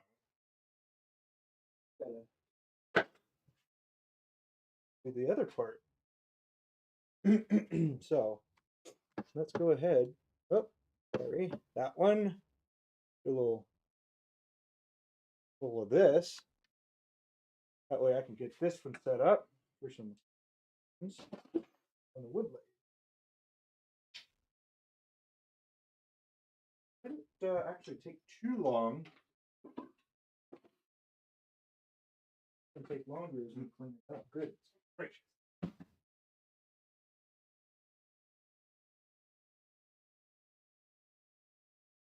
Okay. That's interesting.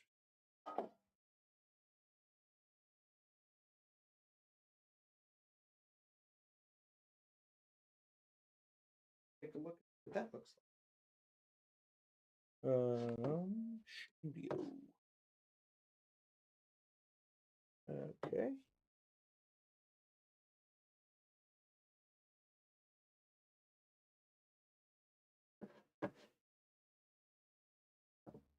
Let's see. Okay.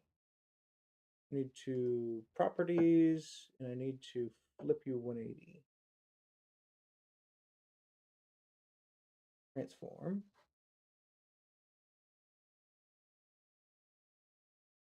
There.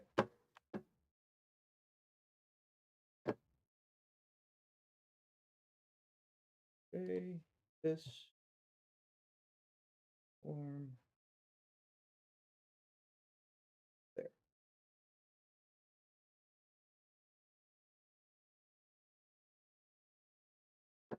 Okay. That. Now.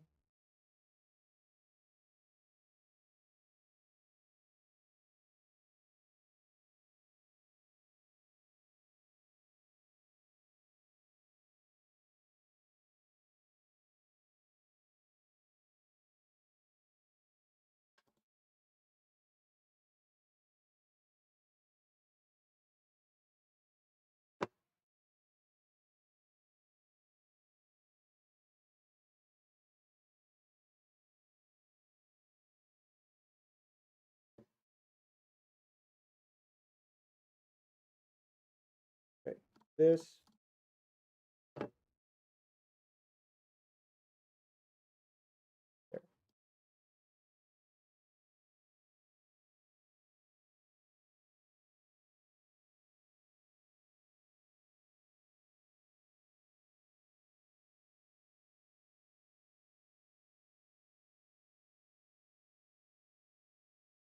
Good enough. Good enough. Thank you.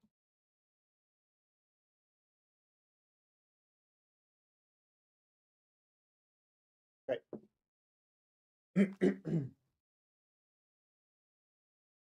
Pretty cool view. I like it. That is off. This. What a disaster everywhere.